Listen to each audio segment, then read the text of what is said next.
Hypocrisy.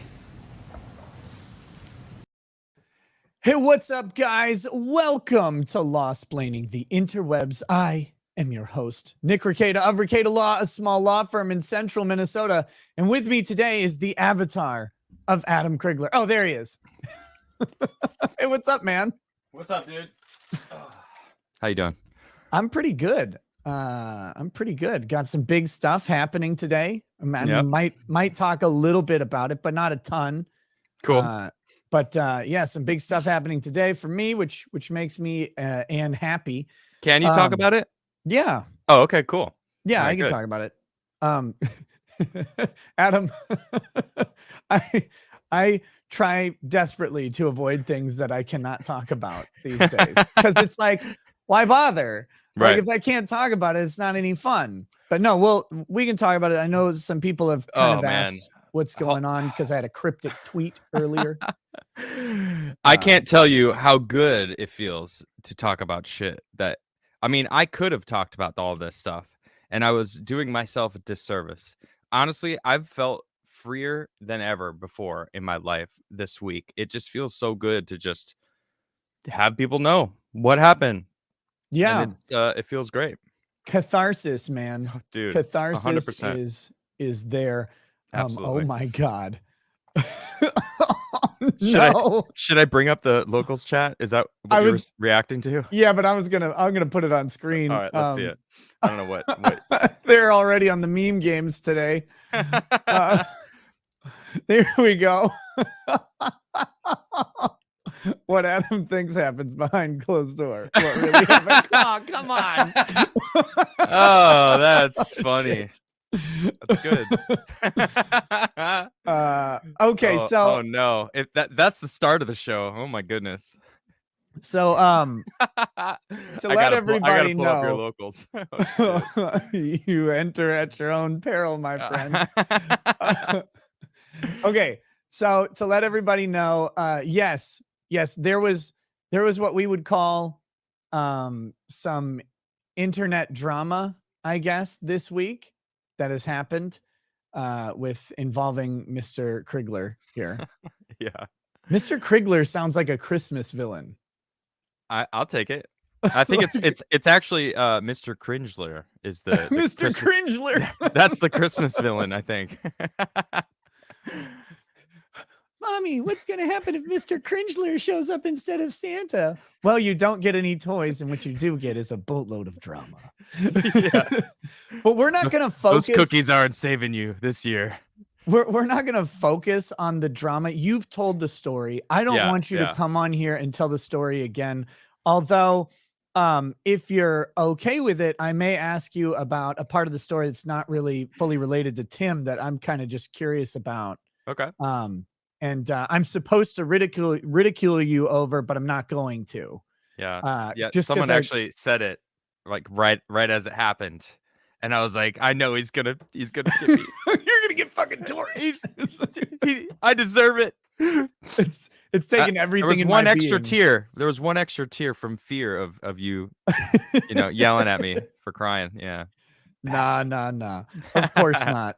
But no, I'm like, that's the human fucking condition right there. Yeah. That's the shit that for whatever anybody thinks about me, the one thing I love is story and learning about people's life, because I learned so long ago that it's like everybody's interesting, literally everybody. Now, some people can't tell their story in an interesting way, and that's the hard part, because locked in there's some really there's some real drama, like not internet drama. Like there's real drama behind lives. Like it doesn't matter if you're a janitor or the fucking president.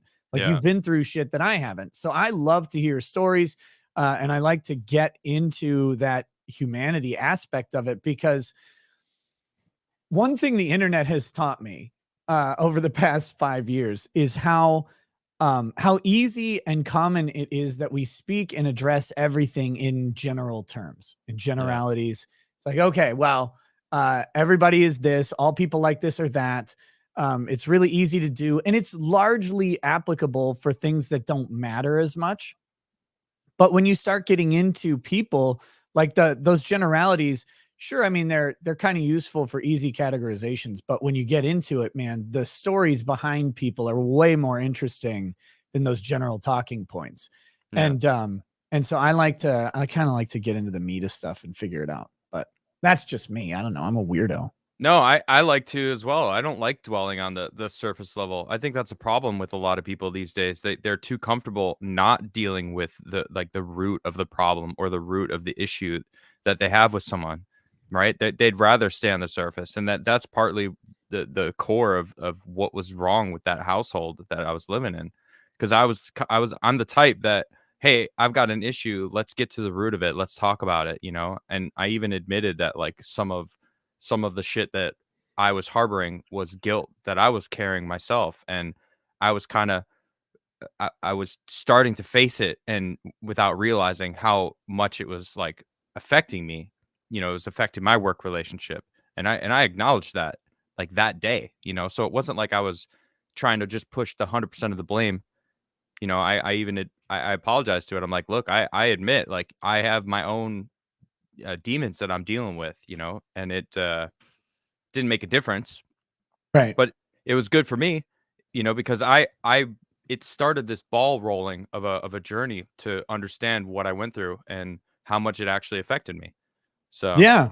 Well, because that's the weird thing about trauma is, and this is why, like, things like therapy can help, even when people don't think they need therapy. Like, yeah, it's not about needing therapy. It's about having someone that you can just trust to explore, like, explore things with, and right. sometimes, like, you can have really close friends and confidants if you build those relationships, but other times you don't. And what's really useful about that is, what the fuck? Why do I hear myself? It's not me. God It's damn. it's kind of like a crutch, it's like them leading you through your own Right. yourself, and actually my wife is amazing at asking me why. That's My my wife's favorite. amazing at asking me why too, but not for the same reasons. It's like, oh, I saw that stream you did. Why? I heard about that stream. I heard about that stream. They happen all the time. I hope not. What are you uh, drinking there? What are you drinking over there? oh, I found a bottle near me. Angel's Envy finished rye. Oh, that's Uh, good stuff. yeah, finished in Caribbean rum casks. This, to me, I think this is the best $100 bottle of whiskey that I've ever found. Someone actually sent that to me back when I was on Timcast. It was awesome. So And good. yeah, I had it for a little while. I don't really tend to like bourbon, but that's a good bourbon. It's Yeah, a well, really good bourbon. this is a rye. Angel's Oh, Envy does do a right. bourbon. I had the bourbon. I had the Okay, yeah, bourbon. the bourbon's good. This rye Okay. is way better. I mean, like, it's way It, better. it's it's better than their bourbon, you mean? Yes. Oh, okay. All right, cool. It seriously, like, for $100 bottles of whiskey across the board, it's one of the best. I'll keep that in I mind. It's one of my favorites anyway. Nice, Um, nice. but anyway, okay, we should do a very brief overview of who you are, because some people Sure. may not know. Okay. You are a guy named Adam Crigler. Truth. And you Yep. are here. I'll do this as a cross exam, right? Like, Okay. isn't it true that you used to co-host Timcast? Yes, Your Honor. I'm just the attorney, but you can Oh, call me Your Honor if you want. I yeah, kind of like it. yes. Yes, Pope. And on Timcast, you took up the position that is now occupied, most loosely associated with a man named Ian. Well, man, I and I Ian. suppose so, yes. In that you were a not supposed to be a sycophantic voice, but rather offer challenge, offer contrasting opinions, agreement where, acceptable, of course.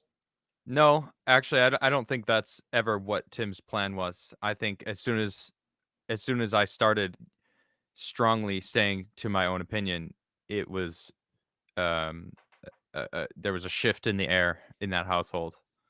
Oh, like Phil Collins. Yeah, sure. Sure, You why can not? feel it calling in the air tonight. No, but long story short, Adam Crigler. You have your own show. Oh shit! I should put your link in the description here. Yeah. I'll just Definitely. tag you like a smart person. Well, I'll go back a little further while you're doing that. Yeah, you do that. I was a professional model for about 15 years. I traveled around the world doing different campaigns for a lot of the main clothing companies. Abercrombie & Fitch, American Eagle, Converse, shoes, Vogue. Chanel was my biggest and final job that I did, and I pretty much retired from modeling. How many times did you have to have something put in your butt to be a model? Not once.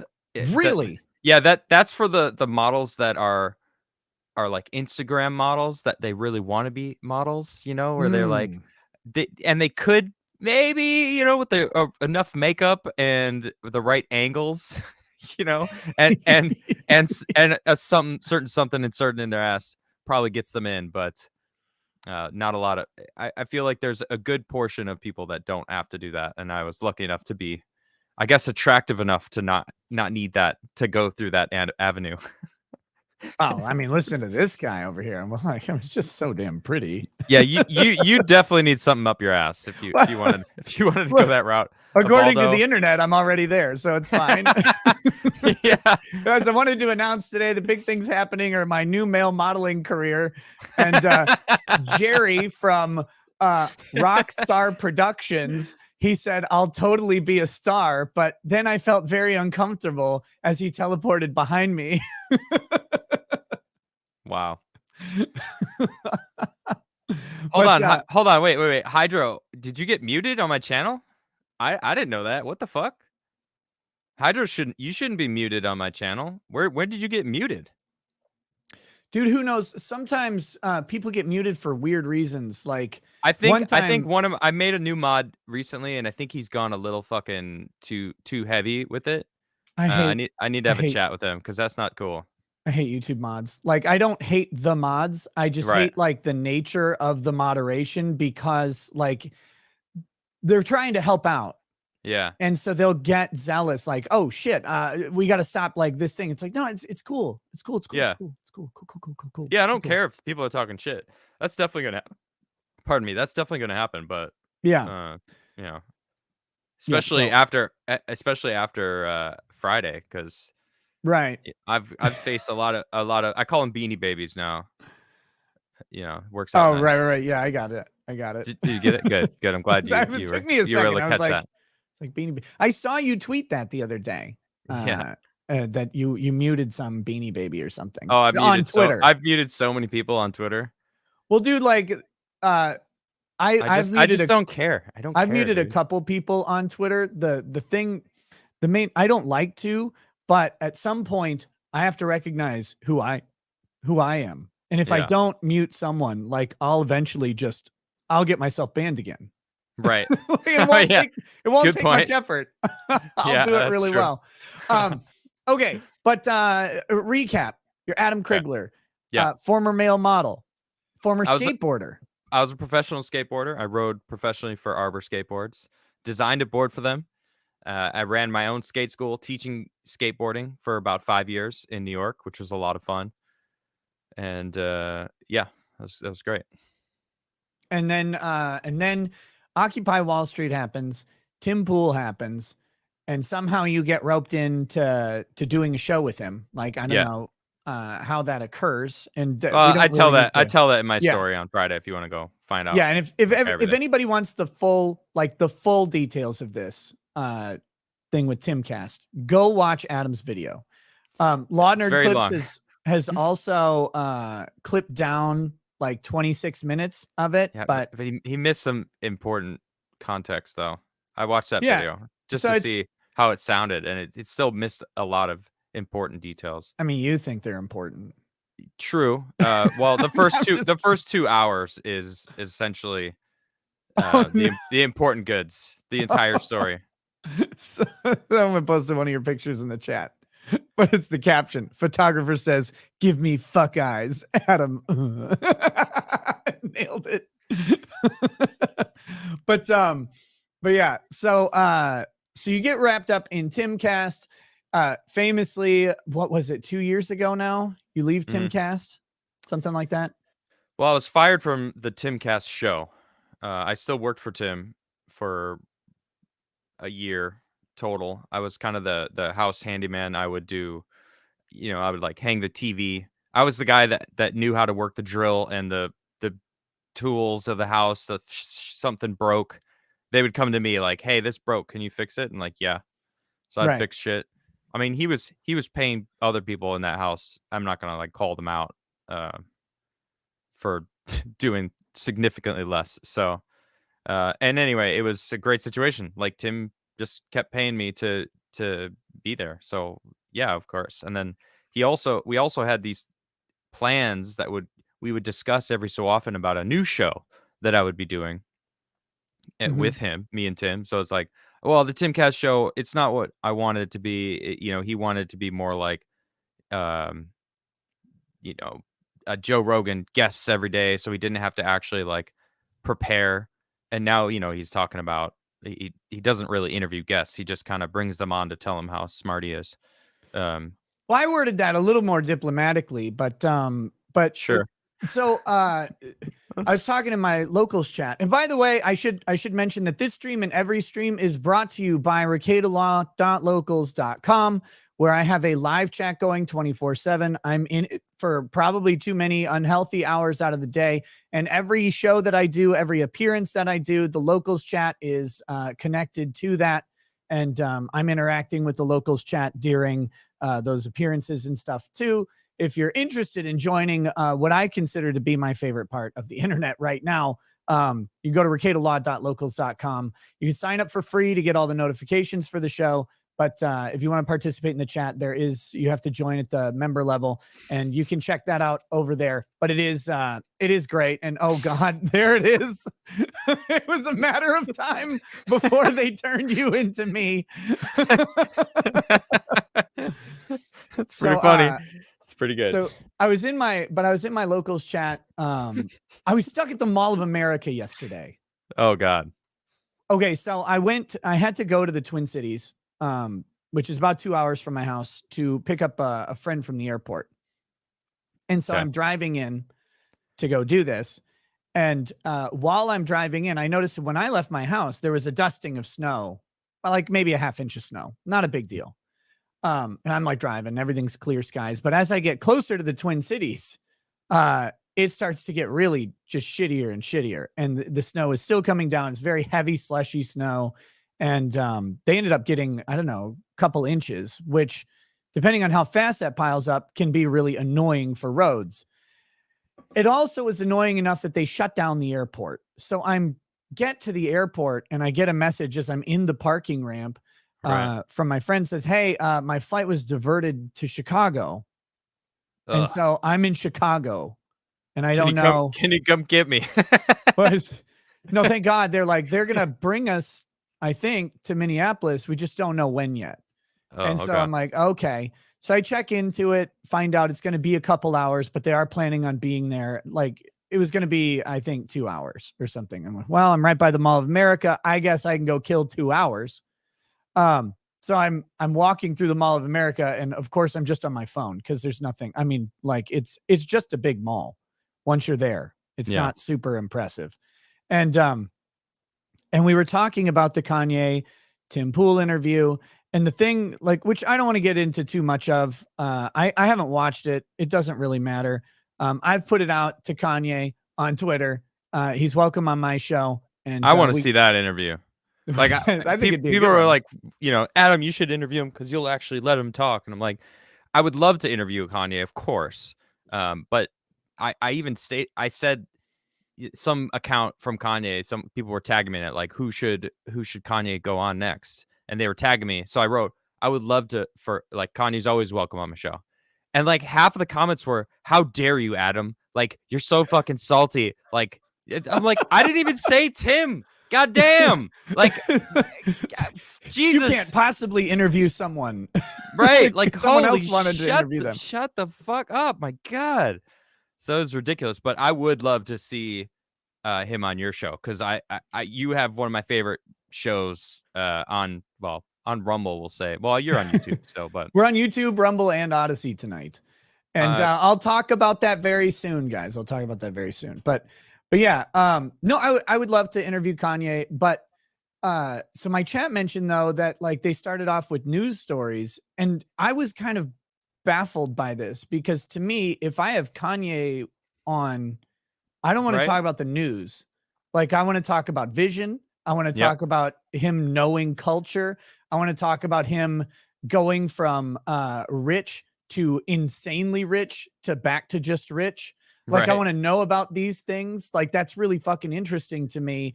And like what his plan is, because he's like a dude that everybody has doubted the whole time. Exactly. And he keeps just blowing people away. And so it's like, I want to talk about the guy who can figure out to consistently say fuck you to the entire planet and win. Like that's what I want to know. And I want to know how the Jews will keep him down. but no, I'm like, why you're bringing Kanye on to talk about a fucking news story? Like ever talk about vision, man. Like, and maybe that was the plan. Or lack of. Right. Who knows? Well, do you think it was the plan? Because a lot of people are sending me messages like, do you think he did this to like take the heat off of people finding out that he slept with all of his female employees and that, you know, he's an abusive boss and all this shit? And it's like, look, I don't know if that was the plan, but that's exactly what happened. It was very good. If that was the plan, bravo. Right. Yeah. You. Good genius. He's smart. I mean, I'll be the first to admit Tim's a smart guy. I don't think he's very nice. And maybe that is what was going on. I don't know. I don't want to ascribe motive to anybody though. And it's certainly possible that like they were going to cover this news thing that they had talked about. I heard they talked about it in advance and stuff, and maybe then they were going to get into something else. I don't know what Tim was going to do in that interview. And unfortunately we never will. Yeah. Which is too bad. I know that for me, like what I would want to do in the interview is hear what Kanye's vision is for himself, for culture, what he sees us doing, how I would want to talk to him about Twitter, Elon Musk, his like roller coaster ride through social media censorship. Like that's the stuff that I want to know, because again, this is a guy who has bucked expectations over and over. Right. And I want to see that. I want to see the guy, or I want to hear from the guy who said, fuck all these people, I'm gonna be a billionaire in 5 years, and then was. Yeah.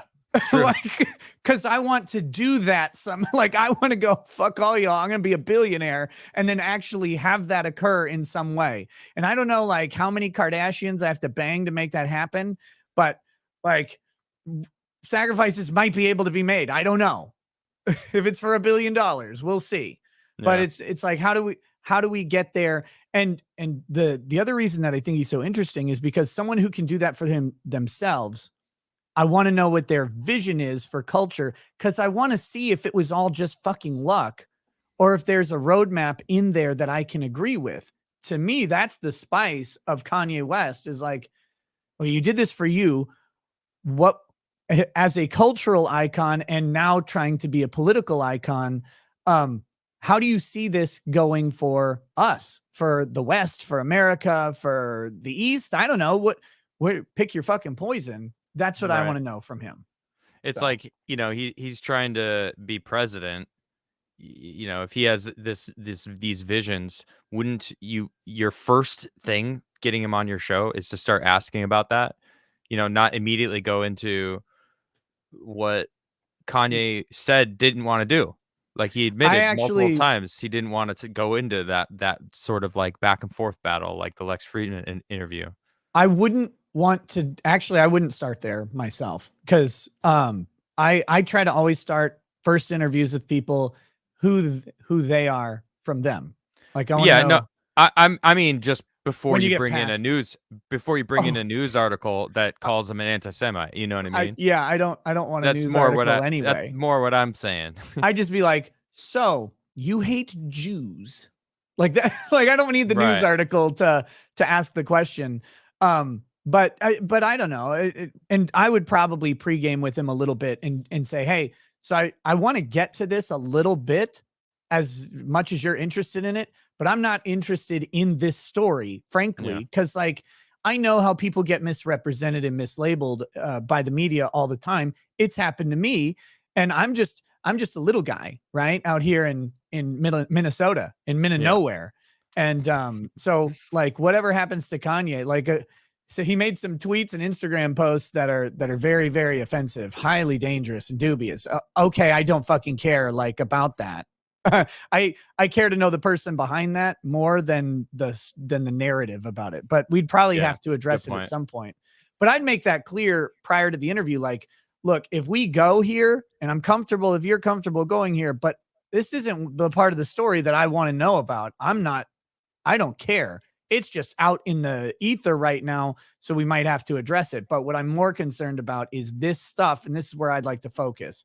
But that's how I would do it. I don't know what Tim did prior to it. So I'm not going to like be overly critical. And I'm not even, but I'm not even calling out like Tim's interview so much as I know how I would do the interview. And I think it'd be a good one. That's I don't even think it was an interview, to be honest. Like it looked like it was more just the usual thing. You know, they come into the show and Tim starts talking news. You know, it's like he should have actually gone to do an interview with Kanye instead of just sitting him down and going, here's this news. Let's hear your take on it. He kind of did it like a normal show. Yeah, and he's claiming now that you know, Kanye approved of what they were going to talk about, and you know, he was okay with it.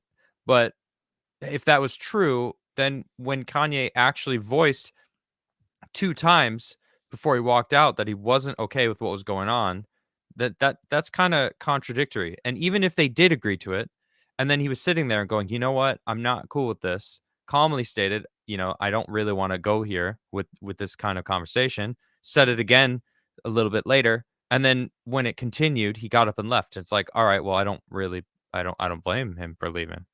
I mean, I can't even stand the sound of Tim's voice because I know like the type of person he is and the narcissism that runs and the manipulation tactics that he uses. Like I just can't handle that anymore. I don't need that energy in my life. Right. And I'm when you don't have to have it anymore. That's exactly. Yeah, exactly. And I honestly, I feel like such a big weight off my shoulders. And I've seen so many people that are like, you got to stop talking shit about Tim. And I was like, I'm not talking shit. I'm telling you the fucking truth. Like you're talking shit versus like me talking about actual experience with someone that's has a platform that everyone knows. It's like, I know Tim more than all of these people that are coming at me. It's like, I lived with him multiple times and I know who he is as a person. So I don't give a shit if you don't like what I'm saying. Don't listen to me then. That's fine. But I'm still going to give you my 2 cents about something that I know a lot more about it than you do. You know, I'm giving you my perspective on Tim, and I have my own perspective on him. And it turns out a lot of other people are coming forward and saying, damn, like after seeing Adam like speak what he was saying about Tim, I'm coming forward. Like his own sister started making videos about the like who Tim is now. It's like I can't. Yeah, and this conversation, like, you can't quit Tim. It's like, yeah, it just fucking happened, and everyone's asking me questions about it. I didn't even know that we were gonna like. I didn't know what we were gonna talk about because when you invited me on the show, you were like, we don't have to talk about Tim, if you don't want to. And I was like, yeah, you know, it's whatever. I don't really care. I love coming on the show because you always make me laugh. And then I see the posts on Twitter and I'm like, damn it. You know, it's like, Adam comes to explain the fallout between him and Tim. I'm like, no. Not the fallout between you and Tim. Well, what else could it be, Nick? No, it's the fallout from because what I'm more interested in is kind of just the past couple days, because the title is on drama, course correction, and culture. Yeah. So that's the 3-story arc of the show is address the drama, talk about course correction. Cause to me, that's a course correction for you. Cause this Tim thing has been looming for a while. Like since I left.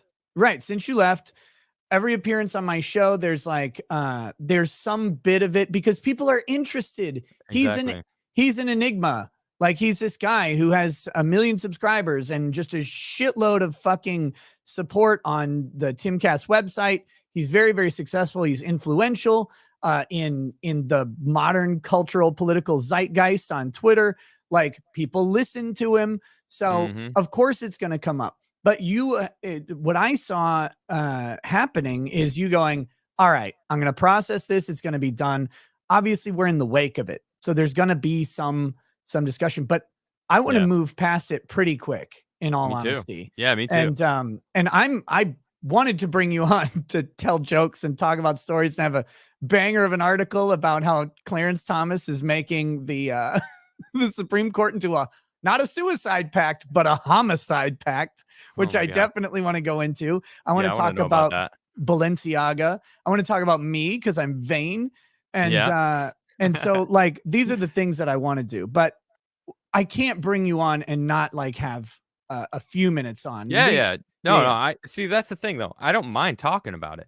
Right. Because now that it's out in the open, I can talk about it. You know, before I was kind of keeping myself in check, not trying to, honestly, trying to protect him for no reason and trying to protect some other people in the house. Like, I don't owe Lydia anything. I have zero respect for her, and I have no respect for Tim after he reached out to my wife instead of me this weekend. Like, that was the finish line for me. Like, all right, that's it.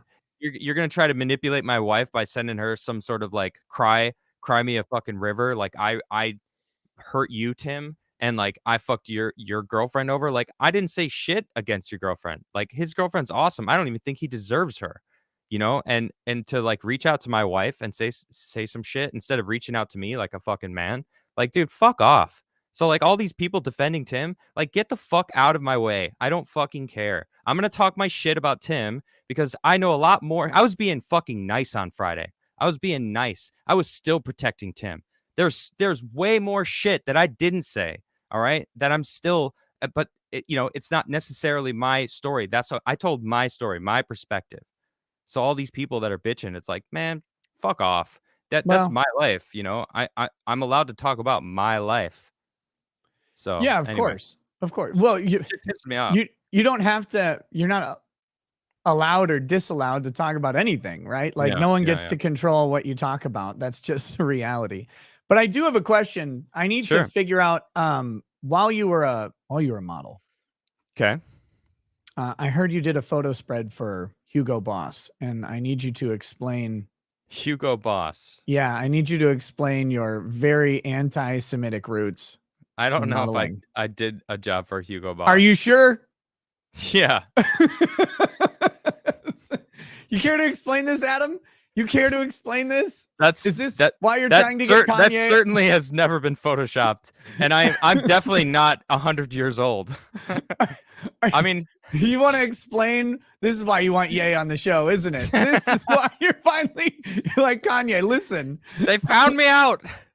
You need to add like some Kanye. Text me BBY. Right? 9. Wait. What are we talking about? Everything. I saw a buddy of mine sent me this. He saw it and he just started laughing. Hold on, let me find it. Yeah. 9. Oh my Scheiße. I gotta read some super chats too. Okay. Let me get them pulled up. Sure. While we're here, guys, I'll briefly preview. I'll probably talk about this a little more on Locals because it's more the place that I talk about this type of stuff. But I have largely finalized an exclusivity deal with Rumble today. I'm flying down to Miami. Now, exclusivity means something that is not actually exclusive. It's kind of complicated. There's going to be a whole bunch more information coming out about this. But so just chill for a minute on all that and the reaction to it, because YouTube is still going to be involved. Odyssey is still going to be involved. Twitch is still going to be involved. It's more about a collaboration and a partnership with Rumble than like exclusivity in the traditional sense, like people would think about Mixer and stuff. I'm not leaving any platforms, and there'll be a lot of streaming to multiple platforms going on in the future. But I just wanted people to know that that is happening. I'm flying down to Rumble HQ on Monday. We'll be signing the contract. like officially signing it. I'm going to record it. You know, we'll maybe talk to some people at Rumble about what's going on and what they're doing. I think this will be great. And that'll be uploaded, you know, on all my platforms. But I'll have more details about it on Locals. I'm not, you know, I talk about things about as much as possible. I try to be very open and honest with everybody about what goes on as part of the show, because you guys built the damn show. You guys built the show as much as I did by being here, by being the audience for it. And so I share as much as I can about that as transparently as possible. So, but yes, cheers to some good future times with Rumble. And my goal, honestly, is to change people's perception of Rumble from an alt tech platform into a tech platform. Like, I don't like the alternative moniker being added to places like Rumble and Odyssey. It's also not a slight on Odyssey. I love those guys. I love the platform. I think it's great. But this is, you know, this is where I'm moving for now. And yeah, more to come on that. But that was my cryptic tweet earlier that big things are happening. And also, yeah, just as a little poke, never listen to the experts. The experts often are dealing with not enough information. Truth. And that's fine. Congratulations, Nick. It's awesome, man. Thanks, brother. It's exciting for me. I mean, I hope it's exciting for everybody else. We'll figure that out soon. Okay. The new cooler Will Smith says, I haven't tuned into Nick's stream in too long, but if Crigler is here, then I have to. He crushed it with Anomaly earlier and torpedoed Tim so bad he needed to invite the Yay 24 Triumvirate to recover, and he blew it. Tim L. Oof. Okay, ignoring the Tim stuff. Sure. Kanye. Milo? I don't really know. I don't know Milo, and I just know of Fuentes. So, well, now I know a little bit about Milo because of this week. That, you know, I guess he used to be gay. Now he's like trying to be like a conservative. Look, he got that Pence shocker. Is that what it is? I don't know. No, he did because I think he is converted Catholic. Okay. And he, as part of that, has determined that his homosexuality is incompatible with his faith, and has decided that he will live his life as a straight man, like an inverted Kevin Spacey. So he's going back to like the 1800s. I mean, maybe. I mean, what? But I'm not here to judge people's personal beliefs. Yeah, I think, sure. I think the modern Catholic Pope would be like, no, stay gay. Wait, why does he sound Jewish? True. I don't know. Milo, let me tell you.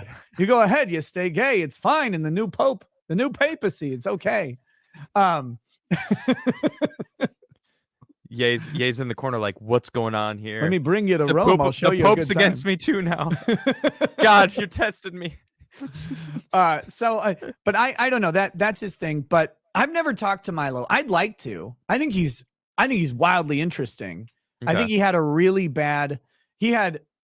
huge high, and he had a pretty deep low when he got banned. And I mean, he did some behaviors that I do not like when people get banned. Like, he got real beggy for a little bit. Okay. But you know, like, I get it. You're at your lowest. You're like, my lifestyle has been completely demolished by bullshit, and him being canceled was bullshit. Like, let's be like, all cancellations pretty much are bullshit, but yeah, you know, him being canceled was bullshit. His life was turned you know, crazy, and so then he's trying to adapt. And when you talk as much as we do, like, you have to process some stuff in public because you just don't have time to like do it in private. Well, and a lot of what you and I do is a stream of consciousness. Right. So sometimes I'll reach a point that I didn't even realize that was in there, or, you know, I'll recognize something like, oh shit, like that's actually the case, you know, and that'll be live because, you know, talking live, I'm working out my thoughts. I'm talking about things that are going on in there. So like, I'll reach a point, like even on Friday, you know, I had prepped to talk about this whole thing with Tim for a long time. And, you know, part of the thing that I came to was like, it was a confusing relationship because half of me wanted to be his friend. And maybe part of that's still, no, that's not as true anymore. But at the time I meant it, you know, like half of me wants to be his friend. The other half is like, you've proven to me you don't give a shit about being my friend, that it's all, you're selfish and you Right. just want to use me to, you only want to be my friend when it's good for you, when it benefits you. And like, I don't need that shit in my life. So, you know, I didn't realize that until I reached that conclusion right then. Right. So we process things. We talk about what's on our minds. Like it's if you're me and you start drinking and doing a 3 to 7 hour show, like at some point, what's pervading your thoughts is going to come forward, no matter how much you try to talk about anything else. It's just Right. going to happen. And the looser the lips get, the I have a vagina joke in there, but I'm not going to say it. The looser the lips get, you know, the topics will, or that stuff will come out. And I mean, I'm okay with it. That's why I try to be transparent about fucking damn near everything that I can, because eventually it's going to out, because I'm going to just, something's going to be on my mind and I'm going to eventually say it. Yeah. That's just how life works for me. So I'm like, well, I might as well just say it then and just own who I am and what I'm going through. And that's okay. That's why you're so successful, because of that authenticity, and your authentic self is a hilarious asshole lawyer in Minnesota. Emphasis on the asshole. So anyway, let's get back to that question. Kanye, Milo, Fuentes is more. Yeah, I don't know what that's all about. I think him and Milo were working together, you know, I guess because Milo's, you know, turned religious, and obviously Kanye is he talks about it often, about how he's on this mission from God and he's willing to lose his money to have this message be brought forward. And so it doesn't surprise me that him and Milo kind of got together on that. I don't know if Nick Fuentes is religious or anything. Okay, so the lore on this, I don't know. Specifically, like I don't know, but I watched the Kino Casino interview of Jaden, who used to be like the right-hand man of Fuentes in America First. Okay. And Jaden, so Fuentes claims Catholic, very traditional Catholic beliefs, which he may have. I'm not criticizing that. That's what he claims. Jaden indicated that he doubted the authenticity of those. He suggested that Nick Fuentes was not a staunch practitioner of the Catholic faith. Look, I am not here to judge anybody's practice. I will, when people ask me, I tell them, yeah, I'm a Christian. My beliefs are relatively conservative on most things. I don't believe in imposing them on other people, but at the same time, my beliefs diverge from the church's frequently. I haven't met a denomination that I think has it right. And so I have some bastardized, hybridized version of, like, I grew up Catholic. I married into a Protestant family. I go to a Protestant church. I still hold a lot of the kind of values of the Catholic Church on things like how they conduct service. Like I don't really like Protestant mass or Protestant service. I like Catholic mass a little bit better. I like the liturgy. I like the ritualistic aspect of it. I think that's kind of important. But I'm not claiming to be a good Christian or even like a staunch practitioner. So I'm not trying to criticize anybody. I'm just going by what Jaden said. He said that he didn't feel that you got Tim on my brain, that Nick lived up to his professed Catholic beliefs. And whether or not that's true, I don't know. I've never talked to the guy. Okay. I'm not opposed to Fuentes. I'm not opposed to talking to you, even though you don't like me, I think. And I'm sorry for making fun of you. I just find you funny sometimes, especially with the whole like cum hunting thing is kind of weird to me. But look. Do I even want to know? Okay, that was another claim of Jaden.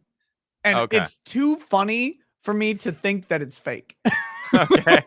But allegedly, Jaden slept on a couch in their shared living space or whatever. Like, so he slept on a couch, and he says or claims that like after he moved out, that or maybe even while he lived there, that Fuentes had the UV light and was like searching for semen on the like violations of his chaste code or something. I don't know. Like that arc. Don't come on my couch, bitch. People need What's to that spot? like Oh, God. that arc of the Jaden thing is so riotously funny that like I don't know if it's true. I almost never put stock in what people say about someone else until I know the other person. Yeah. But Jesus, like it was so funny that people should look into it just because it's hilarious. And it was Kino Casino's interview with Jaden. I think it's still up on their channel, or it's archived somewhere, and it's worth a listen to just to hear like the inside of America First and this guy. Venti's talked about Fuentes a whole lot too from when she met him. And I don't know about this guy. Like, I just don't know anything about him other than what people have said.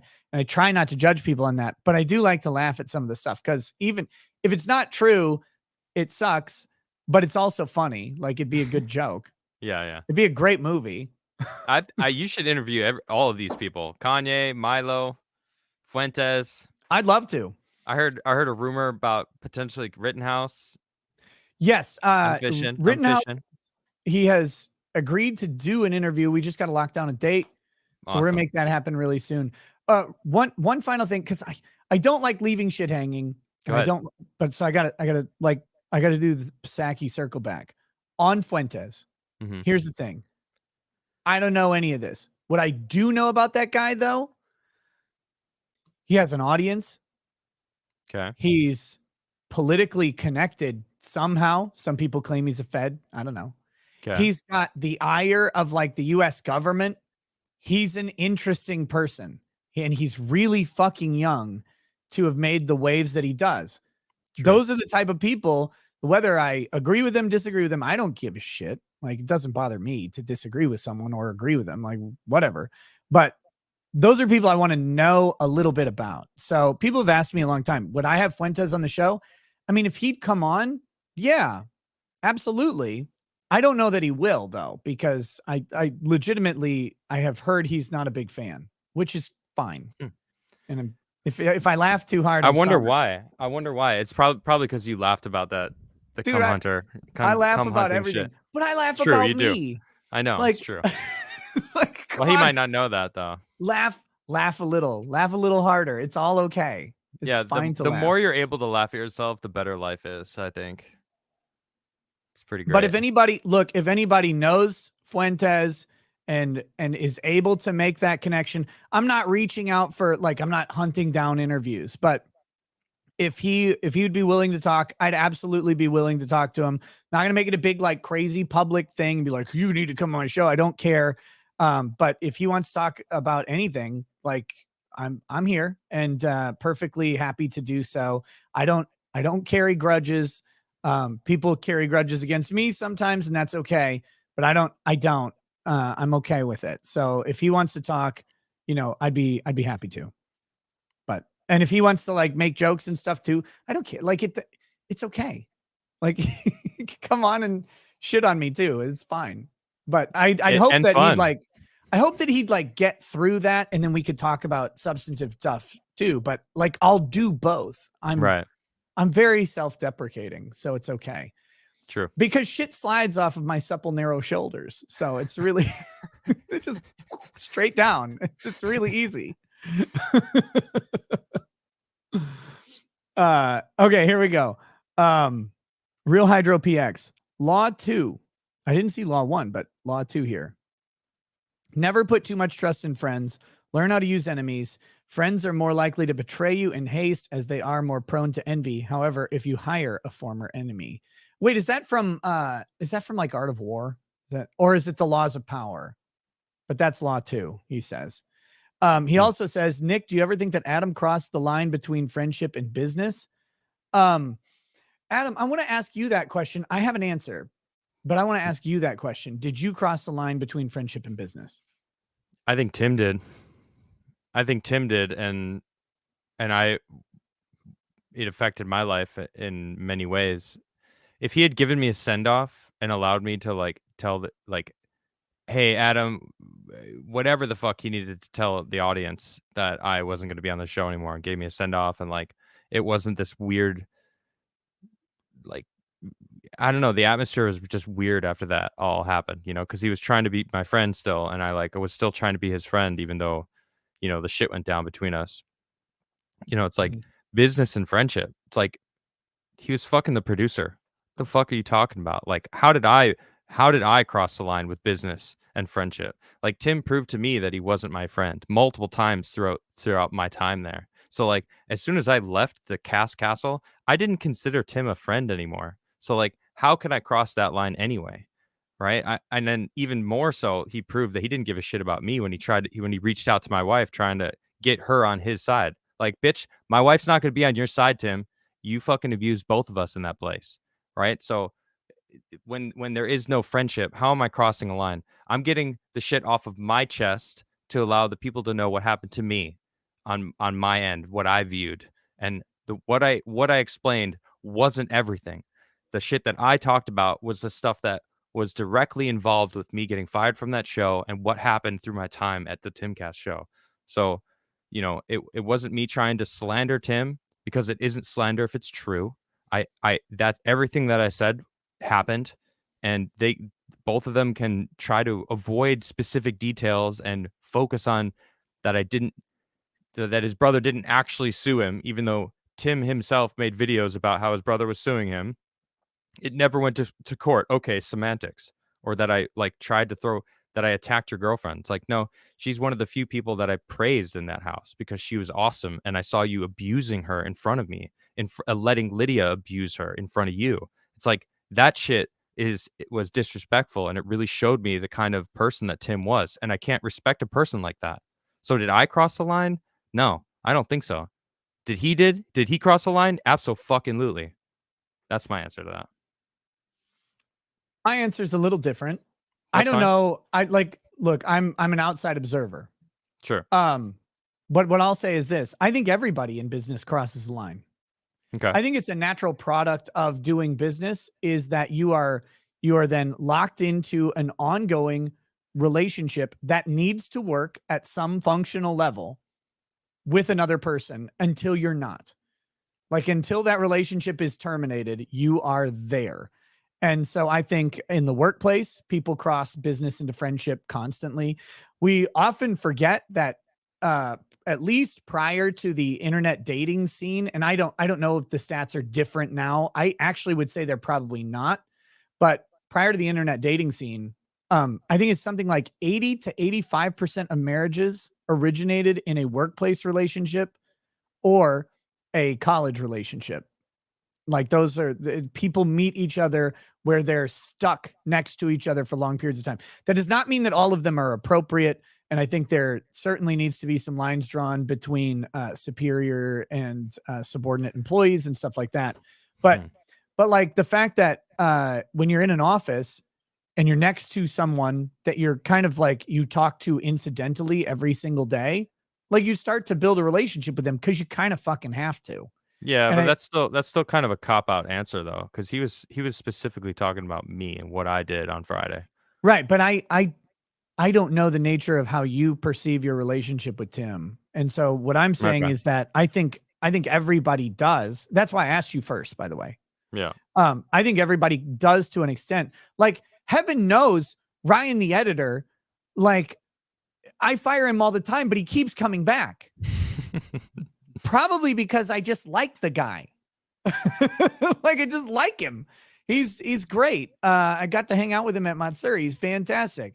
Have I crossed the friendship line with Ryan? I hope so, a little bit. But there are certainly barriers that should be put up in these things because uh having that friendship barrier or having that friendship line cross does complicate relationships. But it depends. I think that you would say, and I'm inclined to agree, but don't let me put words in your mouth. I think you would suggest that um, that while Tim may have crossed that barrier with Lydia, right, like which is beyond friendship, that's something a little bit different. You found that relationship very inappropriate, completely understandable. True. But that I would wonder if you think Tim can actually make friends. I don't think he's capable. No, See, I don't think so. That's what I was thinking. Is like there's certain types of personalities that, for whatever reason, have maybe not the best empathetic and sympathetic qualities. Yeah. And those people find it difficult to make friends. They can find use in others. They can find accomplices, acquaintances, companions to accomplish tasks, but they're not really great at the whole friendship thing. My limited time with Tim, I have no idea what he's like other than my exposure to him, but I got vibes of someone who is very much self-motivated, self-aware, and self-actualized, but that sometimes suggests that they have trouble with outside relationships. So, yep, that sums it up very well. And by the way, before anybody accuses me of this, I'm not trying to be diplomatic. If I appreciate my time on Timcast. If I never go on Timcast again, I'm okay with it. Like, it doesn't bother me or anything. Like, I'm just giving you guys my honest feedback. If Tim were to never, like, he hasn't invited me since, and I don't think it's anything personal. It's just, I don't have a subject that he's really interested in right now, which is great. But if I did, and he didn't invite me back, I also wouldn't have a problem with it. Like, it's okay. I'm me. I might have some of the same qualities as Tim in some ways. Like, I get it. It's okay. But I'm just trying to give my honest opinion on stuff. Just don't sleep with Ryan, the editor, all right? Again?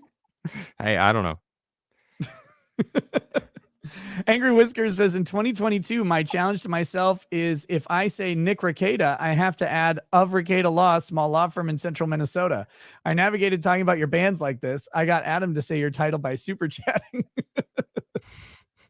Fantastic. Okay, here we go.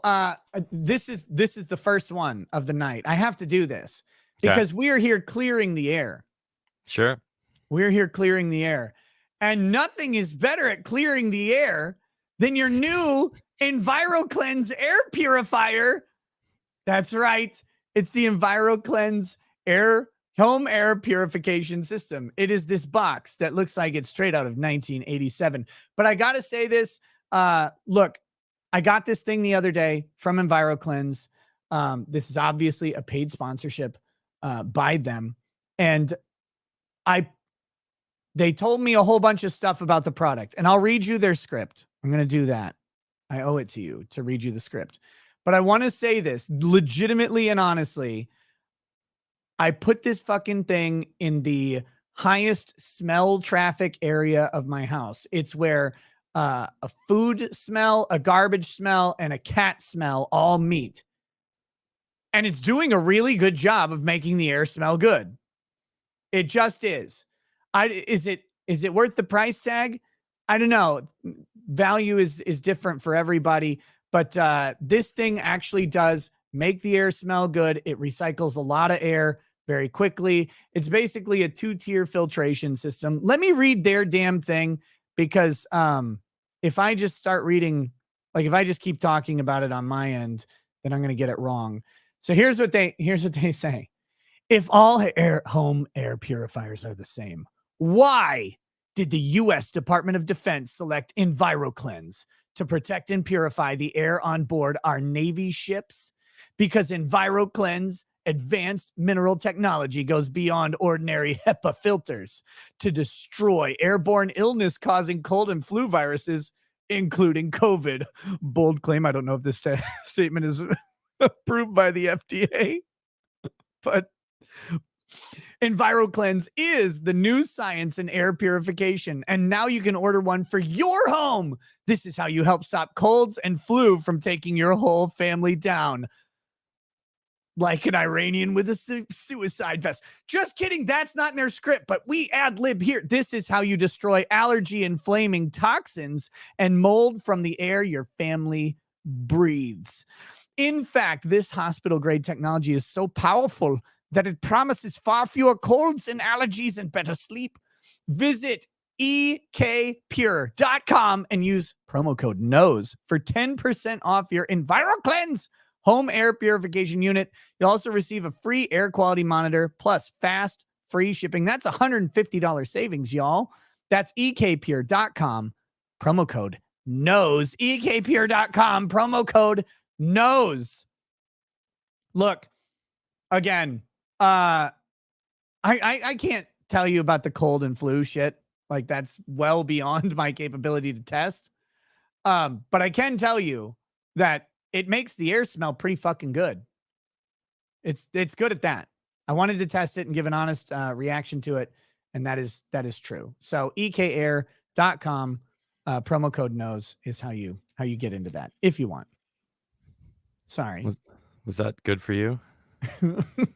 Yep. I guess, but like, I feel weird doing paid segments. Yeah. But like at the same, I test them, and I don't have non-disparagement agreements. If someone says I have a non-disparagement agreement, I won't review their product. I won't promote it. I don't care. Okay. So I only promote stuff that, like, if this thing didn't, because that was my test. I unboxed it on Locals. I'm like, oh, okay, we'll have to test it out. But if it doesn't actually make that room smell better, I won't promote it, and it'll be the one promotion that'll be like, they'll fire me, and that's fine. Yeah. But no, Good. it does help with the smell. It's boxy. It's kind of big. When you have it up on maximum, it's kind of loud.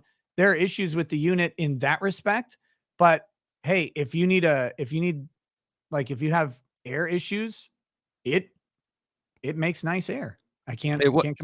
It's not Raid Shadow Legends, so that's good.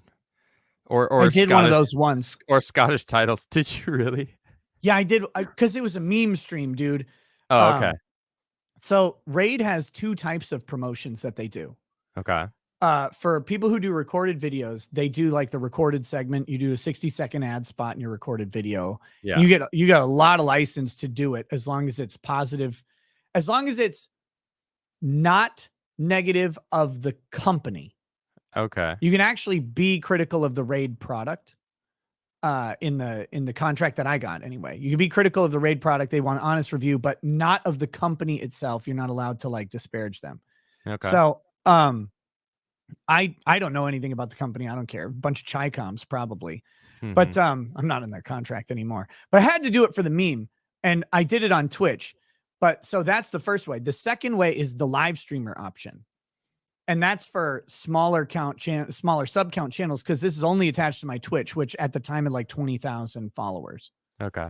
And it's play the game for 2 hours on a live stream and encourage people to join.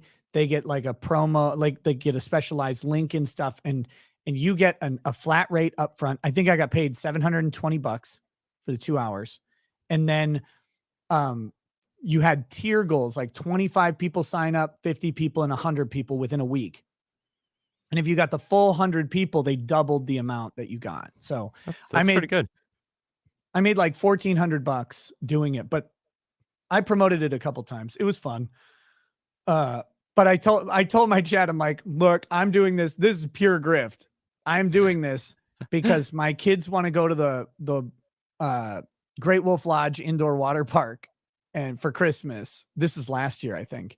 It's like they want to go to it for Christmas, and I told them that I'm going to do an ad that'll pay for the trip. Like that's how we're going to do it. And they're like, what ad? And I'm like, Raid Shadow Legends. They're like, oh no, you got Raid Shadow. I didn't have the heart to tell them that, like, if you attach to certain services, like the Raid comes to you. Like they come for everybody. They have unlimited fucking money. They're going to make that like $1,400 back in the first couple transactions that happen as a result. Like the mobile games print money faster than the US government. It's fucking amazing. Yeah, it's pretty insane how much they make. But that was a fun stream. I thought I had a good time playing Raid. Like, not because of Raid. I just had a good time doing the stupid meme. I won't do it again. They ask me all the time. I get one a month. If you want to do Raid Shadow Legends, nah, not really. not really. I'm good. My grift is beyond you, Raid. Yeah. But just don't do established titles though. No, I said I would do established titles. But you heard it's all a scam, right? Yes, and that's 100% why I'm going to do it. Because you know what I'm so mad about? Adam, I'm so fucking mad. I had this rant on Flashcast about this. Okay. I'm so fucking angry that everybody is like kvetching and pretending to be surprised that established titles was a scam. like really? Like, we didn't know. Like, you didn't know? I'm not really a lord? You didn't know that, like, buying a novelty piece of paper that says you own some nebulous square foot of land in Scotland might be a fucking joke? Like, sell what you're selling because it's funny, but like this weird idea, it's like, oh yeah, now you can, it's a registered plot of land. Like, I'm gonna build my 1 square foot castle. Like, what are you gonna do? Just Minecraft blocks straight up into the sky and sit on it and drop down to the bottom? Like, come on. So I would definitely grift established titles all day. I would just be honest about what it is, because I would have been honest about what it is the whole time, which is maybe why they never talked to me. But yeah, you can give me 20 grand to do some ad spots. I'll sell your cool pieces of paper. I have one. I have an established title. Do you? Yeah, someone, one of my mods gave it to me for Christmas. Lord Nick Arcata. Of course. But that's how many people you think out of all the people who got established titles think they're a lord or a lady? I'm gonna assume it's upwards to like 70-80% think they walking around as a lord. Adam, I'm a lord now. Adam, if you wanted to be a woman tomorrow, you could be, just by saying it. No, I don't. Come on. In the eyes of society and proper culture right now, if I go, no, I identify as a woman, I am one. You're telling me I can't identify as a Scottish lord? Why the hell not? Like, as long as you don't try to take the benefits, like, you're not gonna, you can go identify as a woman, but you're not getting pregnant. Like, that's never gonna happen. Just careful. like I'm careful. not. We're on YouTube right now, right? Yeah. Guys, careful. Touche. Just like you're never going to go into Scotland and be like, yeah, I'm a Scottish lord. And they're like, okay, cool. Fuck off. Like, who isn't? Yeah, we've heard of established titles too. We already own our property. Like, that's the crazy thing. Like, when you really think about it, it's like, wait, so everybody who owns a house in Scotland is now a lord? Like, everybody who owns any property is now a lord automatically, in the same way that if you bought a square foot. So what was no, this it wouldn't be a square foot, because the law it was changed in 2012, and it basically established that it has to be, you have to have enough land to be able to build something of substance, whatever that would be, whether it be a house or warehouse or a farm, a barn, something of substance. So it couldn't be a 1 square foot piece of property. That's what they sell you. That's true. But it's parody. But it's a novelty item, just like you said. Exactly. But even hypothetically, if you bought the marketing spiel, like, you buy this 1 square foot of property and now you're an official Scottish lord, then you go, wait, every motherfucker in Scotland who owns anything is similarly an official Scottish lord. So what is this worth? Comedy. Only comedy. That's true. That's all it was ever worth. So I would wreck their, man, I would chill that shit like crazy. Give me $20,000. Let me sell your established titles. I bet we'd sell a good amount. I'm trying to get, I got to get Lady Raggeds to help me out with this. I want to do an established shoulder stream where I sell square inches of real estate on my shoulder for super chats. How many square inches are on the human body? On the human body, I don't know, but on my shoulders, probably less than 12. Yeah, I know. So you can only sell 12 of them. So you got to do, the entire. Got to be a high premium for it. This is prime real estate. I'll wear a tank top. She'll have a Sharpie. I mean, it's staring you right. It's sitting right in the middle of your face. Like, how can you not go with the nose? Look, premium nose titles will be really expensive. $500 to $1,000 a piece. Well, there's square inch. I mean, on your nose, got a bunch of there at least. Well, I have 12 on the shoulders. I got at least 15 on the nose. Yeah, exactly. The full left nostril, that's gonna cost you over there. on the inside. Get that Sharpie marker up in there. Oh God, we'll do that. That's a big price. that's true. You got the inside property and the outside property. That's using your brain right there. I like it. But yeah, so like that is one of the most. Oh, Ryan, while you're listening, can you get my rant on established titles from Flashcast, specifically that rant? Censor out when I accidentally dropped the F slur. That's got to be its own upload. I need to do my rant on established titles. Needs to be its own video. If you could do that, I would pay you for your labor. You're not getting any extra, but I would pay you for your labor. If someone gave you $1 million, would you get a nose tattoo with an ad? No. I don't need $1 million that bad. We can do it on the inside. Oh, no. Oh, yeah. What if I tattooed the ad like I get yeah, one of those Asians who can write on a grain of rice, like they can write your name on a grain of rice. Right. Get one of those, but they could tattoo on the inside of my nostril like a BIRCH GOLD ad right around there. Exactly. $1 million? Yeah, I'd do that. I tattoo the inside of my nose for $1 million. Yeah, me too. I definitely would. The outside, I wouldn't. No, that's weird. How much would it cost you to tattoo, like, to get a face tattoo? Someone's like, Adam, I have a checkbook. You need a face tattoo. Do I get to design it? Yes and no. What does the no mean? Well, yes. What's that price? No. What's that one? But it's not going to be like a dick or anything. Like, they'll like tattoo like a tribal pattern or something on your face, but they design it. So we'll go kind of neutral. So like you'll look like Jason Momoa, but just neutral then. I would have to say the immediately number that comes to my head is like 50 mil. It's crazy how much it is when you like really think about that, right? Yeah. Cause like $50 million, I could live here and the contract would be you can never remove it. Okay, then 100 mil. Cause like, yeah, cause $50 million, like what, it's 6 months and I get a tattoo removal laser procedure and it's fine. Yeah, no, it's gotta be there forever. So 100 million? Yeah. 100 mil, I can never remove it. And you know, tribal, it could look pretty cool. Like I could get behind it, I guess. I wouldn't want like, you know, the people that get their entire face tatted up, where That's it's just too much. like, yeah, you can't even recognize them anymore. Yeah, it's like, nah, I think I'm good. I don't know what the number is, because I'm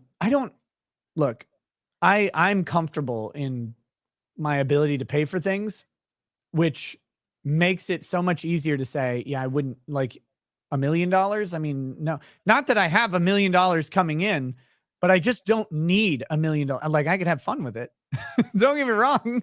I'd have fun with $1 million, but I don't need it to like feed my family. So it makes it way easier to just say, yeah, I wouldn't do that. I don't really have a price there, but you don't have a price. There's not 50 mil, 100 mil. I'm sure there is a price. I don't know what it would be. What is it? A tribal tattoo that you can't remove. It would be face tattoo. So not just like on my nose, because the nose would look so fucking ridiculous. Yeah, that'd be weird. No. A face tattoo. I think 100 million is actually a pretty safe number. Like it has to be forever fuck you money, legacy money, right? Not just fuck you, but your kids get to say fuck you too. And, right. 100 million, you could really set up a business and really establish something solid for them. I know millionaires and I know 100 millionaires, and the difference between them is astronomical. Like it's not even close. The lifestyle difference between going, I have a lot of money and I have more than enough money to where you can just give away tons every year and you still will make more because of how much you have to build off of. Yeah. That to me, that starts hitting in the 9 figures, which is 100 million plus. So that's where I'd go. And then I'd record a fucking fire mixtape, because that's where your career's going at that point. True. The best production ever. that'd be $2 million right there. We're gonna record this mixtape. K to the Swiss says, when you were on Timcast, Adam, that was the most authentic show I'd ever seen. Once it went down, something essential was lost, never to return, never to be the same. Thank you. Fair and balanced. I defend you. It's TV business. As someone working in TV, everyone bangs each other and it's gross. Hence why I saw that and refused. Don't use it as an excuse. There's something more I can tell. Okay. He's talking to me there. I don't know. That chat from Farron was very, very cryptic. It didn't look cryptic at first, but as I read through it, I'm like, there's something more I can tell. I think it's to you. Like, as I read, I think you're saying I think she's saying there's something more to the story. Yeah, there's a lot more. Right. Definitely there is. But, you know, people think that I was talking shit, and it's like, oh, you have no idea. I haven't even shown you shit talking yet, boy. It's true, man. Here comes my asshole. Now you're gonna see shit. I mean, I know there's some people that have NDAs that are wishing that I would expose some more shit, but it's like, my goal was not to attack Tim. My goal was to tell everyone what happened. I got to get my NDA game up. That's what I got to do. Ryan's not even under an NDA. If he starts talking about the diddling, I have no defense. At least he got that modeling job. Ryan was like, paint me like one of your French girls. The T-Man, Mr. Crigler is Ian, Mr. Don't ever use labels on anything or anyone ever, and Mr. I can move the clouds with my hands while doing Tai Chi. As unbearably stupid IRL as on the show, or is he purposefully playing a role for some reason? I really like Ian. He's one of the cooler people in that house. I think that he is very out there. He's not. It's hard for me to say because I don't watch Timcast IRL. I've never seen an episode of it. I was on it and then I wasn't. I've seen clips of it. I started watching a little bit when I popped into Chrissy Mayer's stream yesterday, and I was like, I can't watch this. I gotta. I'm out here. So from what I've seen of Ian talking online, obviously people post the clips of him being like ridiculous. So I don't know. He's pretty aloof. He's very lost in his own thoughts, and that happens all the time. So if that's the same as he's been on the show, then yeah. It's hard for me to say though, you know. I just know that Ian's a cool guy. He was super cool and nice to me. Yeah. And the thing I will say is his presence on the show was interesting, sometimes grating, and disruptive. That's not a bad thing necessarily. Okay, that's pretty much the same, honestly. Yeah. He's a dude with his own thoughts. Well, look, he's been on my show. He was my co-host for the first 2 weeks when I left. Mm-hmm. And so I kind of saw how he was, and he was the same on and off the air. So I have a feeling he's the exact same off the air as well as on the air. Yeah, I mean that's what the very limited time that I spent there, you know, that was the impression that I got, is that he's authentic. Oh yeah. He's probably the most authentic person in the house right now. It's it's really interesting though. Like, just because I know people like make fun of him or whatever, and I don't want to like feed that. But the thing I can say about him is like, he is who he is. Like that seems true, and that's to his credit. Like that's an okay thing. That people don't have to like other people's opinions or takes. It's true. Redhead takes. My humble 6 follower Twitter got attacked by Status for saying Apple removing Twitter would be speech suppression. Bot Sentinel considers me a disruptive bot. Now I'm permabanned for saying similar things. What the fuck, Twitter? Look, the amnesty from Elon is supposedly coming, like next week or something like that, I think he said. Or sometime like at the beginning of December. Everybody should be ready to get their amnesty on Twitter, even if you're just going to get banned again, because that is the spice of life. It's pretty your fun. amnesty. I'm so excited to get my original account back. Ooh. I can't wait. I'm excited. I'm not even going to use it. No? No, I might use it for the contacts that I had. Right. But like Arcadia Media has more now? Oh yeah. I had I got banned at 28,000 followers. Oh, okay. And my current one is now 140 something, right? Okay. And so it's like I wouldn't go back to the old one, but I want it back because I have some contacts on there. Like I had talked to Sam Hyde. I had talked to who is it? God, you can do it, Nick. Charles in Charge guy. Scott Baio. Scott Baio. Cool. I talked to Dean Kane. Like I was starting to make these good connections when it got banned. It's like, well, motherfucker. Yeah. So like I want some of those contacts back. I don't even remember who all was on there, but I want to go through that. That's what I'm excited for. Wasn't it supposed to be Monday? Wasn't it supposed to happen already? Or are they slowly working it out? When did your account get back?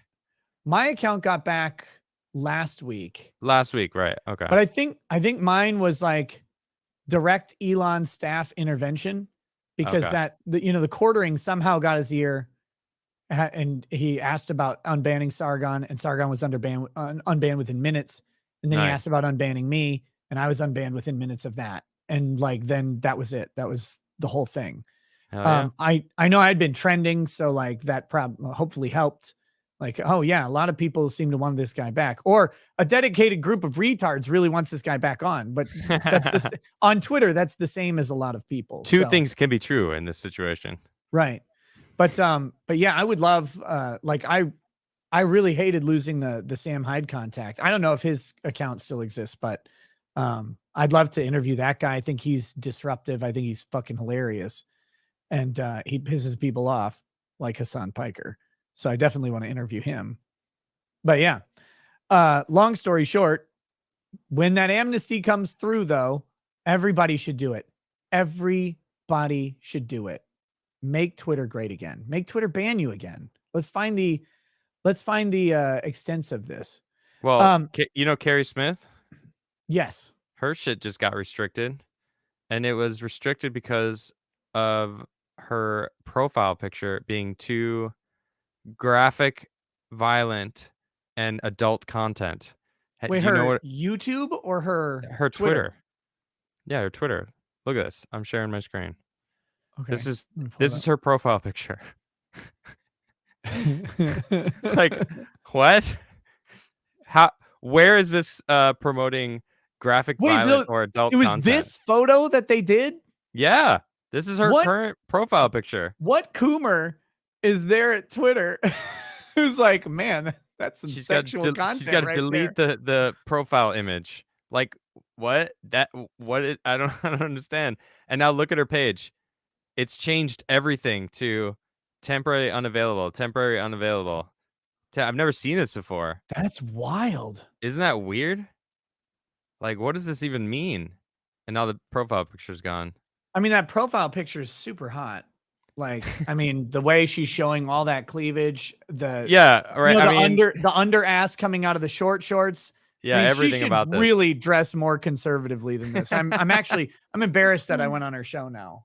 I have a feeling Carrie Smith got targeted by a certain group of people that, I mean, not the same people that targeted you, but it's the same thing that happened to you. You know, like people can mass target, and the algorithms maybe. Do you think it's related to a person who targets both you and Carrie Smith?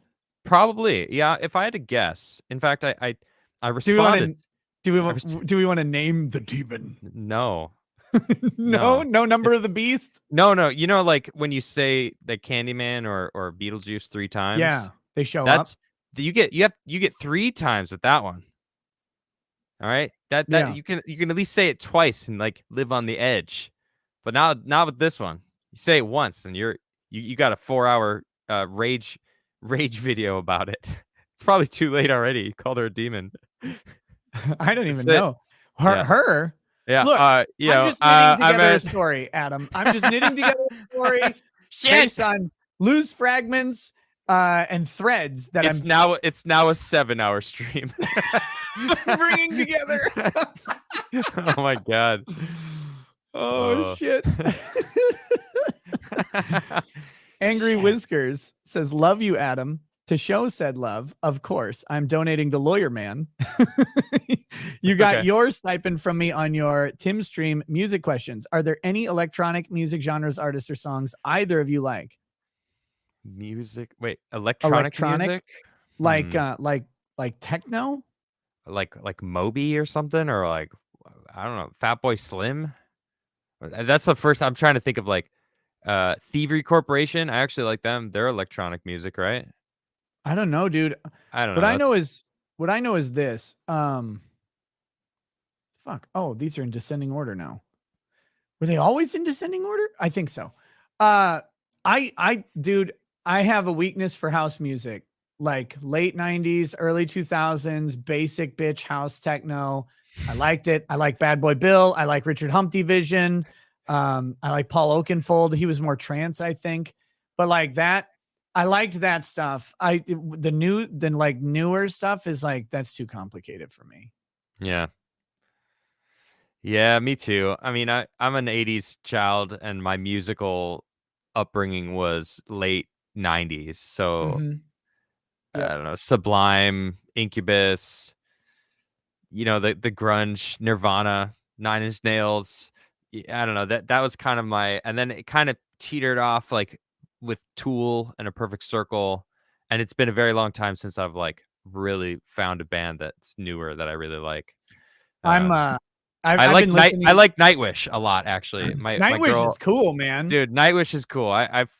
My wife loves them, and she's been playing their stuff, and they're pretty awesome, actually. Who Oh, have you ever heard Beast in Black? There's a song Die by the Blade.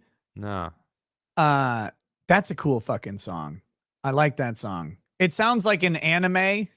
Like okay, the lyrical narrative of the story in the song sounds like a fucking anime. It drives me crazy, but it's like it's a pretty cool song. I'm down with it. cool. But like I lately, I don't know, I've been getting into some newer stuff, like Sabaton. Um, I like Swecco, which is like some I don't know if like I don't know if he's important or whatever. He has a YouTube channel, but I like his fucking music. It's weird how YouTube and like social media has changed the music generation genre so It's true. much. Yeah. Um, but like I like Swecco, I like Nothing Nowhere, I like Ian Dior. And these are all fucking weird people. The Kid Leroy, I don't know. And yes, chat, you can call me gay. It's okay. Like I've long accepted this fact. It's fine. Sabaton just played in my city where I'm at, and They're my from near you, aren't they? From I where don't you know are? I don't know where they're at, but my wife got to meet them. Like she works at she got like a freaking awesome job at a like the biggest theater in the city here. So she like books bands now, and she got to meet Sabaton. It's Oh, pretty cool. She's getting to meet like some cool bands. It's like I'm kind of jealous because I yeah. can't really get in when she's working because it's not really that close to where we're at, but she drives in every day. They fixed Carrie's profile picture, by the way, in my locals. Did they? It's Twitter approved now. Fucking nailed it. uh, I gotta take a screenshot of that. I'm posting that You on want me to Twitter. just send it to you? I'll put the link. Hold on. I'll put the link in our private chat. Bravo, whoever did that. There you go. That's freaking that's funny. Okay, thank you for that. Okay, so someone just told me the first album for Beast in Black was based on the Berserk manga. Well, that makes a ton of sense because Die by the Blade literally is about like two arch nemesis who have so much profound respect for each other, and that they would be happy to die at the other one's sword. It's like it's such a gay anime theme to it. Like, when you think about it, it's like, oh, it'd be honored to die on your blade. It's like so stupid. I can't even take it. I can't even say it seriously. But it's like the song's pretty cool. It's got What's the name of the song? I'm gonna listen to it after the show. Die by the Blade by Beast in Black. Okay. It's It's pretty cool, man. I'll check it out. found it because I was listening to Sabaton, and that would be like a recommended song, you know, that would come up on my playlist. And I'm like, okay, let's hear this. And I'm like, yeah. I got to play it in the background right now. You can't hear it, right? I don't think you can hear it. Okay. Can't hear it. Okay, let me read some super chats while you're listening. Wolfgang Deo, bro, been in Japan for like over 40 days. Been railing against all the corona measures in individual conversations since that's how change occurs in policy, as well as using liberty, just no mask, take off signs, and live. Dude, yes. At this point, liberty should, I mean, at all points, liberty should prevail, but it sounds like it's straight out of the 80s. Dude, that's why I like Dragon Force Through the Fire and Flames, because it reminds me of like 80s, like hard rock. I see like someone doing like a workout with bright spandex pants, like doing like a freaking jumping, going up the stairs, Rocky style, like inspirational music. That's what I want to see. That's what I want to see. Just doing the freaking reps in the gym, like USA Now says wrong. Twitter accounts not coming back if you don't have 10K or more. I hadn't seen that, so maybe that's true. Yeah, I saw that. Yeah, anything over 10,000 followers, they're prioritizing. So anything below that is just going to be like, you're going to have to just wait. Right now, they're just doing like the amnesty for all the people above. Yeah, I'm covering my haircut. I hate my haircut. What'd you do to your hair? The guy just cut it too short. I'm not a fan. Just for a second. I'm also freaking cold. It's honestly, I think it's more because I'm cold. Oh, that's really fucking short, dude. Yeah, I don't like it. Yeah, no, you have like beautiful flowing locks. You need to embrace that. Well, I mean, I cut my hair short, like, I don't know, a year ago. I cut my hair off. Like, you didn't hear me compliment your flowing locks, so. Yeah, I did. I could still hear you. Oh, you can still hear me? Okay. Yeah, I microphone not picking that up, but your ears did. Very proud of you. Well, it's a directional mic, so it is. But see, I was on a show with I was on Yellow Flash. Well, yeah, you were on Flashcast too, and Alex Stein has the same mic that you do. Yeah, right? He has an SM7B, but that motherfucker has the gain cranked up to infinity. Did you know? Yeah, he does. Because I'm like, dude, how are you topping out an SM7B this hard from like feet away? Like, turn it down, bro. Well, he's got a very projecty voice. Yeah. That's a nice way to put it. Let's go with that. He's got a projecty voice. he needs to turn on that low end boost. You're saying? Yeah. On the mic, the like thing that goes like this. He needs to turn the switch over to that one. What do you think of Alex Stein? I like the guy, but he's great. He's like this ball of weird energy constantly, which I like that. I'm torn between thinking he's completely coked up or that it's his. No, if he was coked up, he wouldn't be gaining weight like he was complaining about. Oh, that's that's he's true. Coked up, he'd stop eating. I mean, he was shoving. I don't need to eat. I can just sniff again. He was shoving Twinkies in his mouth on that Jack show. Then he was eating. I don't remember. He said he was eating pies and stuff. It's like drinking Coke, soda. Like soda, so I can't drink soda. I drink water, whiskey, and coffee. Those are the three things I drink. And, yes, you got to cut soda out of your diet. Like you. Yeah, it's so bad for you. So I think it's the soda mostly. But I like Alex Stein a lot. Yeah, me too. When I interviewed him on my show, it was so apparent how aware of everything he was. He would be laughing, and then he'd be like, "But seriously, like," and then he would drop like some freaking three line about like everything that's going on and being perfectly articulated, and it's exactly what's happening. And it's like, all right, so you're very clearly aware of everything that's happening. You can articulate it very well, and then he jumps right back into that like pimp on a blue. I love Alex. He's hilarious. I love it. I love when comedy and smarts meet. That's that's what part of your appeal is. The nose is also pretty big. Well, it's where comedy and a nose meets. I don't know about smarts, right. Yeah, I'll take Sly. TR Greater Rex says Alex Stein talked over everyone on Flashcast, and I think I have a nice apologetic statement about this. Yeah, of course he did. He was Alex a guest, Stein's though, right? bit is talking over everybody. It's true. And it's hard to turn that off when that's what you do. So like none of us, I don't think, had any problem with it. We were, we're happy to be on stream with this guy. Not like it's like, oh my God, we're on stream with Alex Stein. It's like, it's just like, this is who he is. It's fine. We don't, none of I didn't mind. I guess I shouldn't speak for everybody else, but I don't think anybody fucking cared, frankly. He was on to be Alex Stein on the show, and he did it in pure fashion. And that's what you do. Not everybody's going to like it. A bunch of people don't like Alex Stein when he shows up at town halls and stuff like that. That's true. I think AOC would bang him though. You would think so? Yeah. Oh yeah. She likes white guys. After that big booty comment, you think she didn't rewatch that clip? Like she deleted it from her Twitter, but you think she wasn't just rewatching that thing going, fucker, I would fucking just he's kind of tall. I'll just ride the shit out of you, motherfucker. Did you see what she posted about her boyfriend talking and how he sounded like I mean, I don't like ad hominems, but the dude sounded like a gay guy. I'm sorry. Why is gay an ad hominem, Adam? It's attacking someone's or like calling to someone's character when I don't really know him. You know what I mean? Is there some negative connotation to being gay? No. I'm like calling him out. He's dating AOC. Well, only if you're dating AOC. It's like be yourself, man. Be yourself. That's not a gay. That's a Cenk Uygur disciple, right? Oh. Like, that's a horse fucker. Oh, jeez. Those teeth. Yeah, maybe.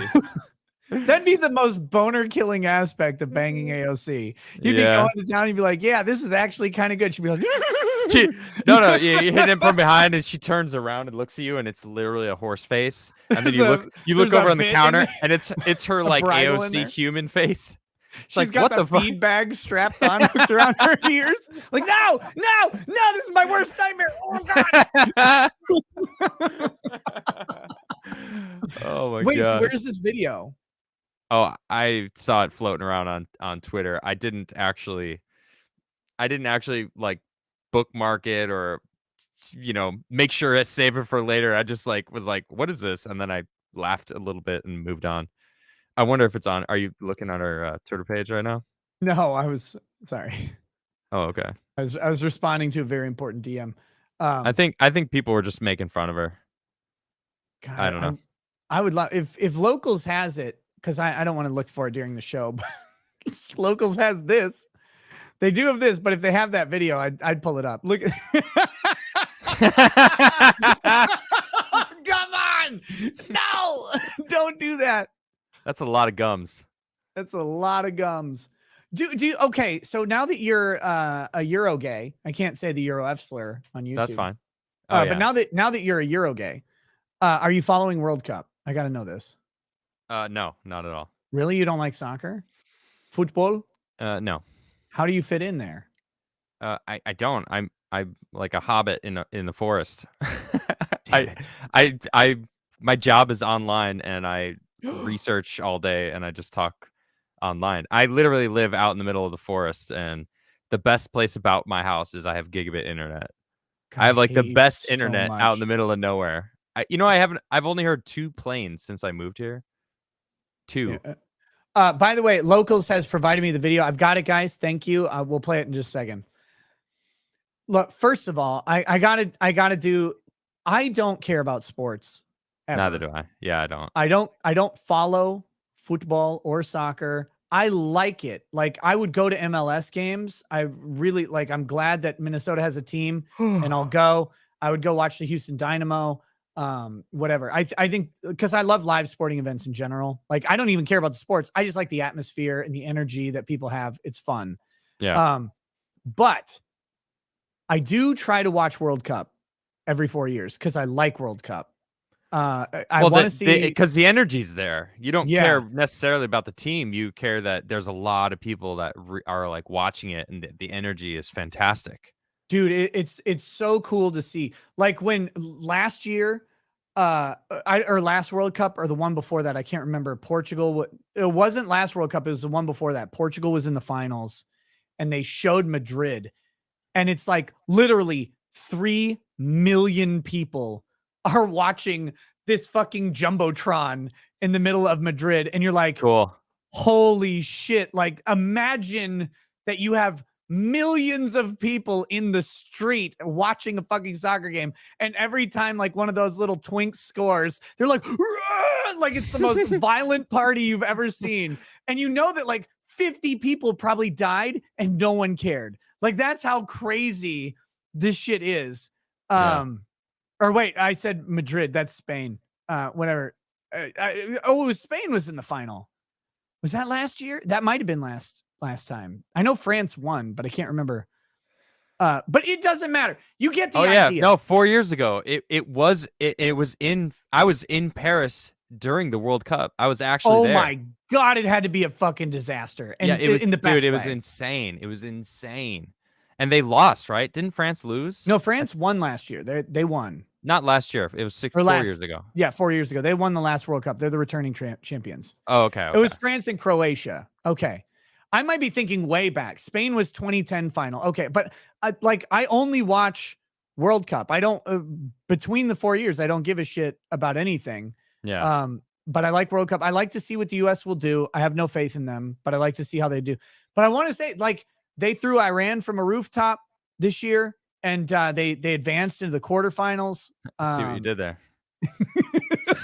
I'm excited about it. I was worried because they changed the like US logo to have the rainbow thing, and I'm like, will you guys stop doing the woke shit and just focus on passing the ball and then shooting it into the net, please? Right. Like, that's all I fucking care about. If you just do that, because that's why in my opinion, that's why the U.S. women finally lost the Women's World Cup 2 years ago, is because they were so focused on being woke that they stopped focused on playing the fucking game.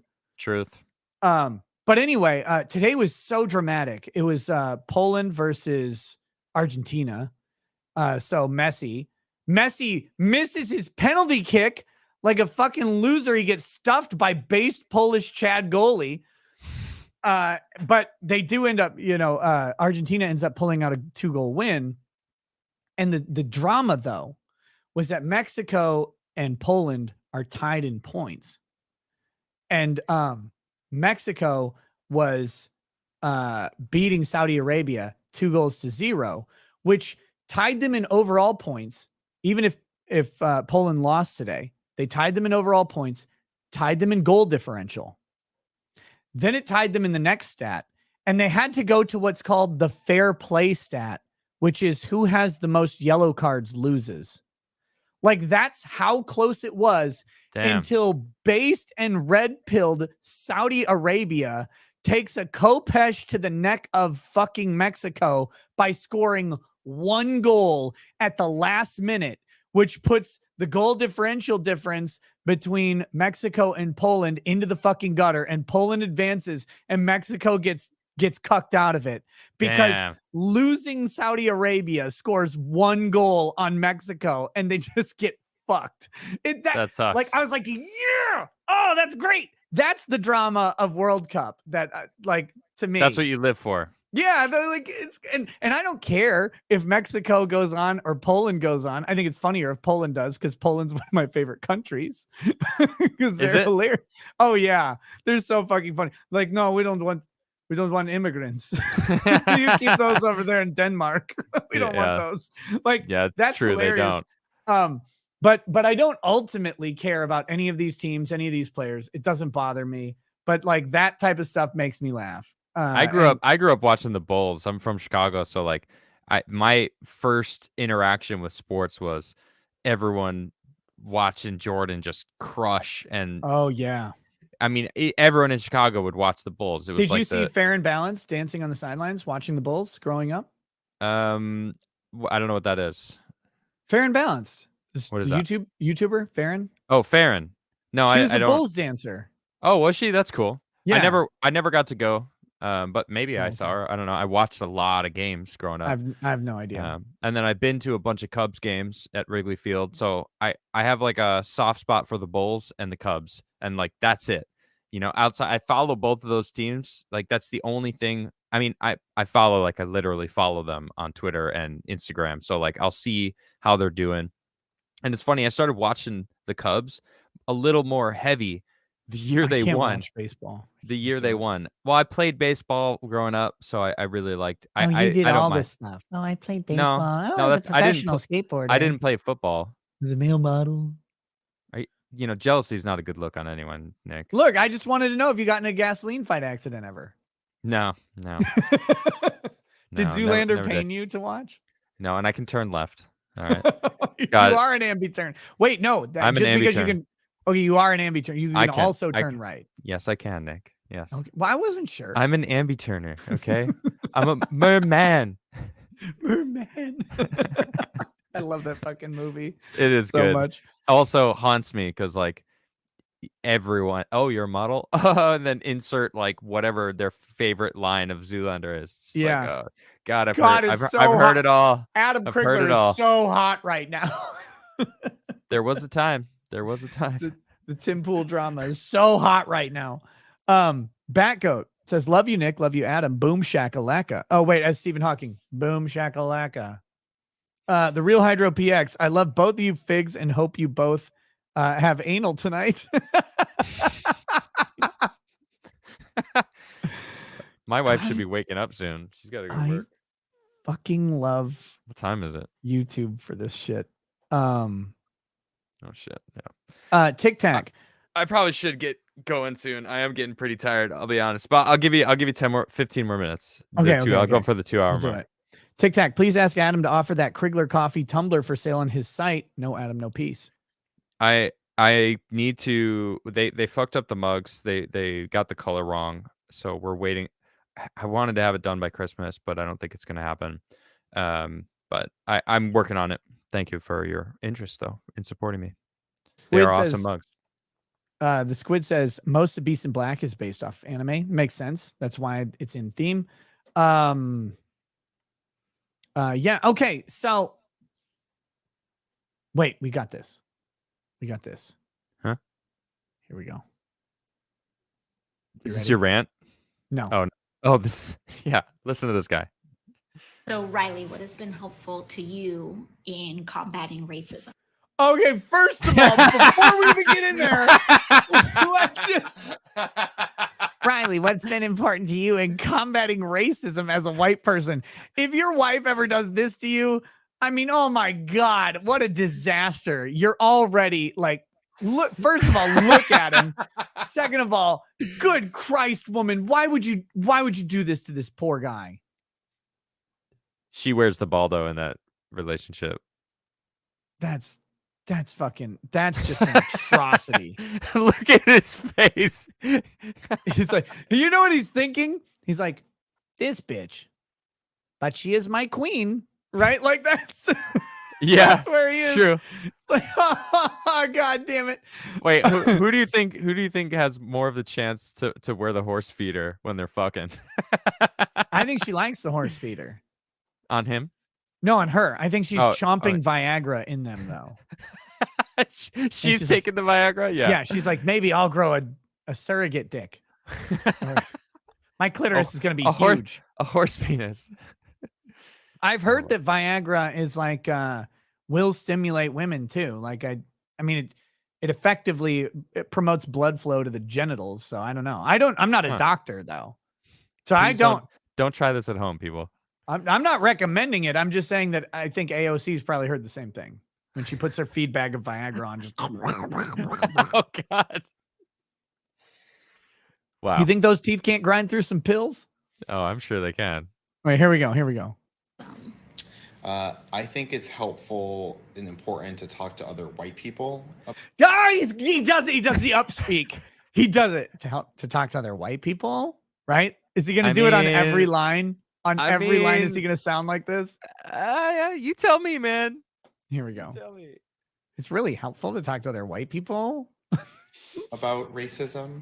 And I think a lot of people, they don't want to be racist. They don't think that they're racist, but they also don't know some of the things that they believe or say are and can be racist. He does it again.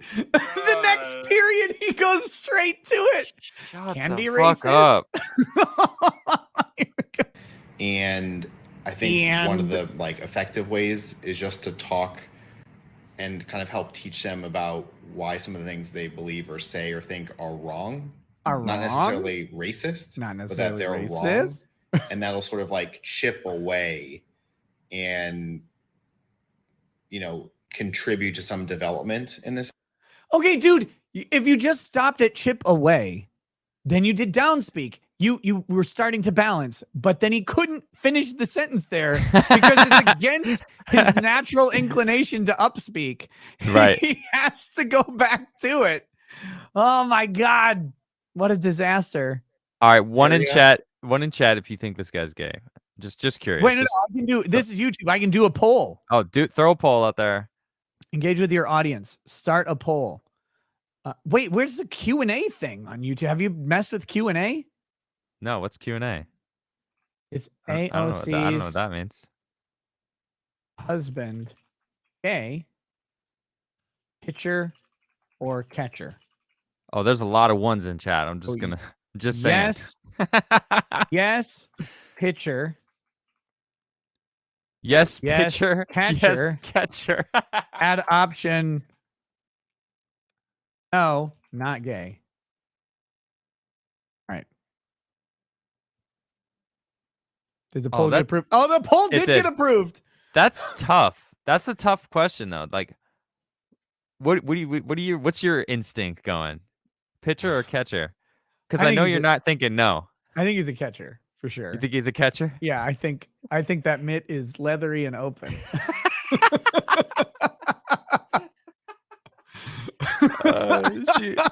She got the horse cock strap on. What is this? Start a Q&A. Answer viewer questions live. Ask What- us what does that some even mean? questions, you figs. Are we testing this out right now? Yeah, this is a live. This is a new feature. I've never seen this feature because I've been off YouTube for a bit. Let's see what changes. Okay. Well, it took away my chat, and so now You I don't think you don't see your Okay. chat?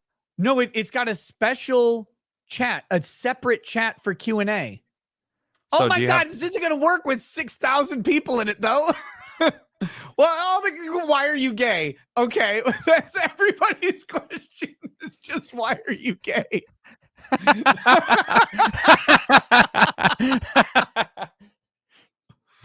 Why is there a ginger and Mexican together? Oh my goodness. How's that Baldo? The Baldo review is coming, by the way. Wait, Legal Are you Vices. serious? That's Yeah. serious? Oh yeah. Have you tried it yet? Yeah, I've done extensive testing. I had to do enough testing to make sure I could write a proper review. It's not a video review though. I'm gonna do a written review on Locals exclusive. Okay. But yeah. No, it's yeah. Let me ask you. I'll just ask you one thing. Mhm. Okay. Hold on, let me make App- this large. Okay. After you finish your review, Mhm. will you use it again? Yes. Okay. Not all the time. But every so often, you know, get a little Yeah, saucy. it just and- goes in the repertoire of fun things Oh, that are in that special cupboard. yeah. Right? That Yeah. has a lock on it so the kids can't Yeah. play with lightsabers that are not lightsabers. Right. No, it's hilarious. I don't know how to explain it other than what'll be in my review. I'll explain everything there. All right. All So, right. Cool. With Looking no forward to it. bullshit. Like there's stuff I have not done with it that people are like, "Oh, can you do that?" I don't know. I don't know about that stuff. I haven't done Oh, that you- stuff. Still haven't attempted the DP yet, huh? No. No. Okay. No. So I look. I mean, there I are feel that felt so wrong because your wife seems so sweet, and I'm like, I've just There are- instantly limits. regretted that question. there So are limits. I apologize. That felt wrong. No, you're Okay. fine. No, it's Still. a legitimate question though, because like I said prior to trying it out, like I don't think it could be used for that. Because You did say that. I was there based for that on- conversation. Yeah, based on the pictures and the schematics and everything, like I don't think you can. I don't know if that's like a thing that you can do. Right. But then trying it out, I was like, you know, I think maybe you could, but I haven't done it, and I'm not going to do it and review it and anything like that. But I think here's what I'll say about it. I think it could be done. I don't actually know that just practically based on like logistics, which make more sense when you read the review. I don't know that it would be good. Even if you could do it, it's the question of just because you can, have you ever stopped to consider if you should? Are you actually sponsored by them? Yeah, I have an affiliate link. They didn't pay for an ad spot, so I don't do ad reads. And I don't think I would take an ad read. It's more like a meme for locals. Right. But I do have an affiliate link, and I've sold over 100 of them. Do they do international shipping? Yeah, dude, they're international. They're based out of I'm just London. kidding. I think I'm good. I'll send you one. You're gonna send me a Baldo? Mm-hmm. Why not? It's All so right, fucking fine. funny to me. All right, send me a I Baldo. can't not laugh at it. I don't care if you ever use it. I think it's the funniest thing I've ever seen. Pretty funny. I gotta up my Baldo game. Adam review incoming.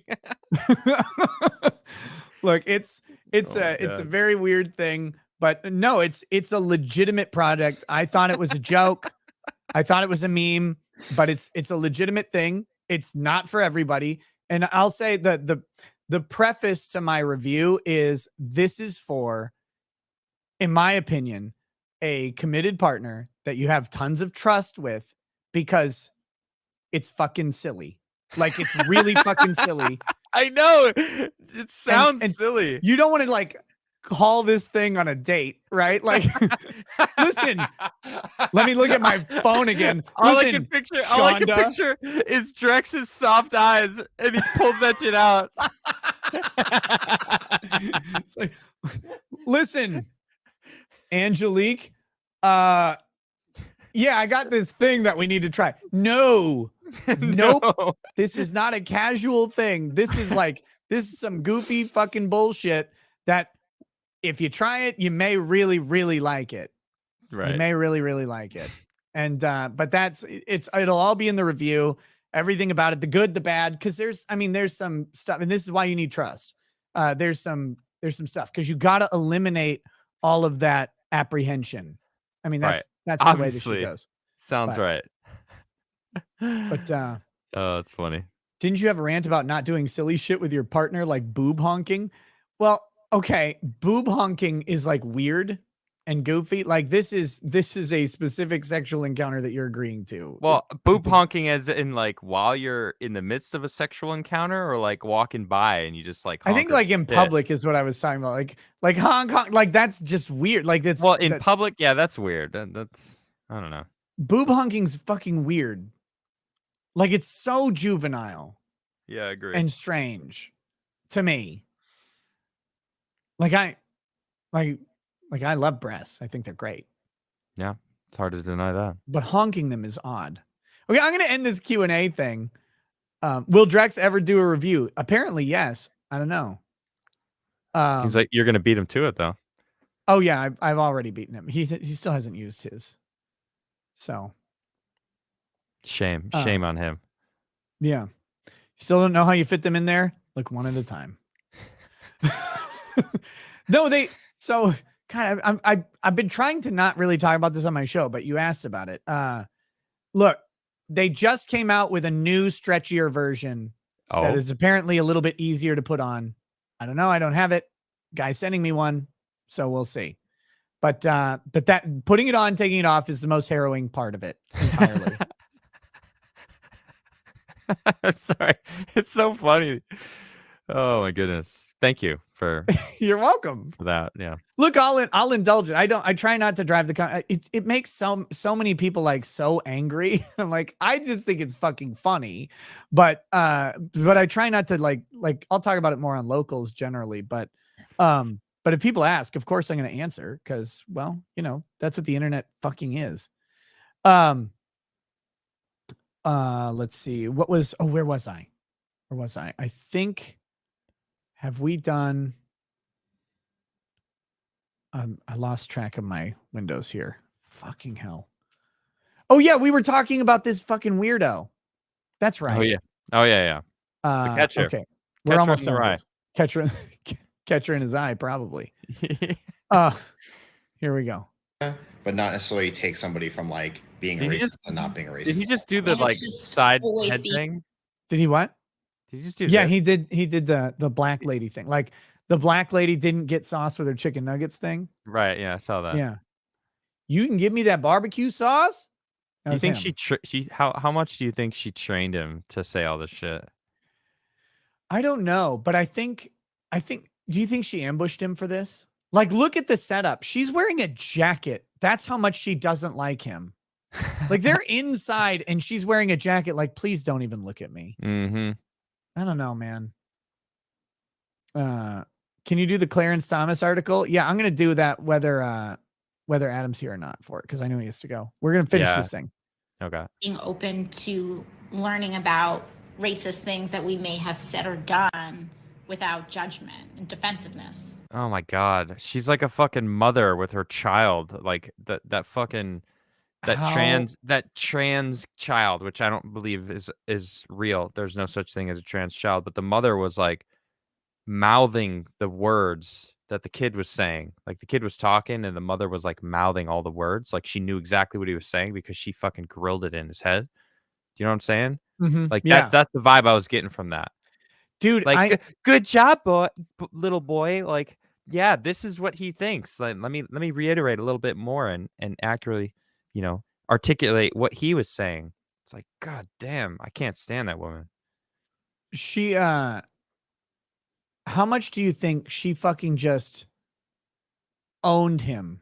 Like she went back through everything he's ever said. And like got something. Yeah, got something on Oof. got something on it, like, because that's what that felt like. That felt like like her going, reminder, I had to teach you how racist you were, you fucking whore. Like, yeah. that's what it felt like. It felt nasty. I don't So what? like she's that. she's like power tripping, like she's got power over him, and that's He's like, definitely a sub to her. oh yeah, definitely. Right, like that's fucking clear. Mm-hmm. To me, that, yeah, I don't know.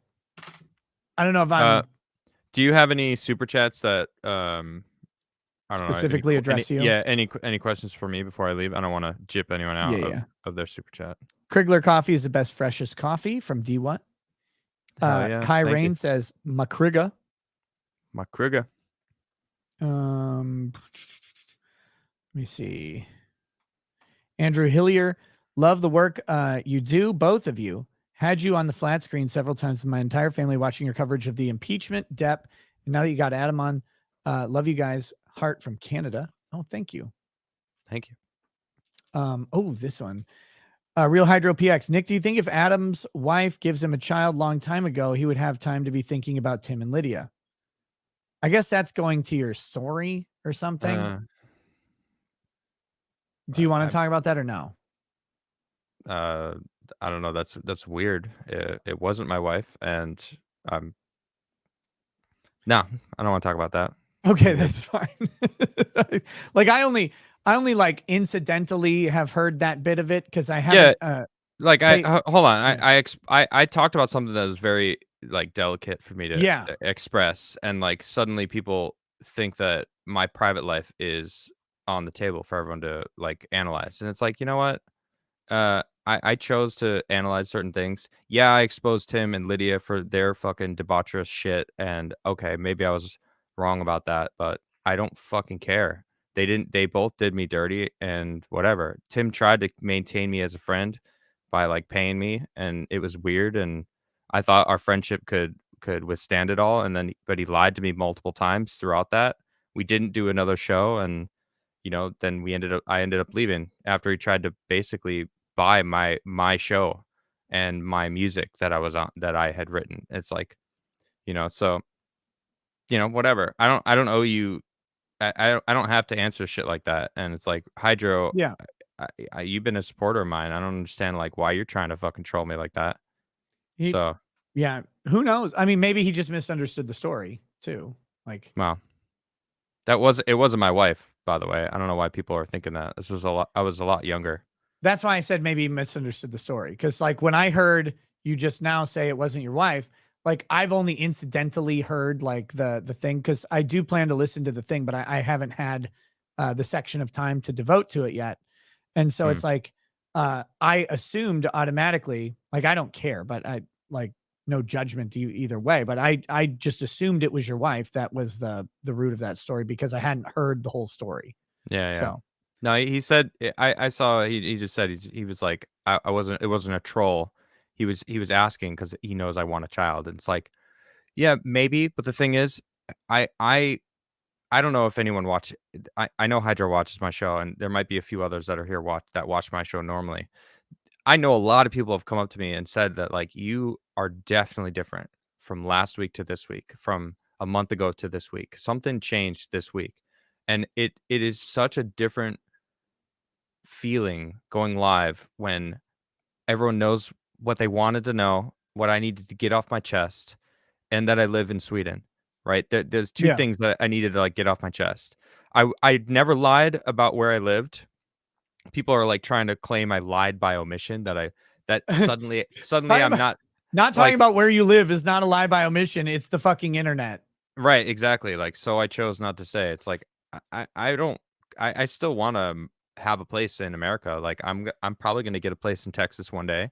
But for now, I bought like the perfect, beautiful summer house, and I'm gonna live here for a while. Like I don't know how long, and it's none of anyone's fucking business how long I live here, you know. And the people that watch me know that I have this weight that came off me, and when I finally have a child, if I had a child, that weight would still be on my shoulders, right? That it wouldn't have changed. Like I still would have had this weight on my shoulders that I need to get off my chest and like let everyone know.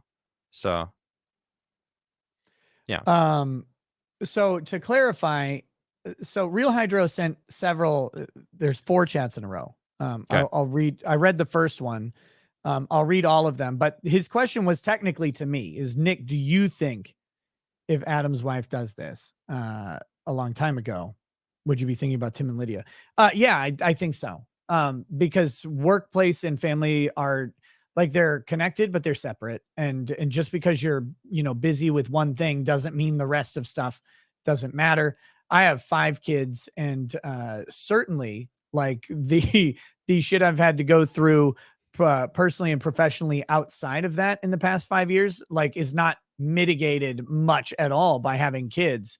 Because the weird thing is when you have children, you're really busy at home, but also like everywhere you go is your escape from that, including work. And if so like you kind of focus on those things, in my opinion. Like for me, that would be like asking if me having kids changed how like different cases affected me or something like that. Because you develop relationships with these people. Sometimes they're very guilty, sometimes they're very bad, but you develop a different type of understanding of them. Like you see them when they're not being horrible. And so like you get affected. And sometimes the effect is literally like, this person's a monster, and here I am having to talk to them and interact with them. So I don't think it would change it. But let me just read the next 3 in succession. And I think you addressed one of them a long time ago. So he says, Adam is the guy that also had to hide and lie to his chat for a year for no good reason. He is also a liar. Says Adam's problem with his wife not giving him a child. He lied to his chat for a year about where he was living. Him and Tim are the same. He says, Nick, would you ever be a fig like Adam and mute people because they hurt your fifis? That was all Hydro? Yeah, that was all Hydro. Damn, Hydro, what the fuck is wrong with you, dude? Well, I think he was mad about the mute, which you explained already. And this was a long time ago. Well, first off, I didn't mute him. Right. I don't know what the fuck happened there. But like, damn, dude. No, damn, yeah. Hydro. Like, you've been in my chat a long time. Like, you fucking go that fucking salty. Like, all right. Salty bit. You're being a salty bitch, dude. My guess is that it had more to do with the mute than anything else. Because he also later said, I love both of you figs and hope you both have anal tonight. Cool. Which that was nice. Yeah, still a salty bitch. Well wishes. Look, man, I've had Hydro say a bunch of bullshit about me too. I don't ever take it seriously personally, but No, that's all right. yeah. Let's see. Here we go. Let me see if we've got any more for you. John Kirsten says, note, Adam explains everything in the first 2 hours. True. Sort of, but you also have some other stuff sprinkled throughout the rest of the show.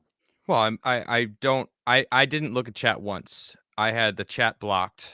Like I had Windows covering it, and I literally talked for 2 hours without looking at chat. Like I wanted to just tell the entire story, and then I opened chat up and I looked at chat, and there was 14,000 people watching. It was like, holy shit. So I then started reading all the super chats, and I read them all. I read all of the super chats, and it took me 4 hours to read them all, but I read them all because I read all my super chats. So Unix EDU says, Adam Ian, same person, just can't quit Tim, Brokeback style. Put a ring on that, bro. There you go. Sure. Here we go. Where are we? I'm just reading through these as we go. Oh, here we go. Preston Mitchell says, Nick, I was wary about Adam, but I quit supporting all YouTube donations, but hearing Friday's cast, I'm solid on my support of good people. Appreciate it. There you go. I don't know you guys says, you shouldn't have aired out his mess. What context did Lydia sleeping with Tim add to your story? You already seem legit without that knowledge. Okay. Luka Filipovich says, not knowing anyone involved personally, I'm inclined to side with Adam, considering Tim tried to sweep the whole Jack Butt Pirate Murphy revelations. This is why I was so surprised that Tim responded to you in the first place, frankly. Me too. Because he just bulldozed through the Jack Murphy thing. He quietly kind of divorced himself from Jack coming on the show. Yep. And then, because he was on like every other Wednesday or something like that. And the then fact that Tim did anything proved that I was right. Like he needed to, like, he shouldn't have done anything. Like he shouldn't have come in my chat. He came in my chat and proved me right. Then he did a stream the next day, ignored all the stuff that I was calling him out for, and then talked about me saying I lied about his brother suing him, which was a lie, that he lied because his brother did try to sue him. Tim told me that his brother was suing him. Yeah, you know, I don't know if the documents were filed, but I know probably not. Yeah. Probably didn't go through. Like, oh, it never went to court. So semantics are like, okay, Tim, so you're playing the mainstream media fucking fact check game like that. Right. Oh, I will say, during that Chris Poole, Tim Poole saga, the drama, I was talking to both of them in DMs trying to arrange shows and about this. And it seemed litigation was imminent. And oftentimes litigation is something that comes when no other options are out there. And if I remember right, and I don't remember the specific result of this, but if I remember right, it sure seemed like there was some sort of agreement to end litigation and end the fight between them. And there's something that happened there involving that. That was about the Subverse stuff. Yeah, exactly. If people remember, because Subverse name. Chris had claimed that he created Subverse, and Tim said no, it was like a joint venture, and he ended up owning it. Type thing was the basic gist of it. I never got the full story. I never got the interviews. I don't remember. I think that was on my old Twitter account, so I don't remember exactly what the details of those conversations were. But I know that at the time, I was definitely trying to get them on because that looked like premium, high profile in the YouTube space lawsuit. That was grift money, baby. Like, I'm like, whoa, right? Like I'm thinking super chats. So I was definitely talking to both of them, trying to get them to kind of come out with it and figure that out. But I don't know if it actually, I don't think it ever went to court. I don't know that a document was ever filed, but that doesn't mean like there wasn't a real, like a legal threat going on. Lots of legal threats get resolved before they ever go to court. Yep. Speaking of legal threats that don't get resolved before going to court, Ari Jacobs at Little Miss Jacob says, hey, what's up, Ari? Right, Ari, not Ari. Ari, Adam refusing to listen to Tim talk on Chrissy Mayer's live reminded me how I feel when I hear Taylor Lorenz's voice. Happy he feels better, though. There's something cathartic about speaking your truth. Oh, yeah. Yeah, I just don't want to listen to his voice. How's it going, Ari? How you doing, girl? We have to chat at some point. Rick Nikita says this is stupid. Possibly. We're almost done. Fantastic, Mr. Knox. Who would win, Nick's nose or Adam's long hair? Anyway, good day to you both. Clearly the nose won because your hair lost. I still have it. What, in a bag somewhere? My wife wants to make something out of it. Weirdo. Women are so fucking strange. I know. Yeah. Cat Madison. Adam, Tim said he paid you when you didn't work and paid you to move out of the country. Is that true? Chat wants to know. Thought I would ask. Thanks. I addressed this and I'm done addressing shit that I've already addressed. Okay, go watch the video. Go watch my shit if you want to hear about that. Hell says Tim and Adam's flaws were very apparent in the early days when you guys clicked. The show is magic, but sometimes chat wanted to strangle you both. Look, True. that's a good show, though. That's why it was so good. Yep. Alahad says, hey, Adam, is Lydia as beautiful IRL as on camera? You get your eyes checked. American legend Karen Bershenko says, I think it's Carlin. Carlin Bershenko said she's on Team Adam for what it's worth. I think she's well-meaning and good. She's a libertarian likewise. She still threw me under the bus, and I'm just going to ignore her forever now. So, Skyrim 96. Hey, Adam and Nick, have you ever listened to Upchurch or Adam Calhoun? Nope. I know Calhoun a little bit. He did, I heard one Upchurch song because Flaw did a reaction to it. But you know, Too Many Clamps. You should check out Pump It by Eskimo Callboy music video. Literally the song Adam just described. Skyrim 96. Adam and Nick, have you listened to the Sons of Texas? If not, listed on the Feed the Need or Beneath the Riverbed. Okay. I've never listened to them, but sounds good. Almost there. Where the fuck are we? I'm just looking for Adam. Cat Madison, and I am Team Adam, so I mean no disrespect. Hang in there. All right. Hey, that's who just asked. All right, look, I saw you snapping in chat that I didn't answer your question. So, like, yeah, I talked about it. I talked about how grateful I am for what Tim did. Like, yes, I was still being paid by him. And I'm not trying to hide that. And he did help pay to move me to Sweden. And if you watch just the first 2 hours of my story, you'll understand. So it's like, don't come at me with being upset and like trying to demand answers when I literally laid it all out. Right. So like, go listen to it all. Go listen to the first 2 hours. It's not a 6-hour stream. It's a 2-hour stream. And then, you know, you'll understand. It's like, I didn't talk about every single thing because there's so much more that is a part of it, you know? So Tim wanted to continue paying me. I was ready to leave. And Tim was like, no, stay. We'll do a different show. So it's like, all right, fine. If you want to keep paying me and you want me to stick around because you want to do another show with me, I'll try to do that. And then we tried to do another show and it didn't happen. And then he was going to fire Lydia. He told me he was going to fire her and then bring me back on Timcast. And that didn't happen. So it's like, okay. And then he slapped an NDA down and said, all right, I'm going to own all your shit. And then that's going to happen.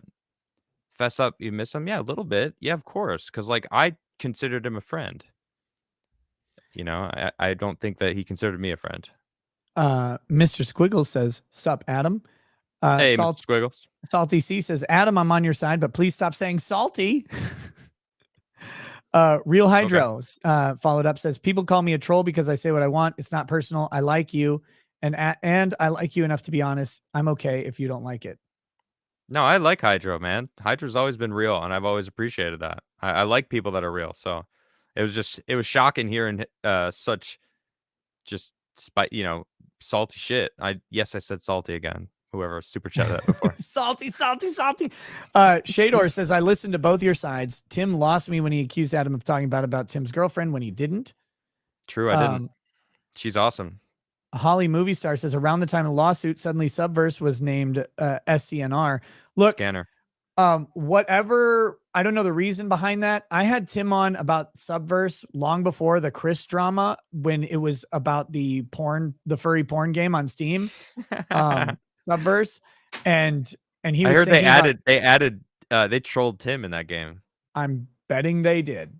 Oh, Because okay. he was You talking didn't know about about that? All right. I never bought or played the game. It looked like actually, like aside from all the weird furry porn stuff, it looked like a pretty fun game, but I never played it. You should get it and play it. I should. Well, On I couldn't Twitch. play it on. You can't should. play it on Twitch. Oh, you can't? No, Play it on locals. I don't think you can because it's got nudity in it, like a It's not shitload allowed? of hardcore allowed nudity.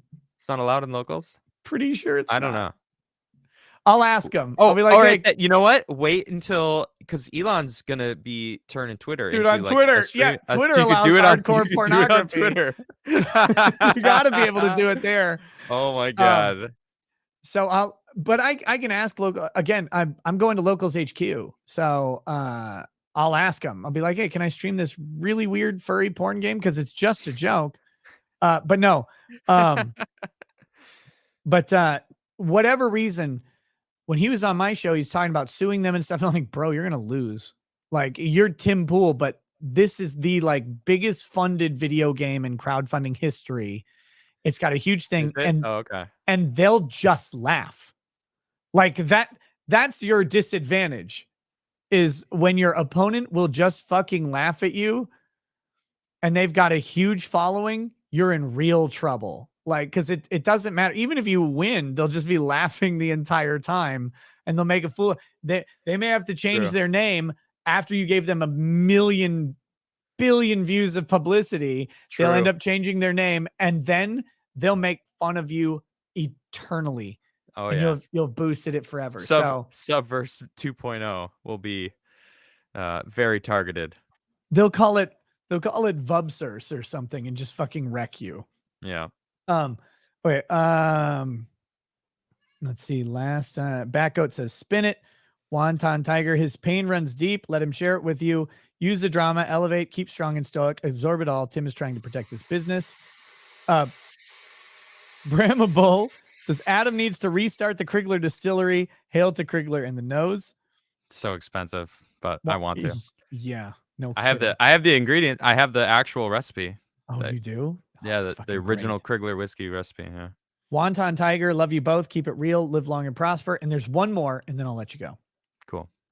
There's just the one more, and I have to get it. It's from Fair and Balanced, who says, oh wait, no, there's two. Arno09, God, she craves the attention even when she turns the camera on her husband.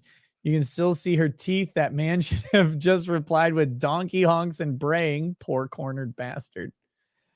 And then Fair and Balanced says, Adam, I love everything about you. From a Chicago Bulls dancer to another Chicagoan. However, the Cubs, come on, man. Southside White Sox, homie. Come to the winner's side. Oh my God.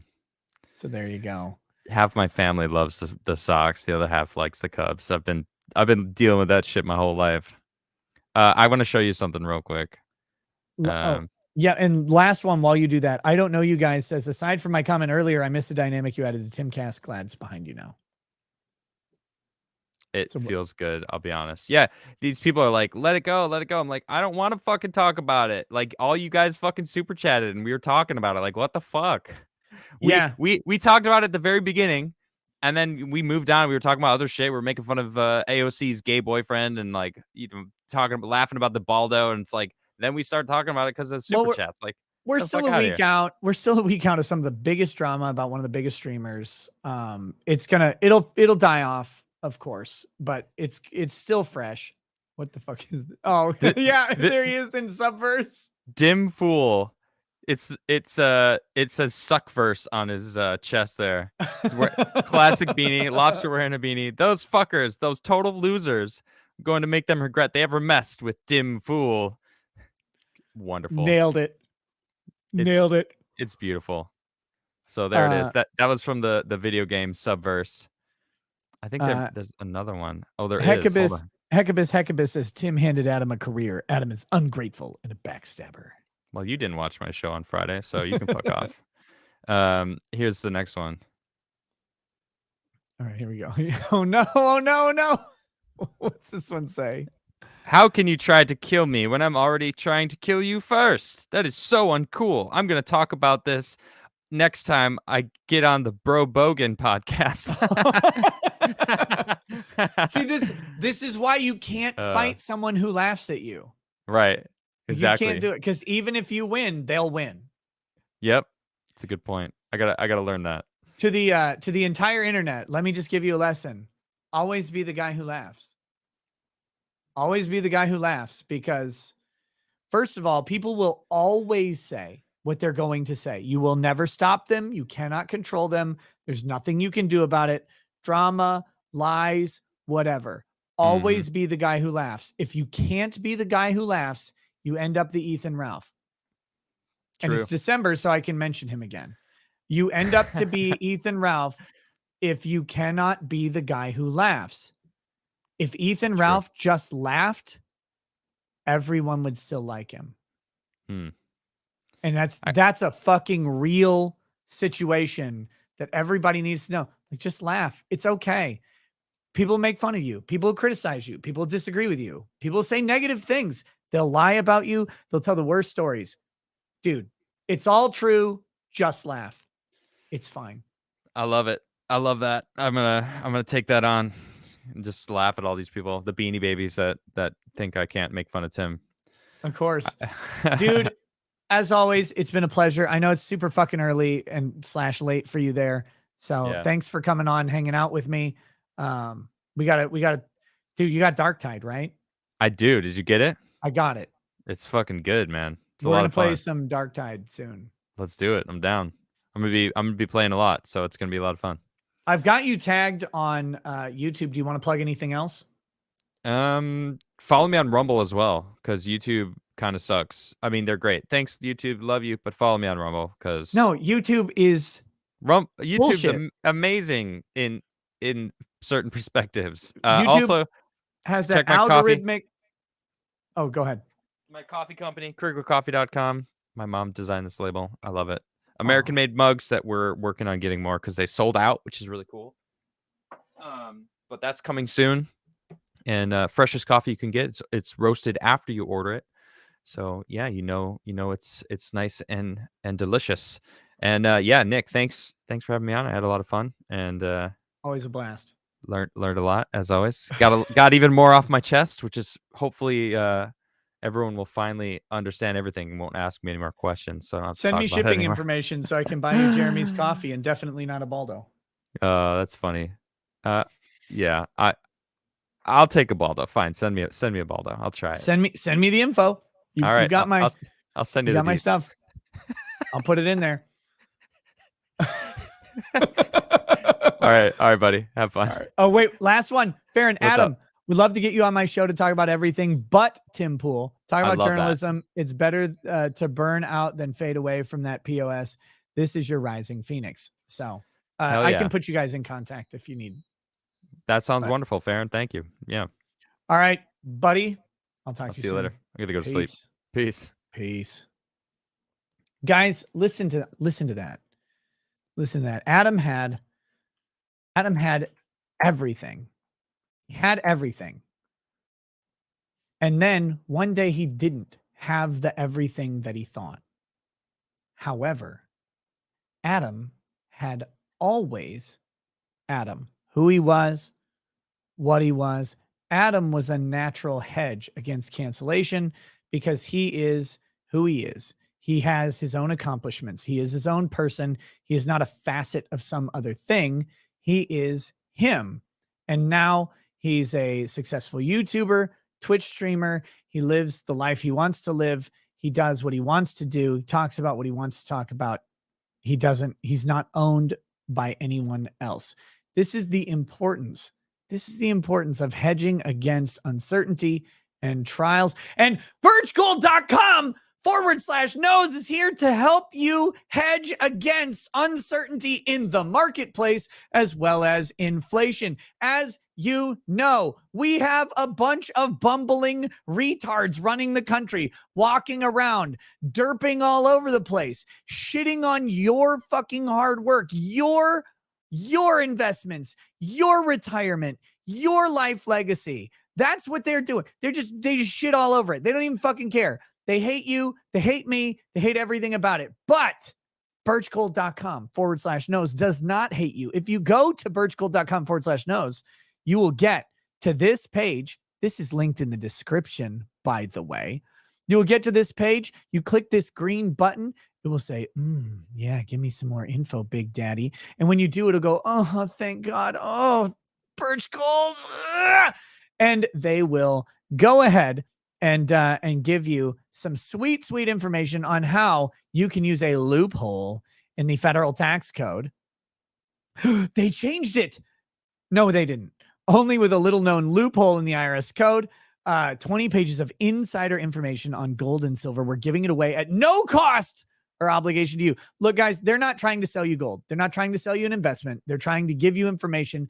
If it's the right move for you, if you think using gold and silver as a hedge against inflation and uncertainty is the right thing, you work with Birch Gold. If you don't think it, don't do it. Very simple. They're just here to give you the info so you make the right informed decision for your portfolio. Different for everybody. You got to know your customer. You got to know your risk tolerance. There's all sorts of rules about this that you have to know when you're involved in commodities and stocks. And Birch Gold is here to just round out that profile. If you choose to engage with Birch Gold, they have all sorts of options available for how you can protect your investment. This is your life savings. This is your life's work.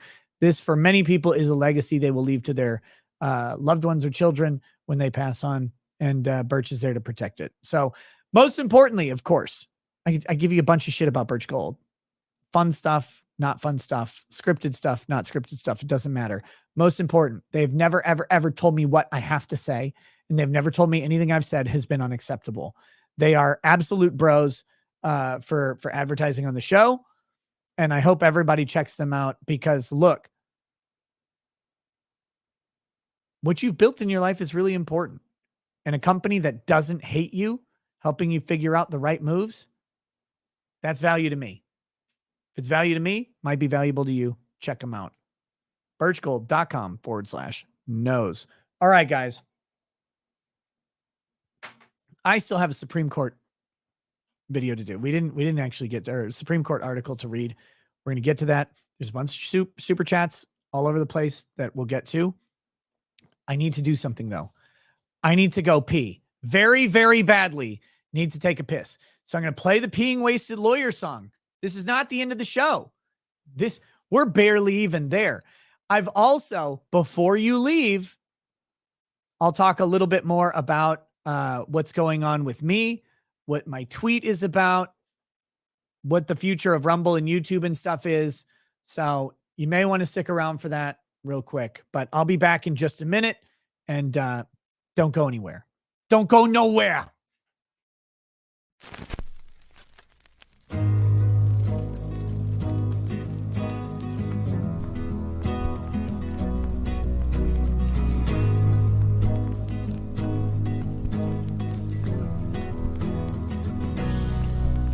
He drank a fair bit and then realized that his bladder can't handle the liquor inside, leaving us with his chair while he runs up the stairs, hoping the stream doesn't suddenly die.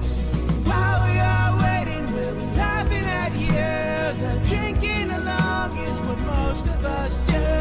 The chat is united, getting excited. What you have for us when your feeling is through. When you have a small bladder and no sphincter control, freedom of liquor doesn't mean freedom from soaking your drawers.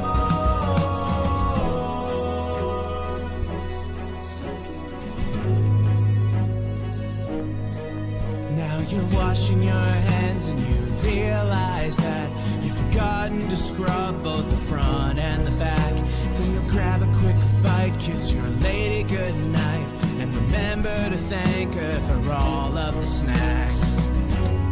Whoa, water will cure your hangover.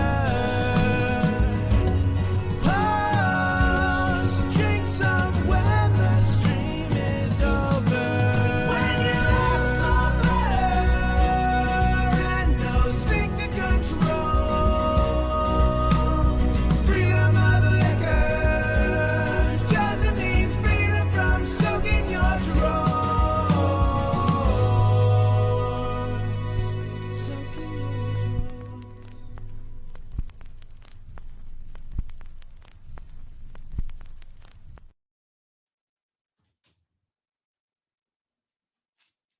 Oh my goodness. Oh my goodness. Here we go. Whew. It was not a deuce, Sheila. Jeez. If I can poop that fast, I need a fucking medal. Okay. All right. I'm drinking too much. Whiskey's a diuretic, which doesn't have anything to do with diarrhea. A diuretic makes your bladder need to empty frequently. Kay says, Nick, it was Medicare. Oh, yeah. Okay. Watch his review of your review. You'll die. It's hysterical. I haven't even done the full review yet. Jim's only got the partial review. I need to talk to that man. Daddy Jim, I put bottle in butt. I done Baldo review. I'm just trying to get your attention. You won't answer my DMs on post, you bigot. Come on, Jim. Do one more show with me before you goof off into the great unknown. I love you.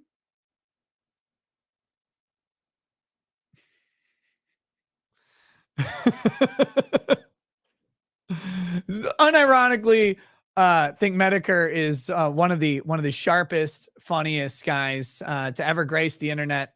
And whenever he's gone, it's going to be a sad fucking day. And I do hope to do one more show with him before he goes. Frankly, he's disgusted with me. Good. I don't mind. I did it all just to get his attention. That was the whole reason for everything that's happened in the past year, is all just to get Jim's attention for one more show. You did what with a bottle? If you believe the internet, a whole bunch of shit. If you believe reality, not that much. But again, all rumors are all true. There is no way to fight what the internet believes happens on anything. So you just don't bother. Who fucking cares? All rumors, all true, all the time. Stop worrying about them. Okay. So here's what we go. Here we go. Briefly, let me address my tweet, which is about big things happening. So big things happening today. I have conceptually finalized a deal with Rumble. What does that mean for the show? Does it mean, oh, no more YouTube streaming? No, actually, specifically, no.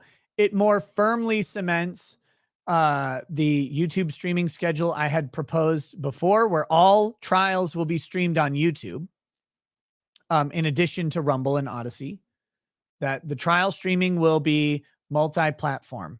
I think that's critical because I think that fuels growth, that brings people's eyes to the situation. I think that is something that needs to be part of any sort of arrangement. And if you, and Rumble never asked me to be very clear, they never asked me to stop streaming trials or anything like that.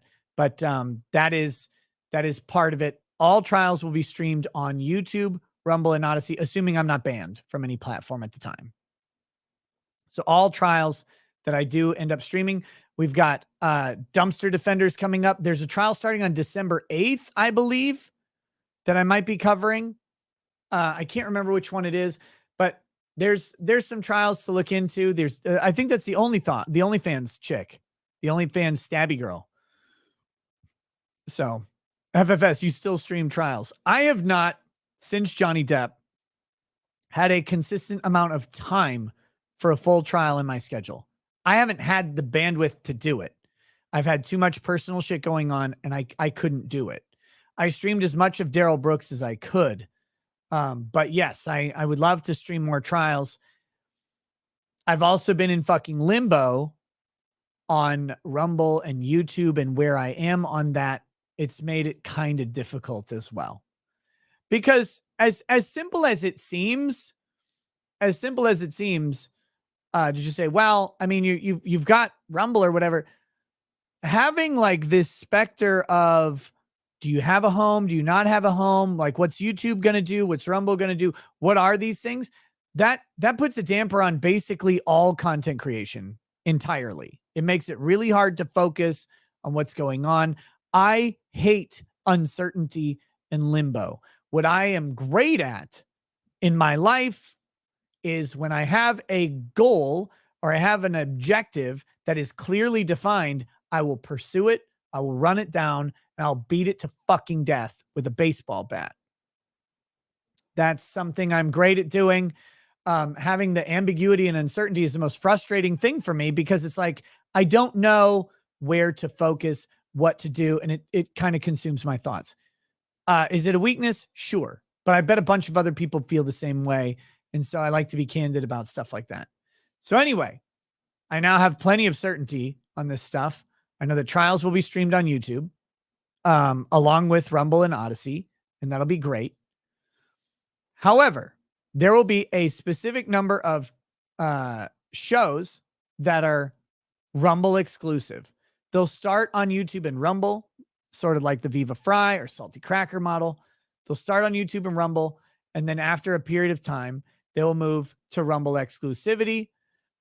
The idea is to bring people to this platform. It is not an alt tech platform. It's a tech platform. They need improvements. Don't get me wrong. The UI needs improvements. Player needs improvements, and they're working on those. And I'm very glad that they are, but we do need a competitor to YouTube, a legit one with people with an anti-censorship mindset. And I'll be working with them on that as much as I possibly can, on the improvements and on the anti-censorship stuff, and pushing back against any sort of drifts towards censorship, including on the recent chat moderation stuff that they've done.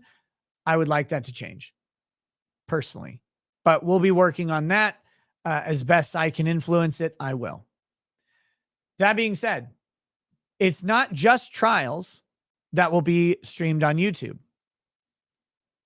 because I have left myself enough flexibility to do several YouTube streams a month. Actually, multiple YouTube streams a week. I will be developing and solidifying that schedule as far as between Rumble and YouTube streams as best I can for consistency. So look, if you're on YouTube, are you going to get 5 streams a week? No. If you're on Rumble, are you going to get 5 streams a week? Probably not, because I've typically been doing 3 to 4 lately. Usually I try to do 4. But so no. But wherever you are, I want you to know the schedule. I want it to be consistent. I want people to understand, like, Nick, aside from a sickness or something like that, Nick will be here at a specific time on a specific day. So that's that. That's aside from the trial streams or daytime interviews, which are completely different animals and enigmas. But I'll be developing that schedule. I got to figure it out. What's the best one for each platform? And as soon as I have that figured out, it'll be announced on, wherever I can put it. I'll try to make it as clear as fucking possible. Even though my schedule's been the same for 4 fucking years, people are still unclear about the schedule. So I'll try and make it as clear as possible on that. So, I want to put that out there. This does not impact my ability to stream on Twitch. It does not impact my ability to stream on locals. All of that stuff is all the same extra that it always was. There's nothing there to change. But just so you guys know, that's what's been going on. On Monday, I am flying down to Miami with Lady Rackets. I will be signing the contract, hopefully, like that's the idea, there at Rumble Studios, or at Rumble HQ, I should say. And I'll probably film it. I'll try and get some, just statements from Rumble people about what they're trying to do, what they're working on, what their vision is. And we'll get that up in a video as soon as I can. But that's the goal right now. And by the way, I did not ask Rumble to pay for my trip to Miami or anything like that. I said, I want to go down. I want to go down to Rumble. I'll be doing all of that. So that's all on my dime. That's because I believe in the partnership. I believe in what's going on. with them. And I really love that we were able to make this work. So that's what's going on with my tweet. Big things happening. And after Monday, I'll try and give some more details. I just want to make sure that when I say the actual details of the agreement, that we've got all the kinks fully worked out. But today, I finally got to have the call. We've been passing in the night for like 2 weeks. We finally got to get on the phone with them, have a full-on conversation, work out the distance between the two people, right? Because that's how negotiations work. And that's all done. And by the way, to all the people out there who had very constructive advice about what was going on behind the scenes, you had no idea. You couldn't have had any idea. I tried to tell you to just be patient and wait, but you don't believe me on anything. And that's fine. But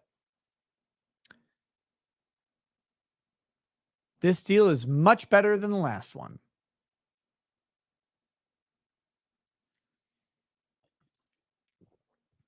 So cheers to you all. Cheers to everybody out there. I'm in a really fucking good mood today. I'm in a really fucking good mood today. And you can shit on it all you want. Doesn't bother me. Oh my gosh. Forgotten Patriot says shit move, but I wish you all the luck.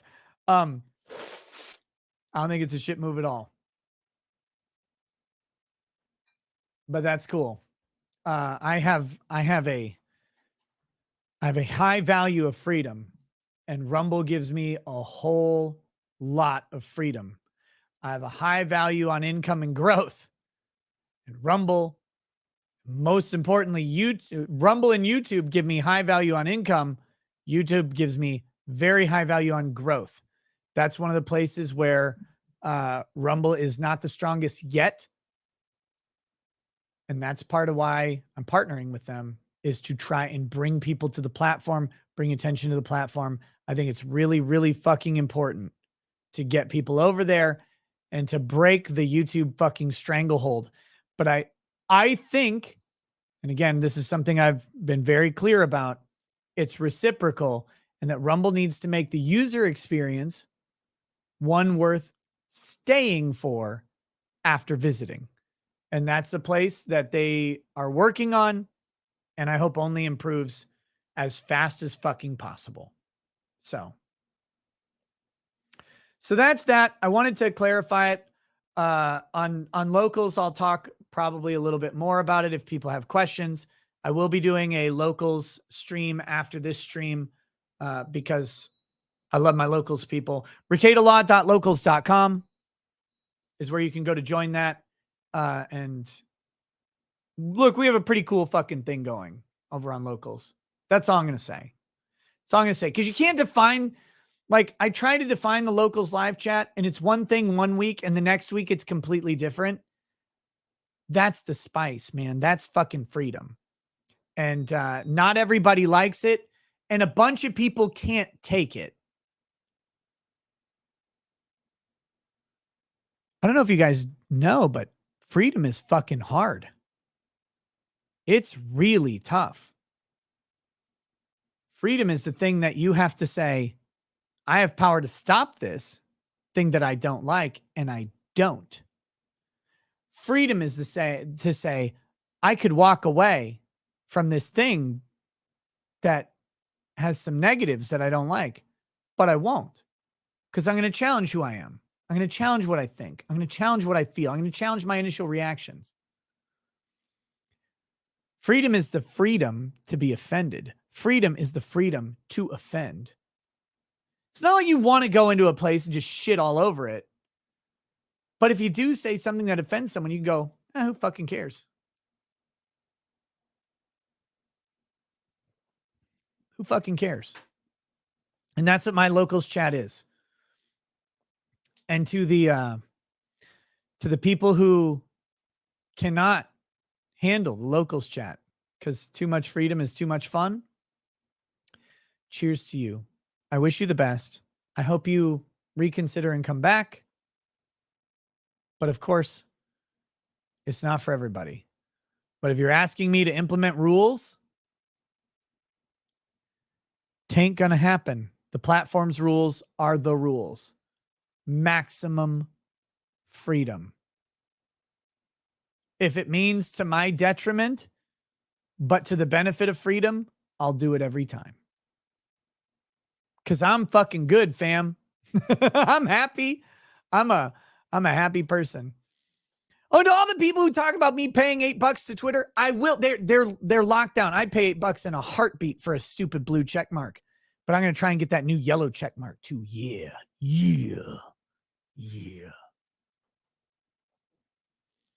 All right. That's about as much as I'm gonna talk about this stuff. But I wanted to make sure and get that info out to the people who are not on locals yet. But again, more details. I'm very candid about what locals is and what I do on it. And I'm an open person with almost everything. There's some stuff that will always be private because it involves other people. And I don't compromise other people's privacy without their permission. Okay. So that type of stuff, of course, I'm a lawyer. I get confidential communications with people all the time. I can't talk about that shit. And then I'm just also a confidant and friend to people, and I get confidential shit there. I'm not going to talk about that. If it's just about me, though, what do you want to know? Whatever. Come to locals and find out, because that's where that shit goes. All right. Next, let's do this. I'm going to probably, so the Balenciaga, I was going to talk with Crigler, but he's not here. And I could, damn it, Fame-A-Lot says, congrats, Nick. Get it, dog. Get on it, dog. On it. Now let's work on those shoulders. You know what, Camelot? I challenge you to a shoulder off. That's right. We'll meet in person. And whoever has the biggest shoulders has to have sex with a different man than me. I'll throw down, buddy.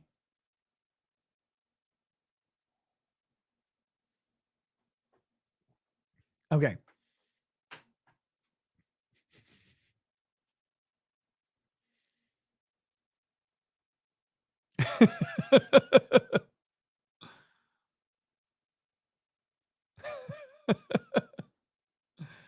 Okay. Here we go.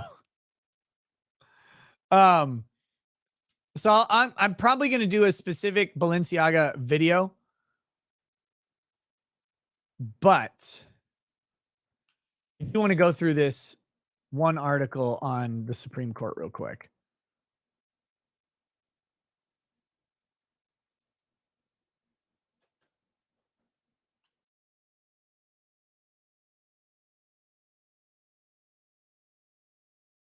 This is an opinion article from The Hill. The Hill is such a fucking bullshit cucked publication. Here we go. Let's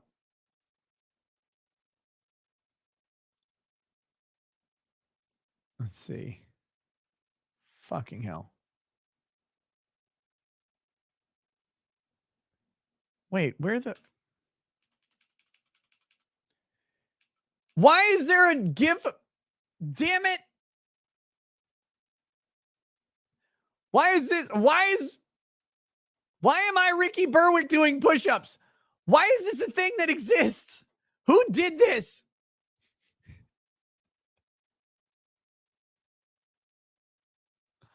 All right. So this is by Stephen Lubet. Who the fuck is Stephen Lubet?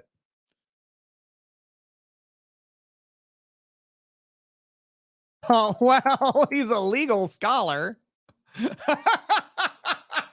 Ow! Immediately, I don't give a shit about your opinion. I'm a legal scholar. Oh, of course you fucking are. Look at this guy. Stephen Lubit. Legal scholar, Northwestern Law. Is the Edna B. and Ednifed H. Williams Memorial Professor of Law as director of the law school's award-winning Bartlett Center on Trial, blah, blah, blah. It's a cancer. It's a cancer.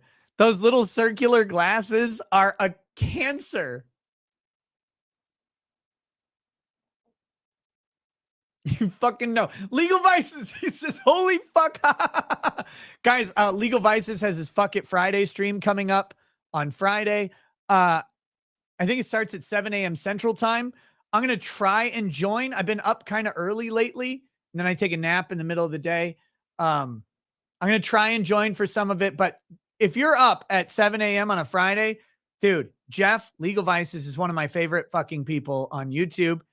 Make sure you check out his channel, check out his show. I'll try and pop in when I get up on Friday.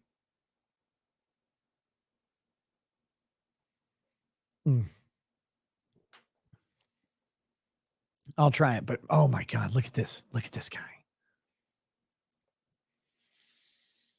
Oh, he stepped down as director of something. Oh, geez. No. Ted Cruz must recuse himself on Scalia replacement. Okay, so we're getting an idea already. So is the Supreme Court turning the Constitution into a homicide pact? The answer is no. I can answer his question really quickly. Fuck off. Here we go. It looks as though there will be no end to the fallout from Supreme Court Justice Clarence Thomas's majority opinion in New York State Rifle and Pistol Association versus Bruin, holding that gun control regulations are presumptively unconstitutional unless they are sufficiently analogous to a 19th century law. No, that's the right decision. All gun control regulation is presumptively unconstitutional because the fucking Second Amendment says shall not be infringed. It's not ambiguous. It's not a mystery. It's nothing but the goddamn God's honest fucking truth about what it says in the controlling law of the land document that this dumb motherfucker has to know exists. It's the rule of the country shall not be infringed. So yes, it is presumptively unconstitutional. Every single law regarding gun control, regulation of firearms or other arms, anything that seeks to restrict it is presumptively unconstitutional and must pass the requisite level of scrutiny, which should be strict. I don't know if they've actually fucking nailed it down to strict scrutiny yet, but they've got to do it because this is a fundamental enumerated right. Enumerated just means there's a number and it's written. It is known, right? Number 2, it's amendment number 2, right behind the other important one of speech fucking matters. It's not a goddamn mystery where we get this right. Abortion rights were a mystery. It was a Frankenstein's monster job of conglomeration of bullshit to try and get an end run into abortion because they thought that Norma McCorvey, Jane Roe, was raped by a pack of blacks. Because that's what she lied and said. And a bunch of justices believed her. And later she came out and was like, actually, no, that wasn't the real story. But they played every fucking lie in the book on Roe versus Wade. All of the lies to get the dumb simps on the court to agree with a fucking promiscuous woman who wanted to be pumped full of semen and then ended up spitting out a baby that she didn't want. Norma McCorvey changed her fucking tune later in life, but she lied to get that case. I've talked lately a lot about this. It's about the right plaintiff. And I'm sorry, but in 1970, gang raped by a pack of Mel Gibson's nightmares is absolutely the narrative you wanted to push abortion. Well, my God, we wouldn't want a miscegenated mixed baby coming out of that beautiful white woman. Oh, Jesus Christ. The simpery was off the scale. If OnlyFans existed back then, there would be no right to an abortion. It would never have happened because it would have been like, I could have jerked off to someone else. But these old fucking erectile dysfunction faggots were sitting on the bench and a woman came in and they're like Roger Rabbit. They can't stand themselves and they have to just do what she says because she lied over and over. And everybody involved knew that bitch was lying. They all knew she was lying except for the Supreme Court, the trial court, the appellate court, because she was lying to them and they didn't do any critical analysis of it. So what they did was they accepted a narrative on a perfect plaintiff, miscegenation, mixed baby syndrome in 1970, not acceptable for a white woman who is moderately high profile and fucking all sorts of important people. If they knew that she took a black dick, my God, who would fuck her after that? And the judges are all like, well, I would, but I don't want to say it. So they cemented Roe versus Wade. They did this shit. These people are god-awful monsters who distorted the Constitution over simpery. And I can't believe that nobody else will just fucking say it. These simps did the damage. They killed more blacks than any slave owner could have fantasized about in the wettest of Amistad dreams. Like they couldn't, they're like, God, how can I kill just one more African? Oh, I know how. Roe versus Wade. We got 45 million of them. Jesus, this is what they did. Like they are so, and it's all based on a lie. It was based on a fucking lie.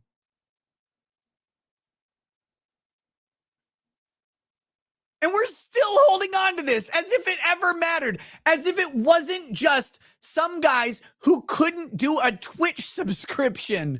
Like, again, if Justice Black or Justice White could have just subscribed for a month with their Amazon Prime subscription, Norma McCorvey would have been shut the fuck out during court. But they couldn't do that. She couldn't pull out a Sharpie and write their name surreptitiously on the top of her tit with just a little bit of nipple cut off.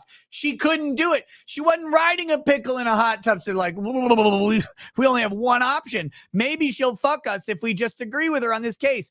God damn, these fucking simps, 60 years of murdering babies, 60 goddamn years of murdering babies based on a lie that was obvious.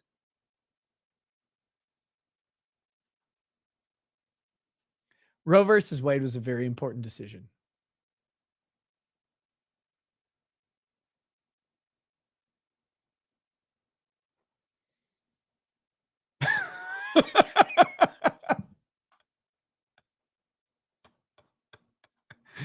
If you have not figured out that all this shit, all things, if you haven't figured out that all this shit, all of these decisions, pro-Constitution, anti-Constitution, everything is made at a specific time in a specific place by specific people who are just fucking people. I've said it before and I'll say it again. Every fucking judge on the planet is naked under the robes. They're all naked under the robes. That robe is nothing. That is not a shield for bad decision making. It's not a shield for bad legal reasoning. But what it does is it gives them power to make bad legal reasoning. It gives them power to make bad life influencing decisions. And 9 fucking cucks sat and condemned over 60 million Americans to death. And why did they do it? Because it was a lie, and they hashtag believed all women. When the woman and the people representing her were openly willing to lie, and they were unwilling to investigate. You want the problem with simps? 60 million dead. Talk about the Holocaust. You talk about the Holodomor. They don't even fucking come close. We got problems with Social Security. 60 million workers.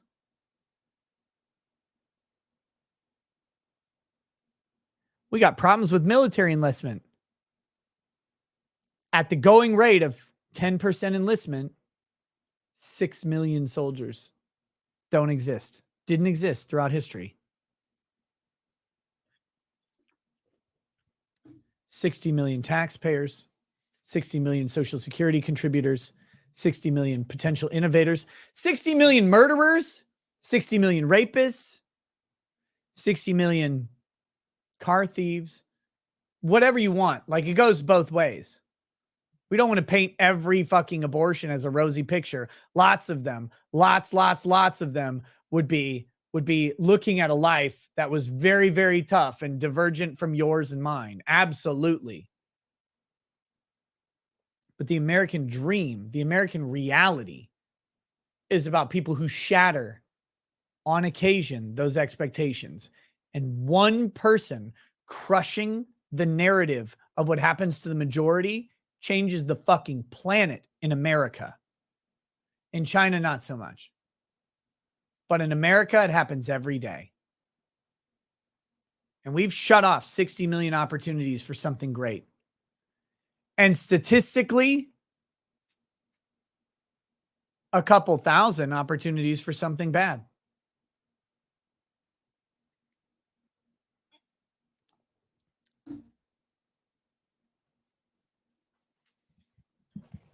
All based on a fucking lie. Anyway, this is my soapbox. Thank you for talking to me. Thank you for coming to my TED Talk. Let's get back to this. The court's requirement of a close historical comparator has turned out to be almost impossible to satisfy. Good. Shall not be infringed. Shall not be infringed. Shall not be infringed. It's not fucking ambiguous, you dumb cuck. It's not. It's almost impossible to satisfy. Almost. It should be impossible. The language says shall not be infringed.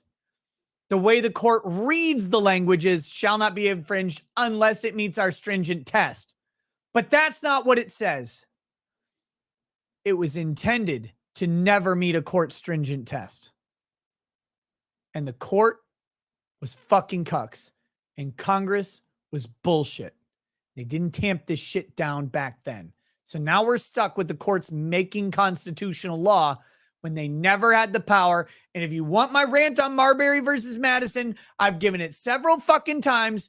But everybody who disagrees with me on Marbury versus Madison is fucking wrong, because the Constitution does not contemplate constitutional review and binding precedent on this shit. It does not contemplate that they could effectively rewrite the Second Amendment.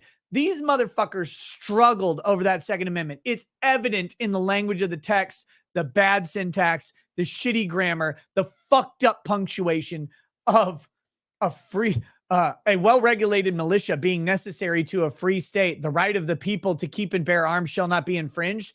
That doesn't make sense. No one talks like that now. No one talked like that in 1790 either. However, that's a compromise over days and days and days of hot, sweaty men arguing over what that fucking thing should say. And what it ultimately says is well-regulated militias are essential to keeping a free society. Bam. Period. Done. That's it. That's a thought. The next thought is the right of the people who may, on occasion, randomly be conscripted into service of the general militia to keep and bear arms that they would bring to the militia, but also that they would use to defend themselves, and most importantly, that they would use to defend themselves from tyranny, shall not be infringed. It wasn't a fucking mystery because everybody had a gun. You had to have a gun. You had to kill your own food. You had to kill your own British. You had to kill your own detractors. Everything was fucking murder-based in 1790. The death sentence was the sentence for felonies. There were only like 6. We took crime way differently. We took reputation way differently. And we took fucking tyranny way differently. It's not ambiguous. It's not weird. It's not a mystery. It's not hard to figure out. When they said the right of the people to keep and bear arms shall not be infringed, they literally meant don't fucking touch the guns, the swords, the knives, the fisticuffs, anything. Don't touch it. And they didn't. There were not laws restricting these ownerships. You could own a cannon. You could own a boat full of fucking cannons, and you could park it outside of Plymouth. All the cannons, enough cannons to lay siege to a port city. And they said, of course you can own that. Because freedom, baby, personal responsibility, individual pride, and accountability for your actions, not your thoughts, not your words, not your impressions, not someone else's interpretation. Your actions were either criminal or not. Period. And fuck all these people. Fuck everybody who defends Marbury versus Madison. Fuck everybody who defends every incremental restriction on absolute liberty shall not be infringed is in the Second Amendment. The First Amendment. No law respecting the establishment of religion. The right of the people to speak, the freedom of the press, freedom of assembly, freedom of religion. No law. And yet we have hundreds of laws on that topic. Hundreds of laws on guns. Those should have been constitutional amendments. The founders believed that the Constitution would be rewritten in 30 years. They believed that the amendment process would handle all of these weird discrepancies. They were wrong because the courts took the power that is not granted to them in Article 3 of the Constitution of constitutional review.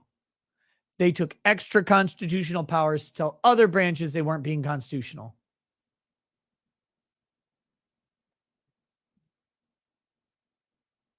And we let them. Starting all the way back at the Madison decision. We let them do this. Well, 1803, something like that. What is Marbury?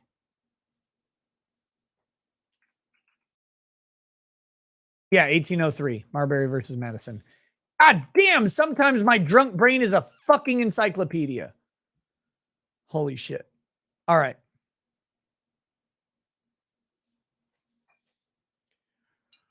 Rant mode off.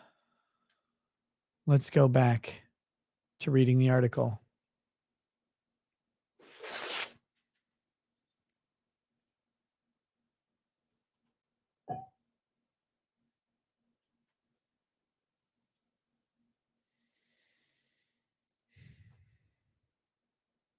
So it's almost impossible to satisfy, causing lower courts to invalidate or question otherwise reasonable laws. They're not otherwise reasonable. No, there is no question. They should be invalidating all of the laws. And then that should go to the Supreme Court. All of them. Invalidate the fucking laws. There is no reasonable prohibiting the obliteration of gun serial numbers. Why is that reasonable? Where is the serial number contemplated in the Second Amendment? A registry, a number requirement. Guess what? That infringes on your rights to keep and bear arms. The government knowing you have a gun or have purchased a gun and maybe transferred it to somebody else infringes on your right. The only acceptable laws have to do with people who have constructively forfeited their rights, putting a statutory structure around that forfeiture. That forfeiture involves committing a felony, preferably, in my opinion, a violent felony, and being either in jail or on probation following jail, parole. If you're not on jail or on parole, you've served your time, you should get your rights back. If you don't want people who shot someone to get their rights back, kill them or put them in prison for life. Fuck off. Once they've served their time, your rights should be restored. Period. Period. Period. And if we're uncomfortable with people having their rights back, maybe don't give them their rights back, because maybe their crime was heinous enough to put them away forever. But some guy who lied to the FBI does not deserve to have his guns taken away, because lying to the FBI is no nexus to his possession of a firearm or his right to own one. And fuck you if you think it does.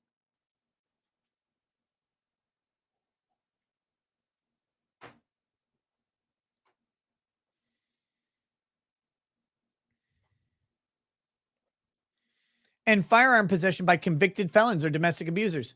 Why should it's really uncomfortable. Why should convicted felons and domestic abusers not possess firearms? Again, I think if you lay hands on your woman and she didn't ask for it, you lay violent hands on your woman, go to prison forever. Fuck you. Get killed. Fuck you. I don't care. What interest do I have? Do I beat my wife? No. Now, I get the whole problems with false accusations. We're talking ideals here. We're talking ideals. But if we're talking about gun control, domestic abusers, convicted felons, by the way, domestic abusers, this sweep up language involves misdemeanor domestic violence. That means if your wife is screaming at you about how you spent all night playing Halo 5 and you spit in her face, hypothetically, because she's being a cunt, go, pff. Misdemeanor domestic battery. No guns for the rest of your life.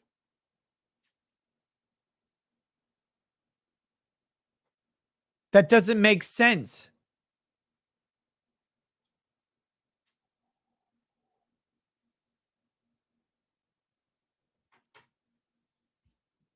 That doesn't make sense. Halo 5, this is 2015. Look, a lot of dads have to get shit for free or like on a Steam sale. Leave it alone. Don't you criticize me. This doesn't make sense.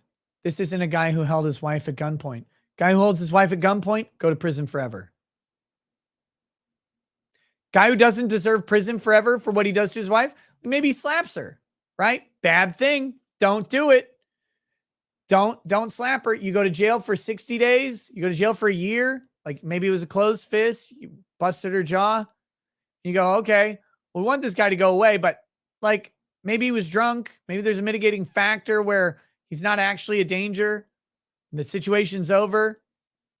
Do you take away his guns forever? Why? Why? He's not an ongoing threat. You've said so in your sentencing that he's not an ongoing threat. Why take his guns away forever? Let's stop fucking pretending that criminals who serve their time, do their probation and parole, for some reason need their rights abridged for the rest of their lives. That horse is AOC. That horse don't cunt. No, it actually does. It doesn't make sense. Why are we doing this? There should not be laws restricting this. Your right to keep and bear arms shall not be infringed. You have that right. The only way you should lose that right is through forfeiture of the right. And there can be statutory schema around forfeiture for sure, but it's got to be much more strict than it is now. Most recently, a judge held that the absence of a historical tradition of sufficiently analogous regulations limited New York's ability to restrict bringing concealed weapons onto others' private property. Why would you have a state law that says you can't bring a gun onto private property? Why does this make sense? Here's how you handle this. This is simple. If you don't want guns on your private property and you find out that a person brought a gun to your private property, you say, hey, Billy, I see you're packing and you also have a gun. I'm not a big fan of guns, and I'm going to ask you to go put your gun in a safe place, maybe in your car safe, maybe take it home, or maybe I can put it in my safe for a while until you're leaving. I'm just not a big fan of guns being out in good company. And Billy says, nah, buddy, I don't go nowhere without this PPK or whatever a gun is. I don't even know what guns are. I don't do it. You go, okay, well then, friend, I must ask you to politely vacate the premises. Billy says, nah. Then you call the cops and say, hey, I have asked this person to leave. They say no. Done. That's how polite society deals with it. But the reality is, you tell a gun owner, look, man, I'm going to have to ask you to either put your gun away somewhere or leave. People with close connections and good rapport will put the gun away. People with not as close connections or not as good rapport, they'll just leave. I'm not welcome. That's cool. That's every gun owner I know, by the way, says, if you don't want me there, I don't want to be there. Don't take my gun, but I don't want to be there. I'll just go anywhere else on the planet. It's fucking fine. This is how we handle this shit. There are laws around this. You don't need a separate law to make it some sort of fucking felony or whatever.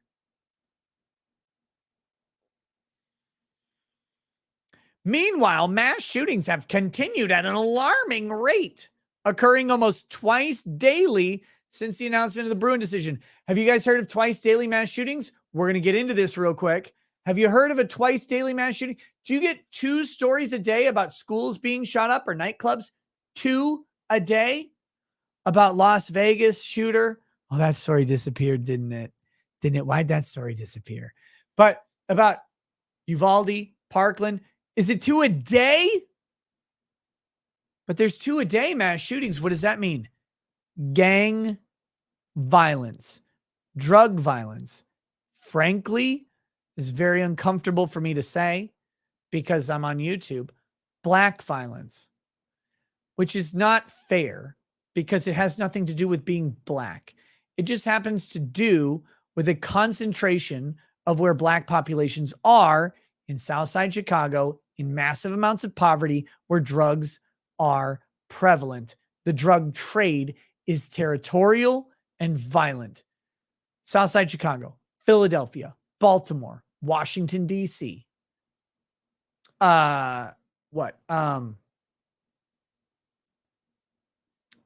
Houston, New Orleans, Detroit, L.A. It's not always black. Lots of times it's Latina. You go to Little Rock, Arkansas, it's white people dealing meth. Doesn't matter. You're talking about low economic opportunity, high economic impact of something like drugs, a black market thing that the government has artificially inflated the price of through risk, territorial nature, and then pride. Number 4, the most important thing, typically young men's pride. Young men's pride fueled by a gang atmosphere. Fueled by culture. Fueled by an incessant need to make these men, boys, into something they aren't and shouldn't ever be. You tackle those 4 things, you eliminate it. You disregard major metropolitan areas. Actually, you disregard 4 major metropolitan areas, we become one of the lowest crime countries on earth. You disregard all major metropolitan areas, it's not even close. It's a fucking joke.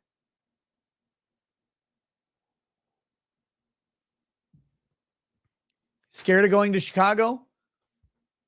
Be white and go downtown at 4 a.m. You'll be fine. Be white and wander into territory on the south side of Chicago. You may end up in a body bag. The most likely outcome, though, if you want to die in Chicago, be black and go into the south side of Chicago or live there. Actually, that's the more likely outcome. You live there. You get hit by a stray bullet. You get shot because you're in a territorial dispute with some other group. You're running drugs. You're engaged in otherwise criminal activity. This is the unspoken truth of American crime. The fucking overwhelming majority of our homicide rate is fueled, and specifically our mass shooting rate is fueled by other criminal acts. Some of those acts shouldn't be criminal. And if they weren't criminal, people wouldn't be engaging in them because there wouldn't be the economic opportunity. If weed was legal, if prostitution was legal, hell, I'm going to say it. If heroin, if coke, if all these things were legal and available through prescriptions, through over-the-counter means, through licensed establishments, if those things were legal and acceptable, you eliminate a shitload of territorial murder because you eliminate a shitload of territorial economic opportunity. Are we ready for that? No! Do not legalize heroin tomorrow. Jesus Christ. Don't take me fucking out of context on this. We're way too deep in this. We're way deep in what all this is. Prostitution is slavery. Yes, now it is. It wasn't always. It wasn't always. This is the problem with the libertarian philosophy. The libertarian philosophy conflates what's reasonable now versus what's reasonable 50 years from now. Should we want to get to a point where heroin can be legal because society is ready for it? Yes. Is society ready for legal heroin tomorrow? No.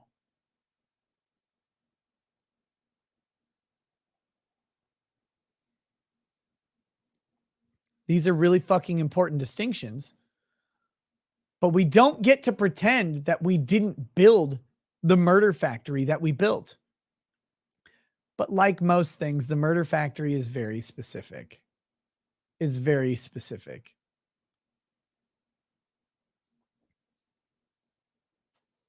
All right.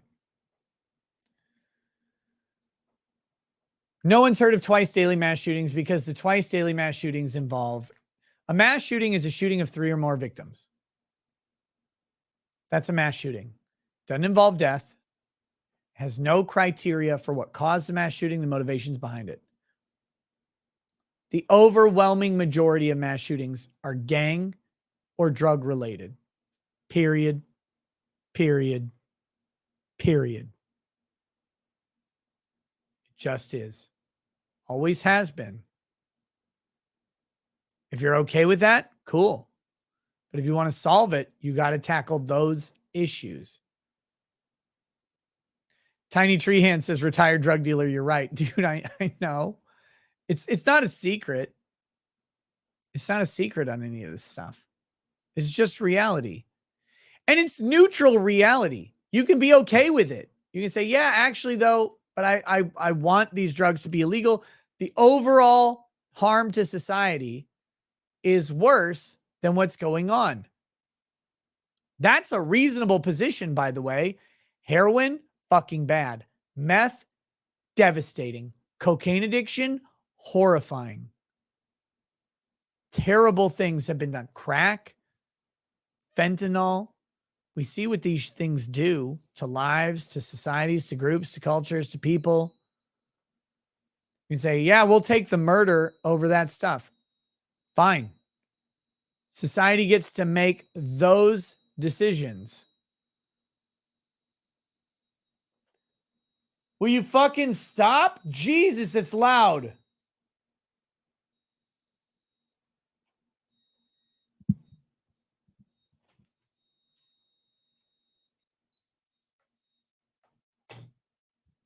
All right, I had to turn off the air conditioner. When it gets really cold, it squeaks.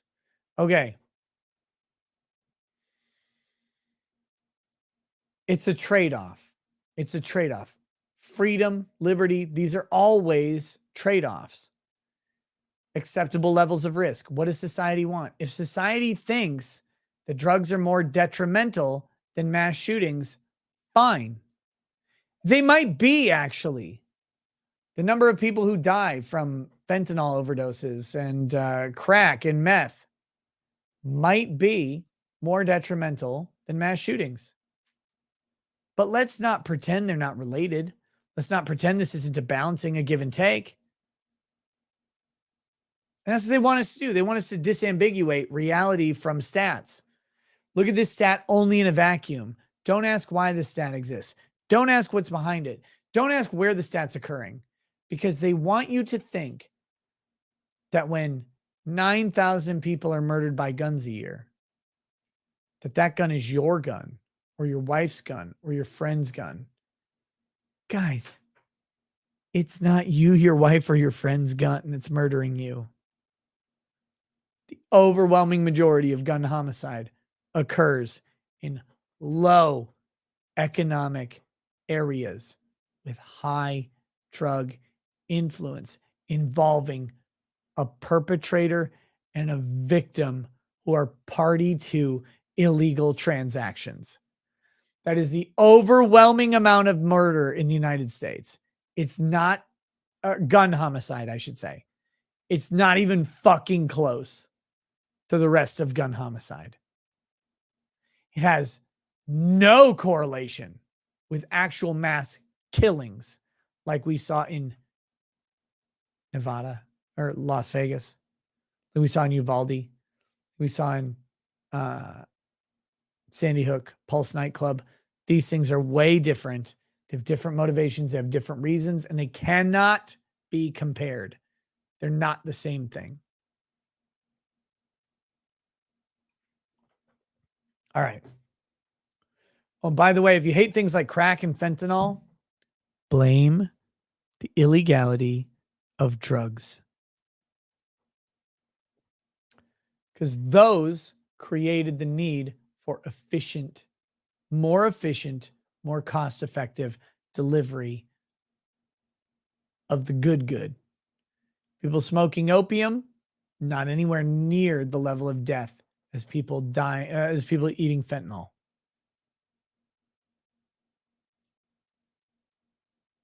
It's reality. Okay. At homes, businesses, schools, shopping centers, parties, bars, nightclubs, street corners, hospitals, and a 4th of July parade, often with legally obtained firearms, including semi-automatic rifles. Yeah, legally obtained firearms, sort of, not always by the perpetrator, but otherwise legally obtained, sure. But that's freedom, baby. You obtain a legal thing legally until you can't.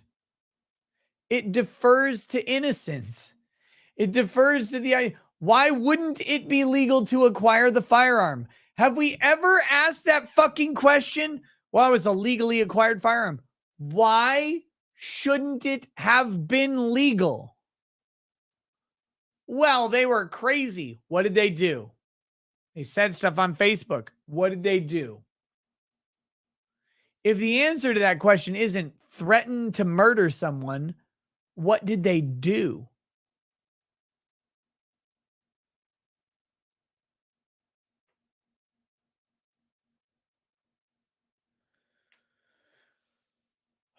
Okay. It did not have to be that way. In 2008, the Supreme Court held that Second Amendment protects an individual right to possess firearms. This is Heller. 2 years later, this is McDonald. The court made it clear that the right to keep and bear arms for the purpose of self-defense is applicable to the states as well as the federal government. Those decisions still left the scope of the Second Amendment right to be determined. Remember what the Second Amendment right is. The right of the people to keep and bear arms shall not be infringed. That's the scope. The scope is shall not be infringed. In other circumstances, even fundamental constitutional rights may be subject to valid limitations when the government can currently demonstrate a sufficiently compelling interest to survive strict scrutiny. Oh, stop it, you fucking liar. If they apply strict scrutiny to the Second Amendment, this cunt will have his period all over the hill. This fucking loser will have a goddamn conniption over strict scrutiny being applied because strict scrutiny defeats the NFA, period. The NFA does not survive strict scrutiny. Bump stock ban, gone. Not a fucking chance does it survive strict scrutiny. Magazine ban, gone. No way does it survive strict scrutiny. None of these things survive strict scrutiny. There's no way. This guy is lying through his fucking teeth because if he's invoking strict scrutiny, he knows he is 99% on the losing side of the issue. A similar approach to the Second Amendment, please apply strict scrutiny, would have allowed lower courts to at least consider the value of existing firearm laws in relation to the constraints they impose on gun owners. Nope. Actually, that's not true. Because if it's strict scrutiny, it has to be a compelling government interest. And then it has to be the minimally invasive means to accomplish the compelling government interest. It's a two-prong test, and it's fucking hard. It's fucking hard to meet the two-prong test. Because the first one is this interest even compelling? The second one is this narrowly tailored to not sweep up otherwise legal activity? No is the answer. Basically, never. You can't. But even that modest evaluation has been foreclosed by the Supreme Court's command. As one judge put it, that a gun regulation's constitutionality hinges solely on the historical inquiry as the only consideration. Good. That amendment was written in 1790. It should be treated that way.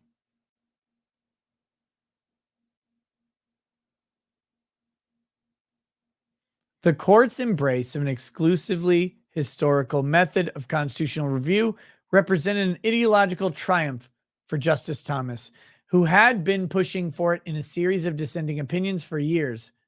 Good. And he finally fucking won. In one solo dissent, for example, Thomas argued that judicial bias in a death penalty case should have been determined according to the historical treatment of judicial disqualification as it stood in 1768, under which a judge was disqualified for direct pecuniary interest and for nothing else. Who cares? Why is that a problem? That has nothing to do with this case. The court's majority fortunately rejected Thomas's extreme position, applying contemporary due process contemporary principles to something written in 1790. Think about that. Contemporary principles to something written in 1790.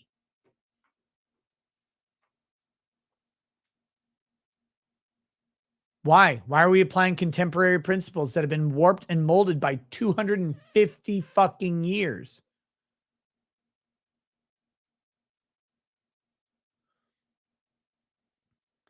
to hold that there is an impermissible risk of actual bias when a judge earlier had significant personal involvement as a prosecutor in a critical decision regarding the defendant's case. We let judges get away with so much that this line doesn't actually make sense. It should make sense, and it doesn't. But actually, if you apply contemporary due process, or if you apply the original position to this,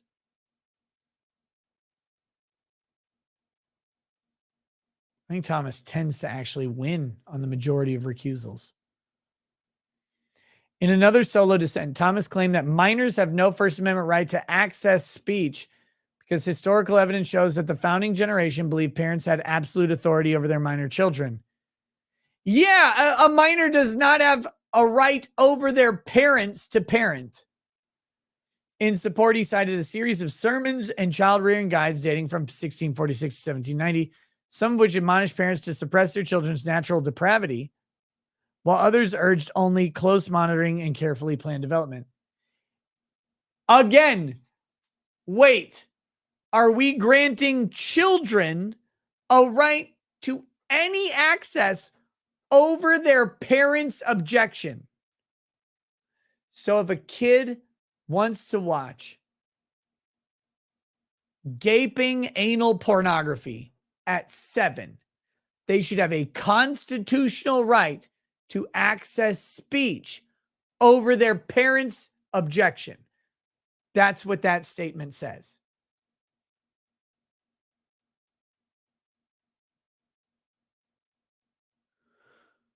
Are we fucking serious?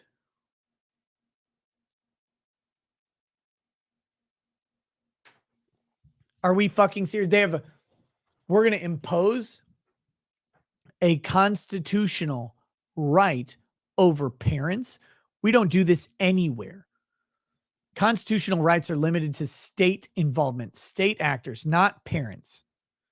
And we're going to just pretend that that's not real for a minute. And we're going to say, no, actually, the state can intervene on behalf of the child against the parents. Okay.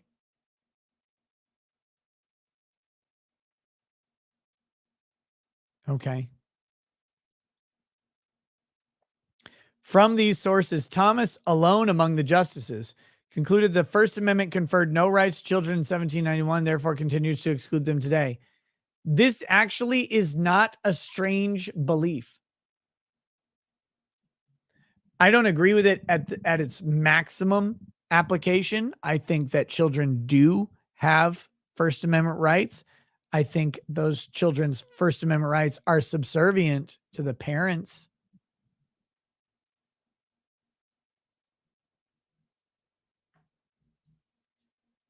I don't think the government should be involved in the parent-child relationship in this way. Determining the practice and beliefs of the founding generation from 18th century child rearing guides, however, makes as little sense as drawing conclusions about modern American eating habits from self-help diet and nutrition books.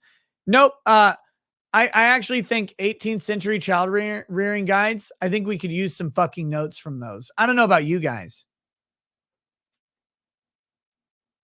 but I think we could use some fucking notes from those.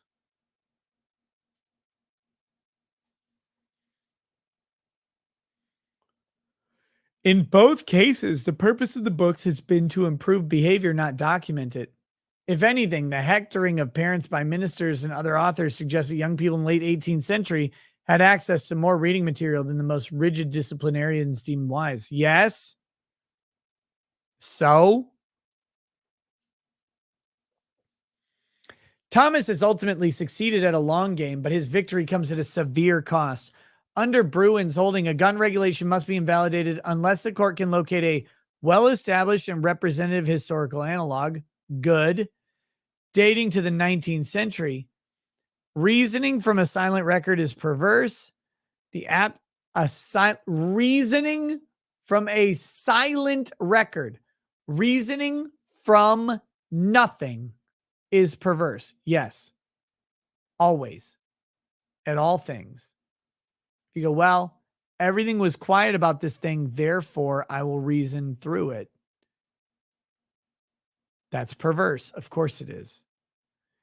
Silence on an issue doesn't imply automatically acceptance, condolence, confirmation, affirmation.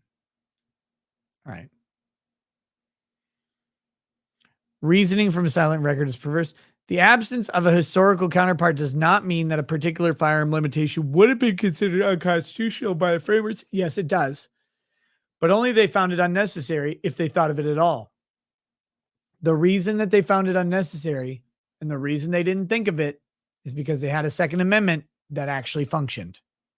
Period. One judge has already ruled that domestic abusers cannot be prohibited from gun possession because there's no such law in an age when domestic battery was regarded as an unprosecutable family matter. Good. Good. Honestly, good. I know it sounds fucking awful, but a domestic abuser on its own does not get to be prohibited from gun possession because a slap is not a threat to murder. A slap is bad and they should be punished for it. Never lay hands on your intimate partner. Women especially, you dumb bitches out there trying to hit your man, wondering why he hits you back. But largely speaking, to men, don't ever lay hands on your intimate partner. Of course. Of course not. And if you do, you should expect prosecution. You should not expect, however, is that a misdemeanor conviction means you lose your guns forever. Fucking insane. And high capacity magazines were unknown and would have been thought impossible in the area of muzzle loading muskets. Lie, lie, lie. The era of muzzle loading muskets had repeating rifles. If I'm not mistaken, they had those cool rotating barrel fast fire guns. These motherfuckers were trying to build a faster shooting gun from the moment they built the gun.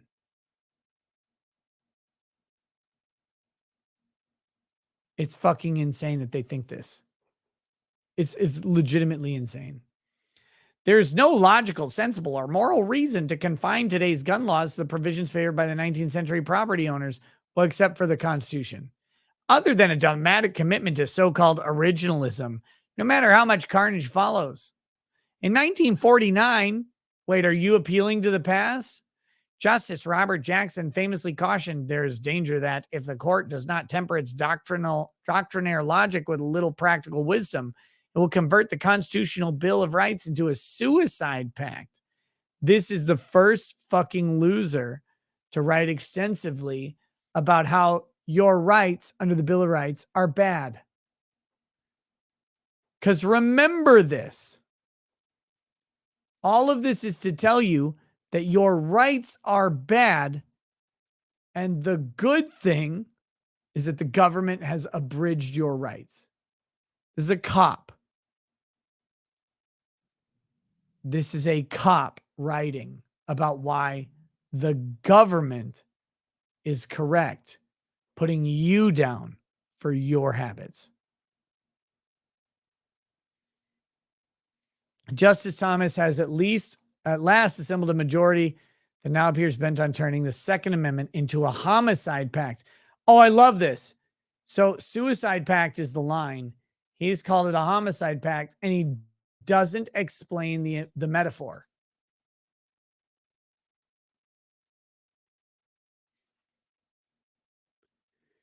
Bro, you didn't explain the metaphor.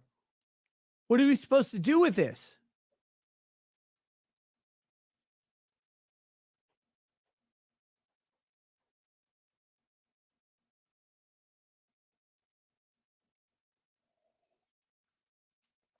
All right. So there you go. There's the article about Clarence Thomas forcing the Supreme Court into a homicide pact, which is not an explained or defined metaphor or anything else. It's fucking insane. How's it a homicide pact? You don't like it? You're going to die from it?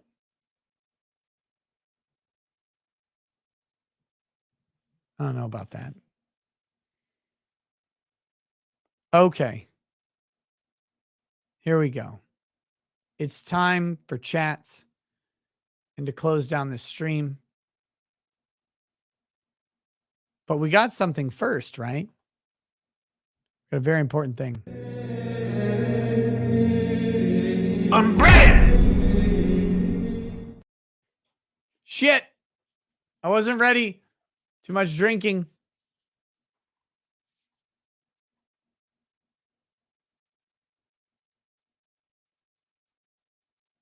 Here we go. Hope you guys liked the Unbreaded yesterday with Brandon Caserta. I loved that interview, by the way. I thought that guy is fucking awesome. 753. Oh my God. A prominent January 6th patriot has reached out to me.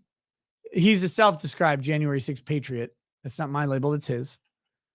Has reached out to me. He's freshly home from jail and he wants to talk. So I'm looking to schedule an interview with him. That one's probably going to have to be Rumble exclusive, which is fine by me. But you know, that's an interesting fella. I want to know about it. I want to hear about it. But he's reached out to me. Lectern guy, I don't think so. I don't know what his thing is, but he said he's a prominent January 6th person. I got to look him up and do the research and figure out what that is specifically. But I am not opposed to having January 6th people on.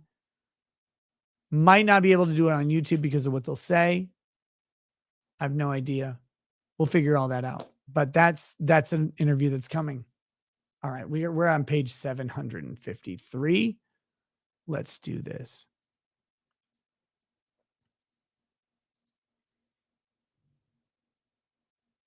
753. Foot Locker like that tubhead bowl cut roommate I had from the drone fish race. Fly her into Reagan International so I can instruct her swallow my vitamins. Tell Jess to fall out her chair and stop waiting tables. Crash herself and choreograph life support from the ICU because you blind as fuck. Let Carson teach you to binge on heroin for long enough to get rid of that halitosis. Tell Uncle Tommy your shell is leaking and you look like drool over fresh salami. What restaurant is Master taking your slave binger ass to this week? Is wifey letting you eat at the table with your adults, or are you segregated at home? Tenured, but you tuck your dick in your own home. I met your step family. They told me what a tomboy you at 60. Tell Tommy to crash the Porsche de Grasse into the Hamptons after brunch with his white mommy. All right, it's time to shut the fuck up while you hear a grown man speak. Sizzling bodies. Genocide is more important than getting laid. Tell Miss Frizzle to hijack the bus and execute the kids on the interstate. Hand over all your money before I turn your children into burnt steak. Tupin Kev Yawn should never have been allowed to steal a Binger's music. All his songs were covers. There were no good songs. And even the ones that weren't obviously covers were still covers because he stole everything. And over hands, over your head, before this roadside car bomb spreads your carbon like carbonade. Cosmo Teletubby ain't shit but an Uncle Tom. Delist this effort can and teach only Matthew C. Harris. Bomb the internet. Academic bullshit, I already won. Choke yourself on a wonton and make a wish that bingers don't kill you at the Foundation Ground Zero to Chalk. Bingers hunt them down and kill all of them. At least I fight my oppression rather than ending over. Tell Andrufus it's over and stop sipping the curious drip, drip, drip. By attacking his children, you ruin a man's ability to think. You cause them to fall into depression and illness from the grief. They will give up on life when you devastate the family by slicing off the child's nose. Inhale this debris like carnage. Cancel the asada sauce. I'm the minister now. Your baby just choked on chalk. As best as Jeff sign off the Mundi Mundi Pocky Boy Desi Dirt. fuck your auntie and call me asbestos. Cheers to the nobodies on the second floor. You know what the fuck the snow collapse was for? Bow and say a toast to the fallen Fred. Rhythm like shit. Locked up in the closet with his ugly white bitch. Chinatown down, same shit. Already don't know how it works. Chink, keep your chin down. Chin Lee hooker on his back with the windows down. You buried like soy sauce 28 days later. Hold my duck. Saudi crashed into a punk rock half-ag asshole with a hipster stash with pronoun. Which pronoun is Hinson this week? Pipsqueak, altar boy with a damaged ego and a dead mom, an exaggerated widow's peak. Children are children. Time for Matt to rest some weed on your ass cheeks. Daniela, bend over. Let me show you an extra gun show next week. You leave my dick leaking. Wait until this dick hits. I'll carve your cervix in half. Piping stream directly down your philosophical fallopian tubes. The only fallacy I recognize is a dry pussy underneath my magic wand. None of that hook face Crispin calzone. Daniela bent over in the kitchen like she needed to scrape a worm off the floor. Suck me in the bathroom before the earthquake kicks in. Daniela, bend over again. Roll me some weed and bury your face in the mattress. Tell him to go fuck his sister again. The suck of love is what he called it. Uncle Tom deserves to die. Let it swell till his organs tell the death. Rattlesnake, tattletale, and tell a tubby to die in the tear garden. I heard Appia shivering at the white man's puss in boots. Shameful, don't tell the rest of it. You got the energy of my grandmother during menopause. No leadership, so dead. None of that white spick shit. None of that goose vodka with vomit. None of that Rosie the Rivera. None of that Cintron FJ, Vinny Egyptian, Guido, Eddie Gordo, lame ass Kravitz, gun reptilio. None of that horse crab, guinea spick, matzo ball in the relish. None of that spicks on ice reprise. Stop reproducing. None of that ching chong ping pong wang ping pong. Serve up a crime with hate. Detonate all of them. None of that Vendy Uncle Ben Vidi Vici with Vicky Bon Oliver. None of that Ginny syrup body spray except the type that causes blood cancer. None of that Rico ridiculous imposter shit with fake Italian postures. None of that macho grande Ariana. Kill the Swarthmore with fire. None of that Bronxo Balla shit. None of that Marsical mariachi Christmas with Rosenberg sauce. Genocide all of them on. I'm ready.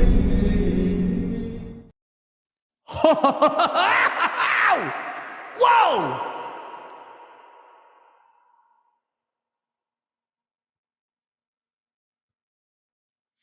Whoa! I need a goddamn semester to process that page.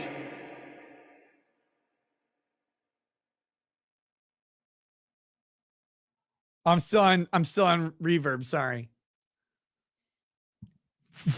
Oh my God. I could teach a course on that page alone.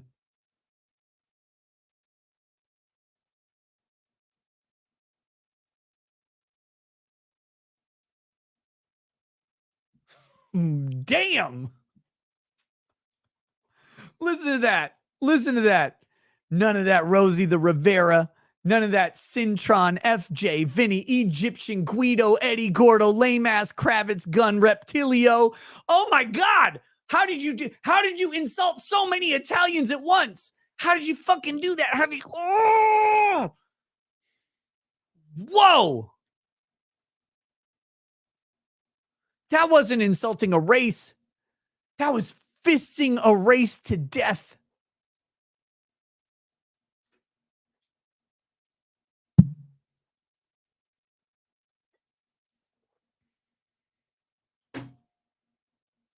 Damn.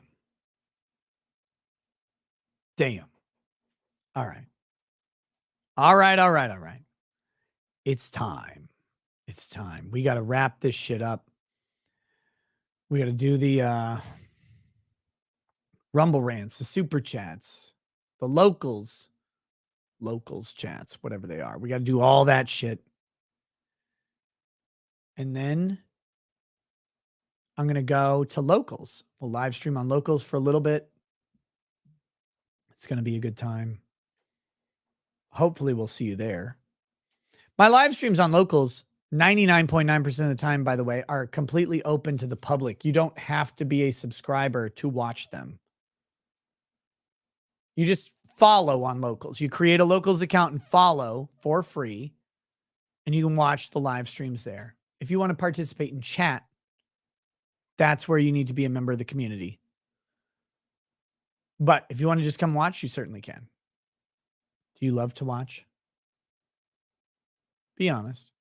All right, here we go. Fair and Bound says, spoke to a number of my JD friends here in DC who are in FedSoc. They say Roe versus Wade was their white whale. What's next? What do you think is next for conservative FedSoc judges to tackle? US v. Miller. US v. Miller is ripe for destruction. It is fucking ripe for it. US v. Miller needs to go.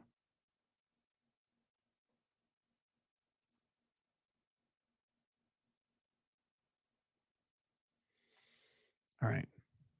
We're going to start over here on some locals chats.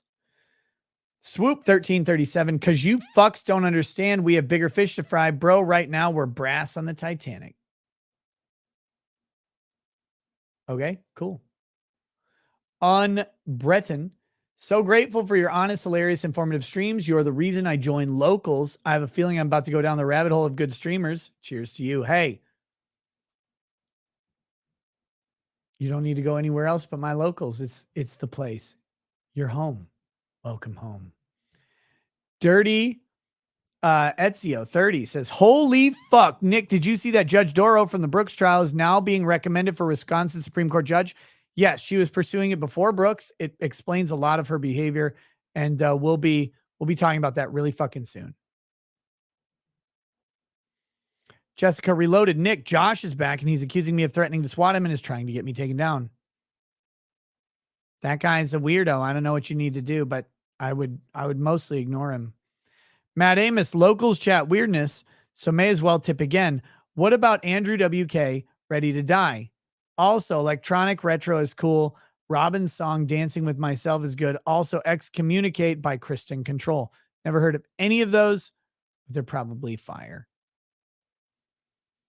Reformed Convict. Thank you for saying it, Nick. I'm a non-violent drug felon thinking of trying to get my rights back pro se. Is there any chance it might work? I won an argument on taxes owed from when I was in prison. I impressed the judge by arguing I was state property and all debts and bills would be paid for by the state as written in the document handbook, and the judge dropped $6,000 in taxes. I took a shot and it worked in Virginia. As far as getting your rights back, expungement is a very specific area of law specific to each state. I don't know if you'll win or not, man, but shoot your shot. Go for it. The cool thing about expungement is you can bring another expungement action if you lose the first one. You might have to wait a little bit, wait 6 months, a year, or whatever, and say, hey, now I qualify for expungement. I didn't before. You should consult counsel in your area, though. You might be able to do it pro se, but you should either way consult counsel in your jurisdiction. Ben SC, does anyone know how to treat a nasty case of chlamydia?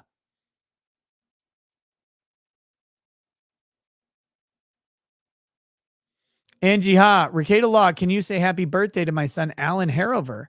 Turns 22 on Saturday since it falls on a weekend.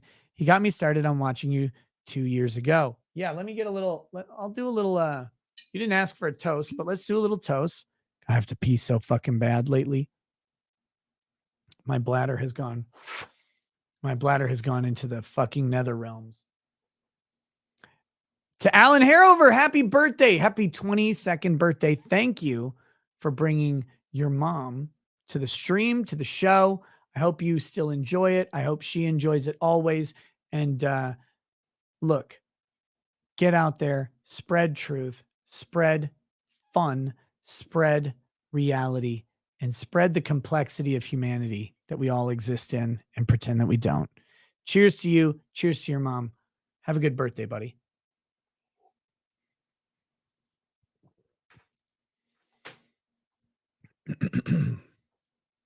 Malik Foxon over on Odyssey says, the whole upspeak shit makes me think someone doesn't ever have an original thought of their own and they just default to not being sure of their answer.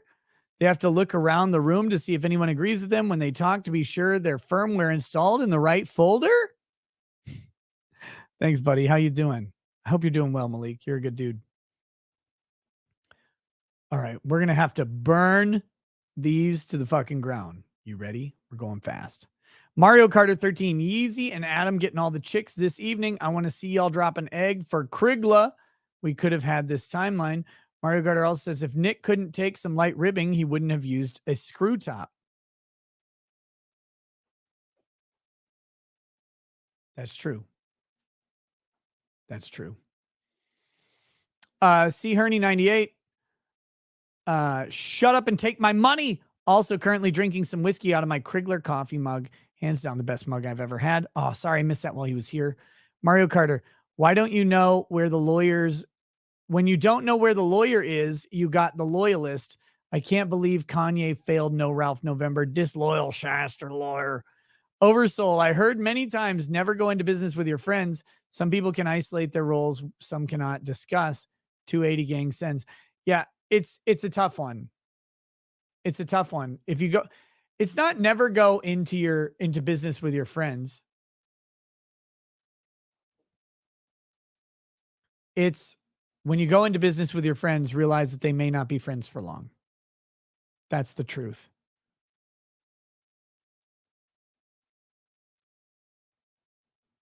Ooh, ooh, ooh, ooh. Okay. Next, we have Sage of Four Winds says, Ricada, Fuentes will never come on your show. He's a big-time racial identitarian, and your nose fits a certain stereotype. But I'm not Jewish. I checked. I'm just Polish. Polish, Dutch, German, French. Mostly. That covers most of it. But I'm not Jewish. I looked, I was like, God, I hope so. I want to own a bank. And I couldn't. Like, at least a media company? No. Nothing. Nothing. You get nothing. Not Jew for you. I tried to be Jewish. Like, got the little hat and everything. I like ate matzah for a week. I'm like, please, God, help me out. I want my own stash of gold, silver, all the coins. They go clink, clink. And I can't do it. I'm trying. I want to own a Cadillac. I want to own a Chevrolet, but a good one. Can't do it.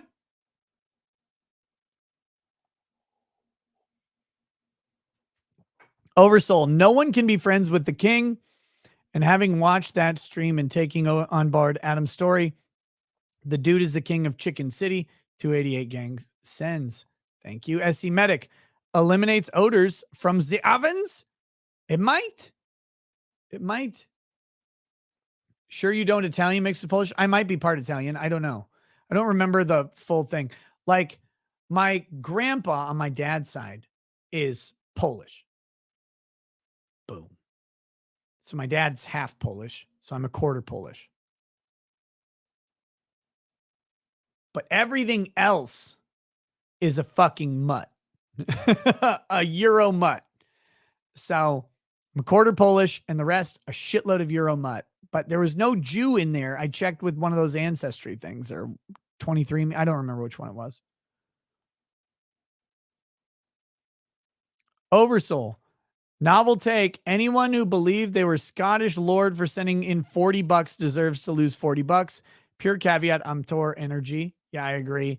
Orwellian reality. Nick, would you have Ryan Dawson on the stream? He's the most banned researcher on the internet, mostly because he has the receipts and the dots he connects usually wear little hats. I mean, I might have him. Is he funny?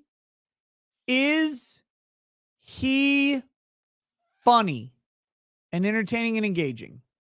Then maybe. I might have to do it on Rumble exclusively. But yeah, I don't fucking care about that. I just want a good show. I want a good show. I've talked to people who have like good information or whatever, and they have shit personalities.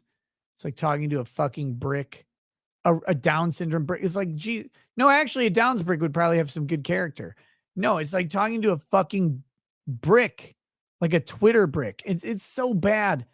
God, please just do anything. Just be any funny. And they can't. Karamachet says Jews are not a race, they're an ethnicity. Okay, cool. My Lifestyle says, what is your price for what? I have all sorts of prices. My price to read that was $5. Arthurman 70, love your show. Thank you. Can you shout out Arthur Katie Insurance? For those who live in Michigan, just Google. Guys, if you're in Michigan, you need insurance. Arthur Katie Insurance. Check it out. Oversold. The U.S. Constitution was ratified while yellow fever was ravaging the land.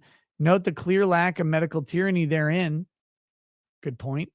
Meme comics. Gay box office flop. Bros only failed due to homophobes not supporting, staying home, and binging Dahmer. Hill says, please check out at Broken Truth TV Twitter. He's not seen Nick live yet. A hardworking investigative journal / meme humor dude and true friend. I hope to get him on the show and stream with Nick unbreaded. Well, if you have a show pitch, if you have an idea that I don't have to work for, you've just moved so far up the stream collaboration ladder.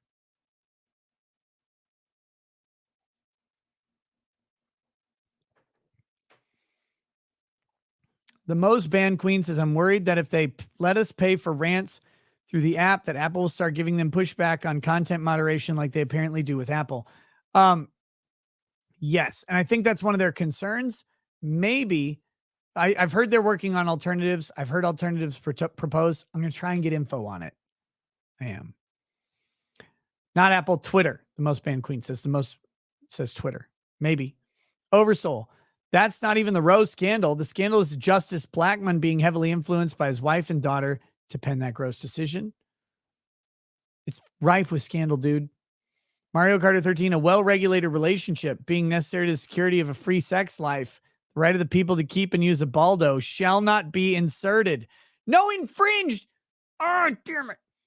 Oversoul. Government is a homicide pact. That's true. That's true. SC Medic 71 says the Hill article, hyperbolic garbage because some cuck is trying to scare people. Once again, irrational fear as a motivational tool. I agree. Just a second.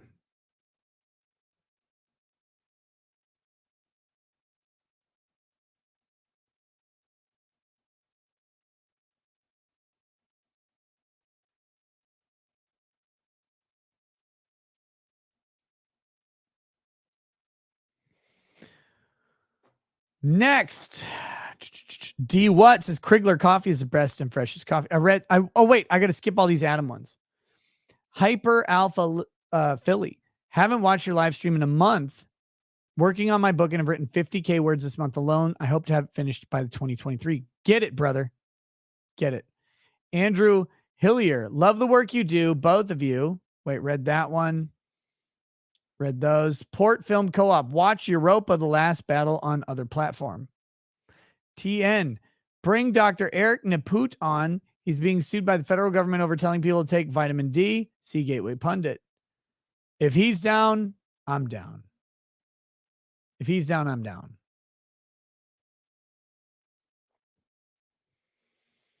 Tickled Turmoil Potato. Hey, Nick, been lurking in the back. As I do, but I'll have to catch the replay. Have a good stream, folks. Thank you. Eric the Red. If Lydia called Nick's Baldo a fence, would Tim sit on it? Oh, I hope so. Wolfgang Deo, thank you for the donation. Chicken Canada. Malice defends Balenciaga. I have the receipts here. Says they didn't believe him. Yay. I proved it in my video. And Tim yelled at Ye off camera before he left. I have proof. That's all from Chick in Canada. Well, let me know. Let me know, Chick in Canada. Kai Rain, though these trolls don't know how to troll. Pathetic. Wrestler Town. Kanye is a baby. He will be a baby no matter how you approach him. Enough of everybody contemplating about how they'd approach the man baby. I'm just saying, give me a chance. Give me a chance. I've interviewed babies before. And they've stayed the whole time. They've stayed through a bunch of negative criticism. They've stayed through a bunch of shit. Give me a shot. Jake, shout out to the Y Files YouTube channel. If you like mysteries of all kinds, check out AJ's channel, The Y Files. Also, forgot to not drink pop today, so I'm still fat, lol. You got to forget to drink soda every day. Every day, forget to drink soda. Unix EDU, Edelman, same person, Adamian, we read that one. Rangi, unsub from Tim after he opened a video with his fake angry act for the 37th time in the same month. Sad to hear what Tim has become. When the grift is good. Metastep. This is the thing about me that's different, I think, than other people. Oftentimes when the grift is good, I will walk away.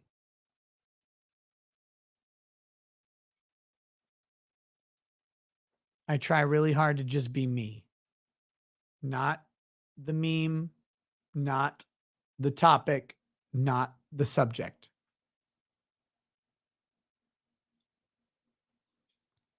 I fail from time to time, but I've seen so many people tell me how I could have done better. I could have gotten more people. I could have made more money. I could have done this. It's all speculative, of course, but it's all based on the idea of chasing the grift, of chasing the audience. If I could give the best life advice, it's not the best business advice, but the best life advice to people out there who want to do, streaming. Chasing views destroys you and your life and your dignity and your joy and your fulfillment. And you can chase it all day. You can chase those views. You can do very well. You will hate what you do. And eventually you will implode because it's hard to keep that shit up. Just be you. Don't worry about what will bring the views. Be you and the views will follow. Will you get the most views ever? What? Do you want me to tell you to be a right-wing red pill bro dropping the truth about women that you don't fucking believe? Fresh and fit. I just called you out. I don't fucking care. Will you be that? You want to say all the right things, all the cool, popular things about women while you have long-term girlfriends? Women are trash, blah, blah, blah, blah. Oh, wait. You've been dating the same woman for 24 months? You're not going to marry her, though. That would be crazy. You can do that? You want to do that? Like, you can chase those views. You can chase those dollars. You'll make a bunch of dollars. How long are you going to do it? How long are you going to sacrifice your integrity for it? I don't know. How long will people do that? It's a tough question. Hallucinosis. In your sexist, most forlorn and craven voice, say the word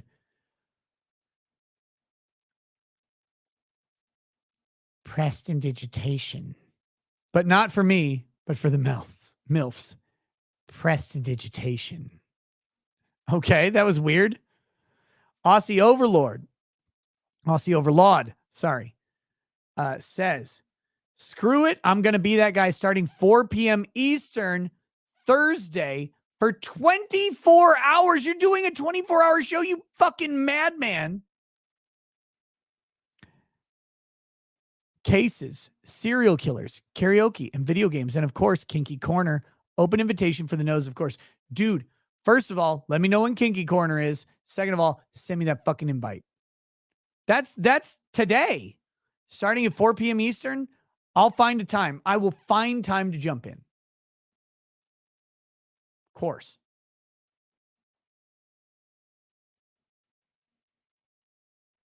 Metastep says, I'm not overzealous. I've never muted anyone except sex bots, at least not intentionally. You must be a Crigler mod.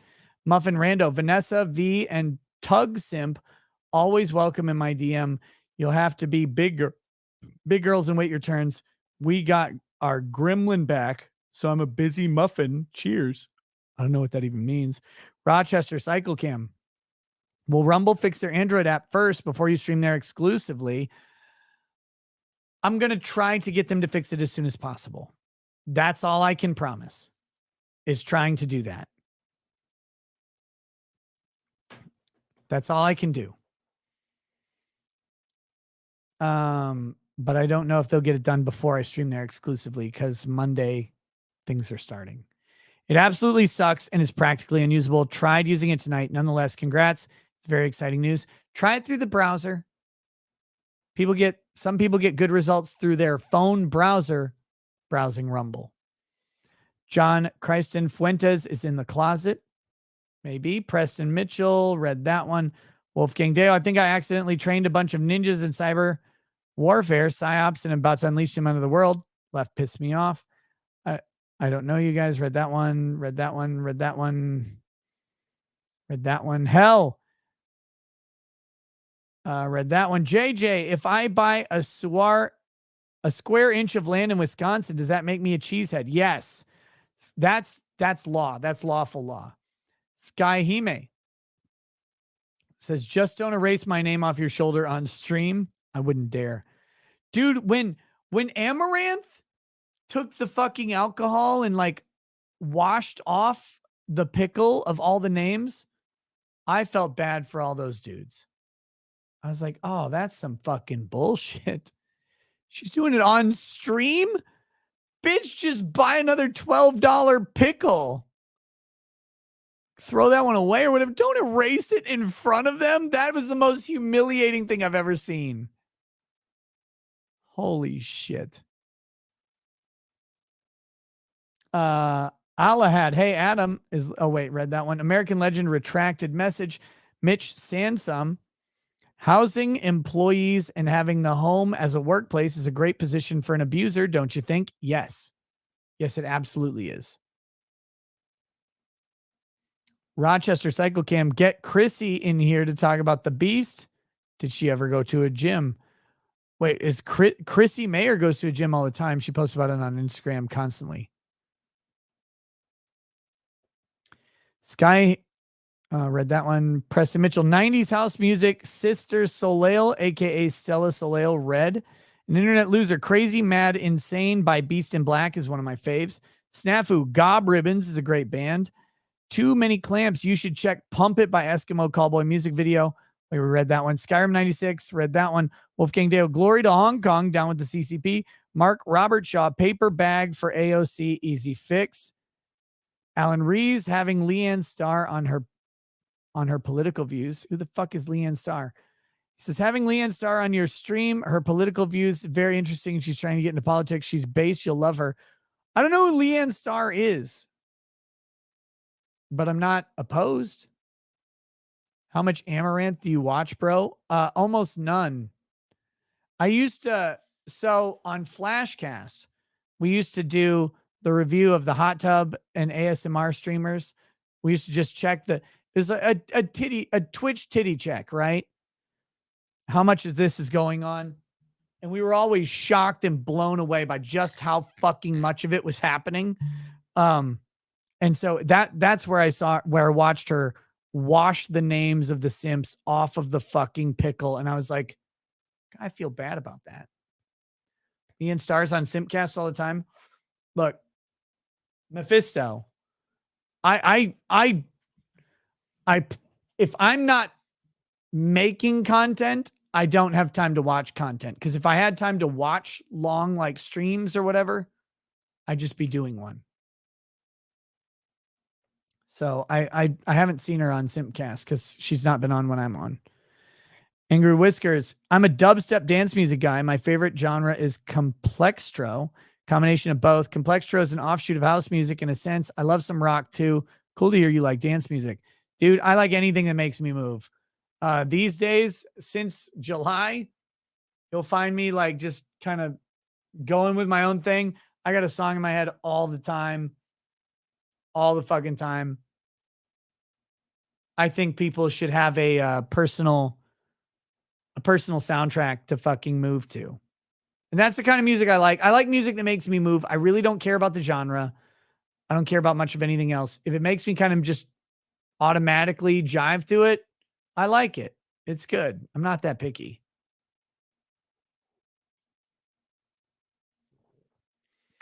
Bad Dragon. Oh, Lito says Nick's brain is broken since the MDMA. Literally, yes. Literally, yes.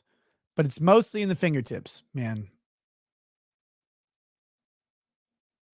Feeling different textures has forever changed in my life. Other than that, not so much.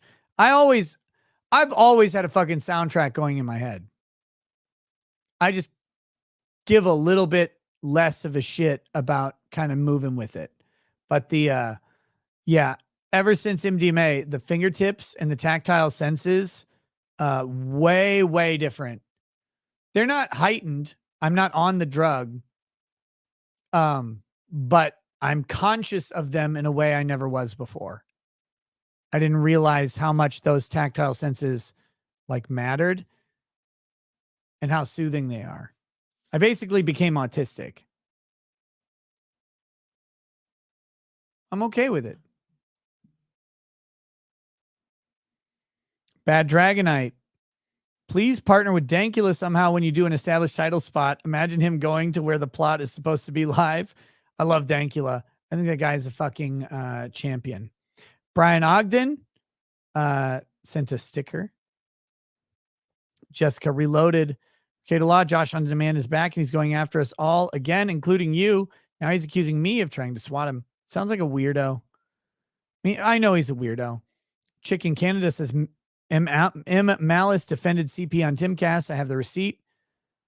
Pinkalo, the driving ape. Thank you for the welcome to paralegal status, brother. Shador, I listened to both your sides, read that one.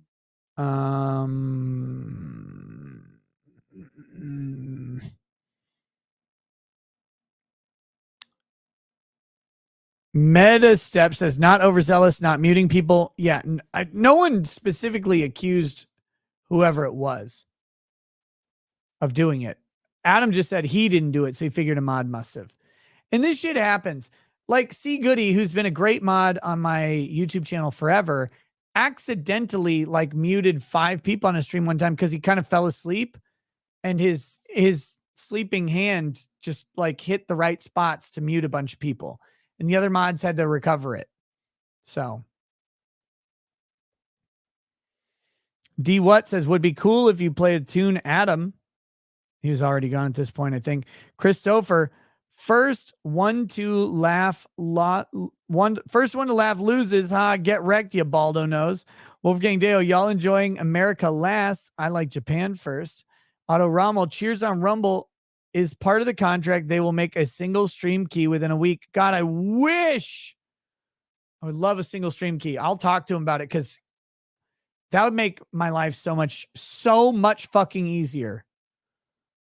Sean Me, going down to meet Rumble face to face so they can kiss the nose of the Pope.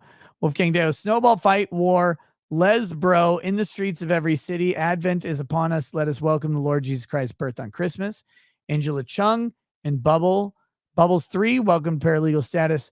Ulthernor Berserker, brother, I do so love these late night rants.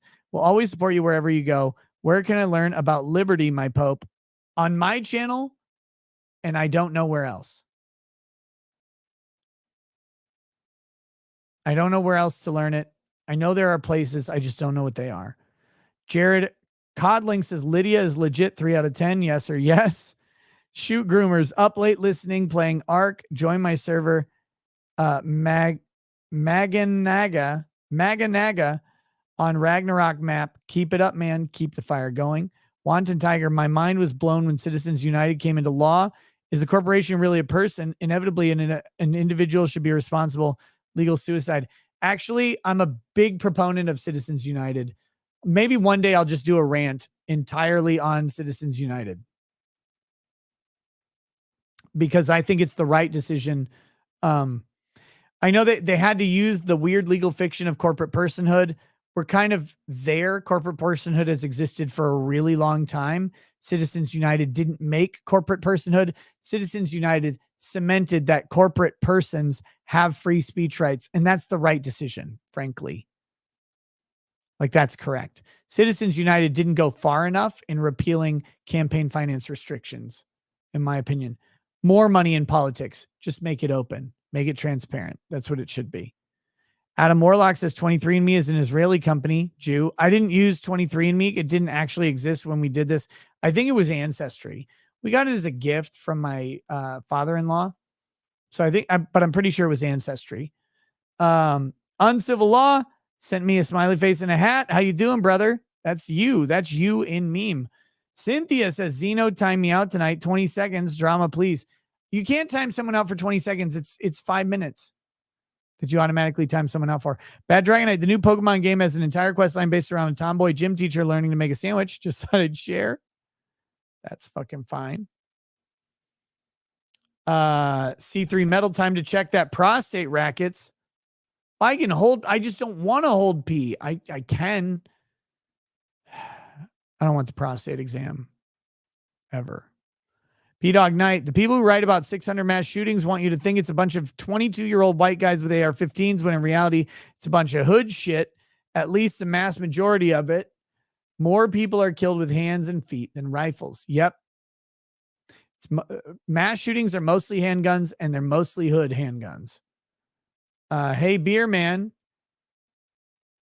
sent well, I guess we'll pull this one up.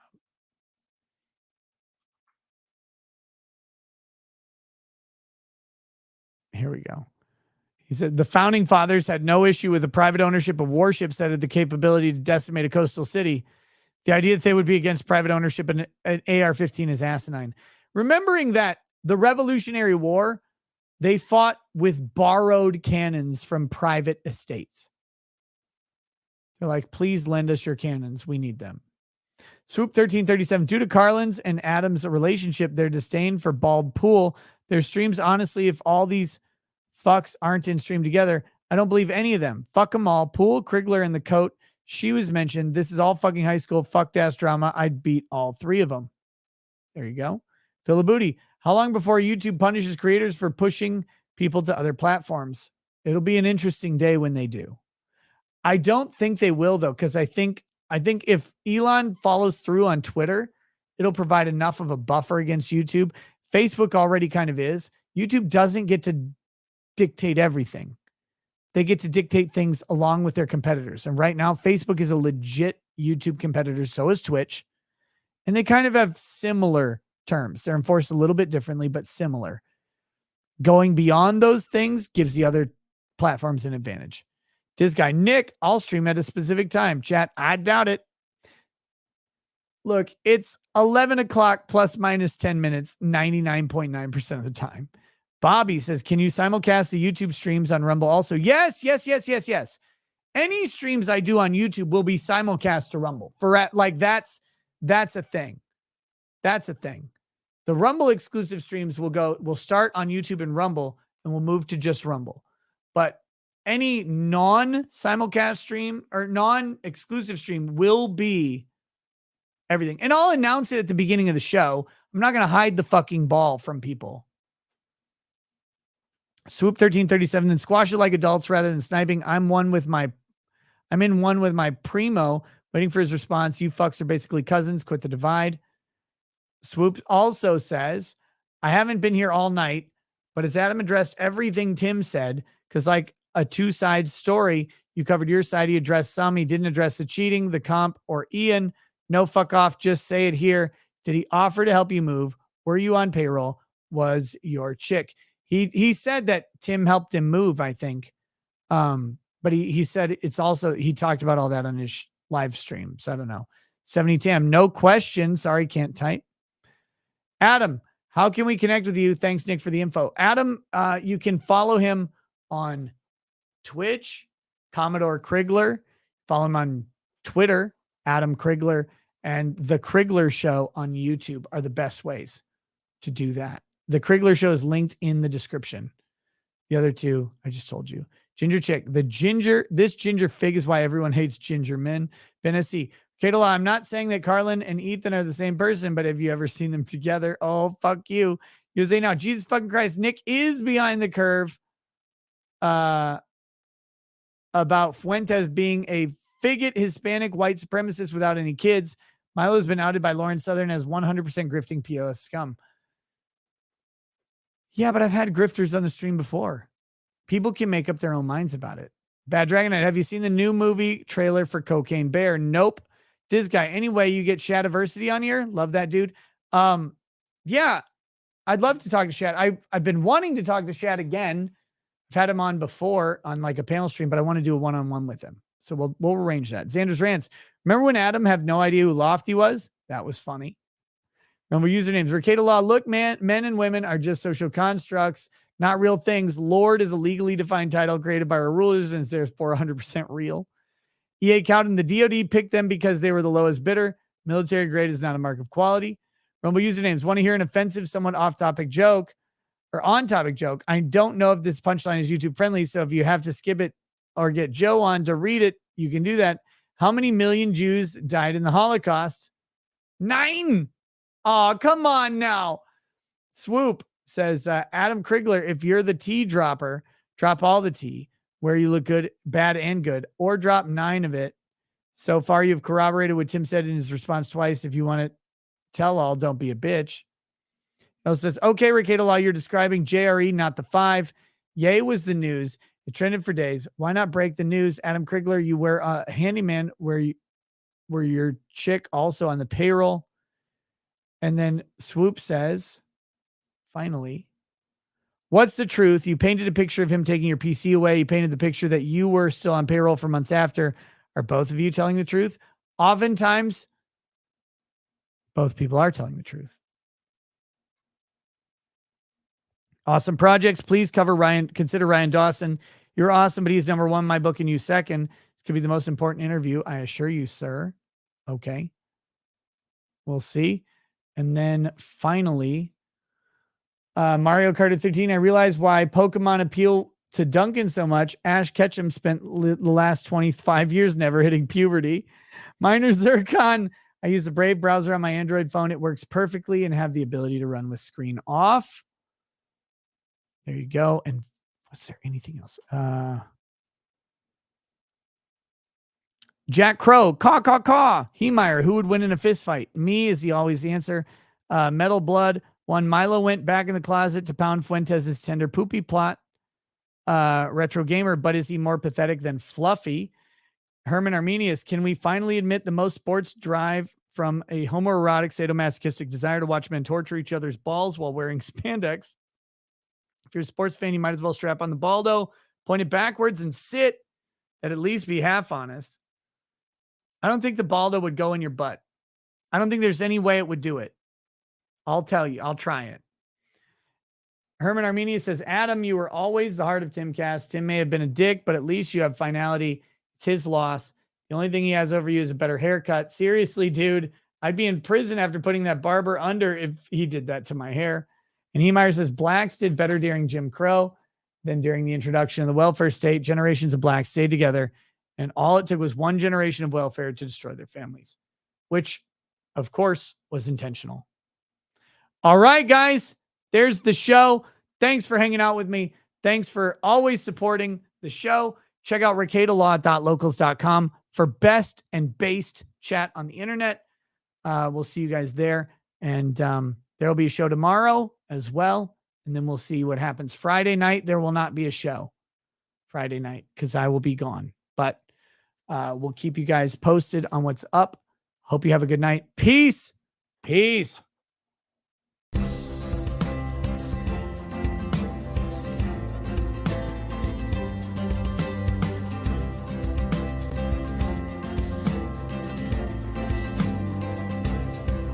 Oh, he drinks a fair bit, but you realize that it just helps get his noggin jogging along. With his glass by his side and his kids asleep tight, we'll hear some lost-plaining tonight.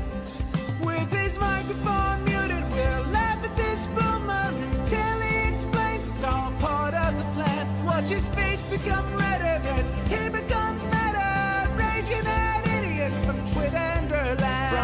white shores of Maine to the hills of Glenlivet, there's no one who explains the law better than Nick. So pour out a glass for the ones who have passed to make the law what we have now. Oh, his lady is fair, and she handles herself with the grace of one who has borne many children. As the wife of a lawman, she makes sure that he has the time and the place to provide for them there. So pour out an Ardbeg, a Balmore, a Lutbrug. The spirits blow as the ones who get unemployed. So pour out a glass for the tea post on Twitter, as we hear lost blaming tonight. From the white shores of Nairn to the hills of Glenlivet, there's no one who explains the law better than Nick. So pour out a glass for the ones who have passed to make the law what we have now. Oh, the guests are all plentiful, from Doug T to Drexel. They bring their perspective and spice to the mix. But the reason we're here and the one that we cheer is the one who is showcasing us his career.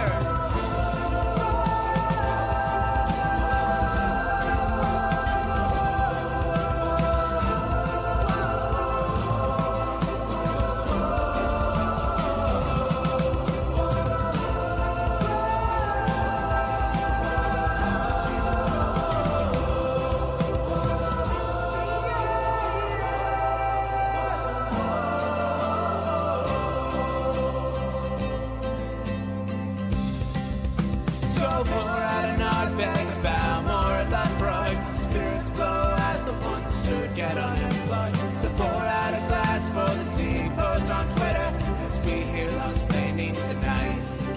From the white shores of Nairn to the hills of Glenlivet, there's no one who explains the law better than Nick. So pour out a glass for the ones who have passed to make the law what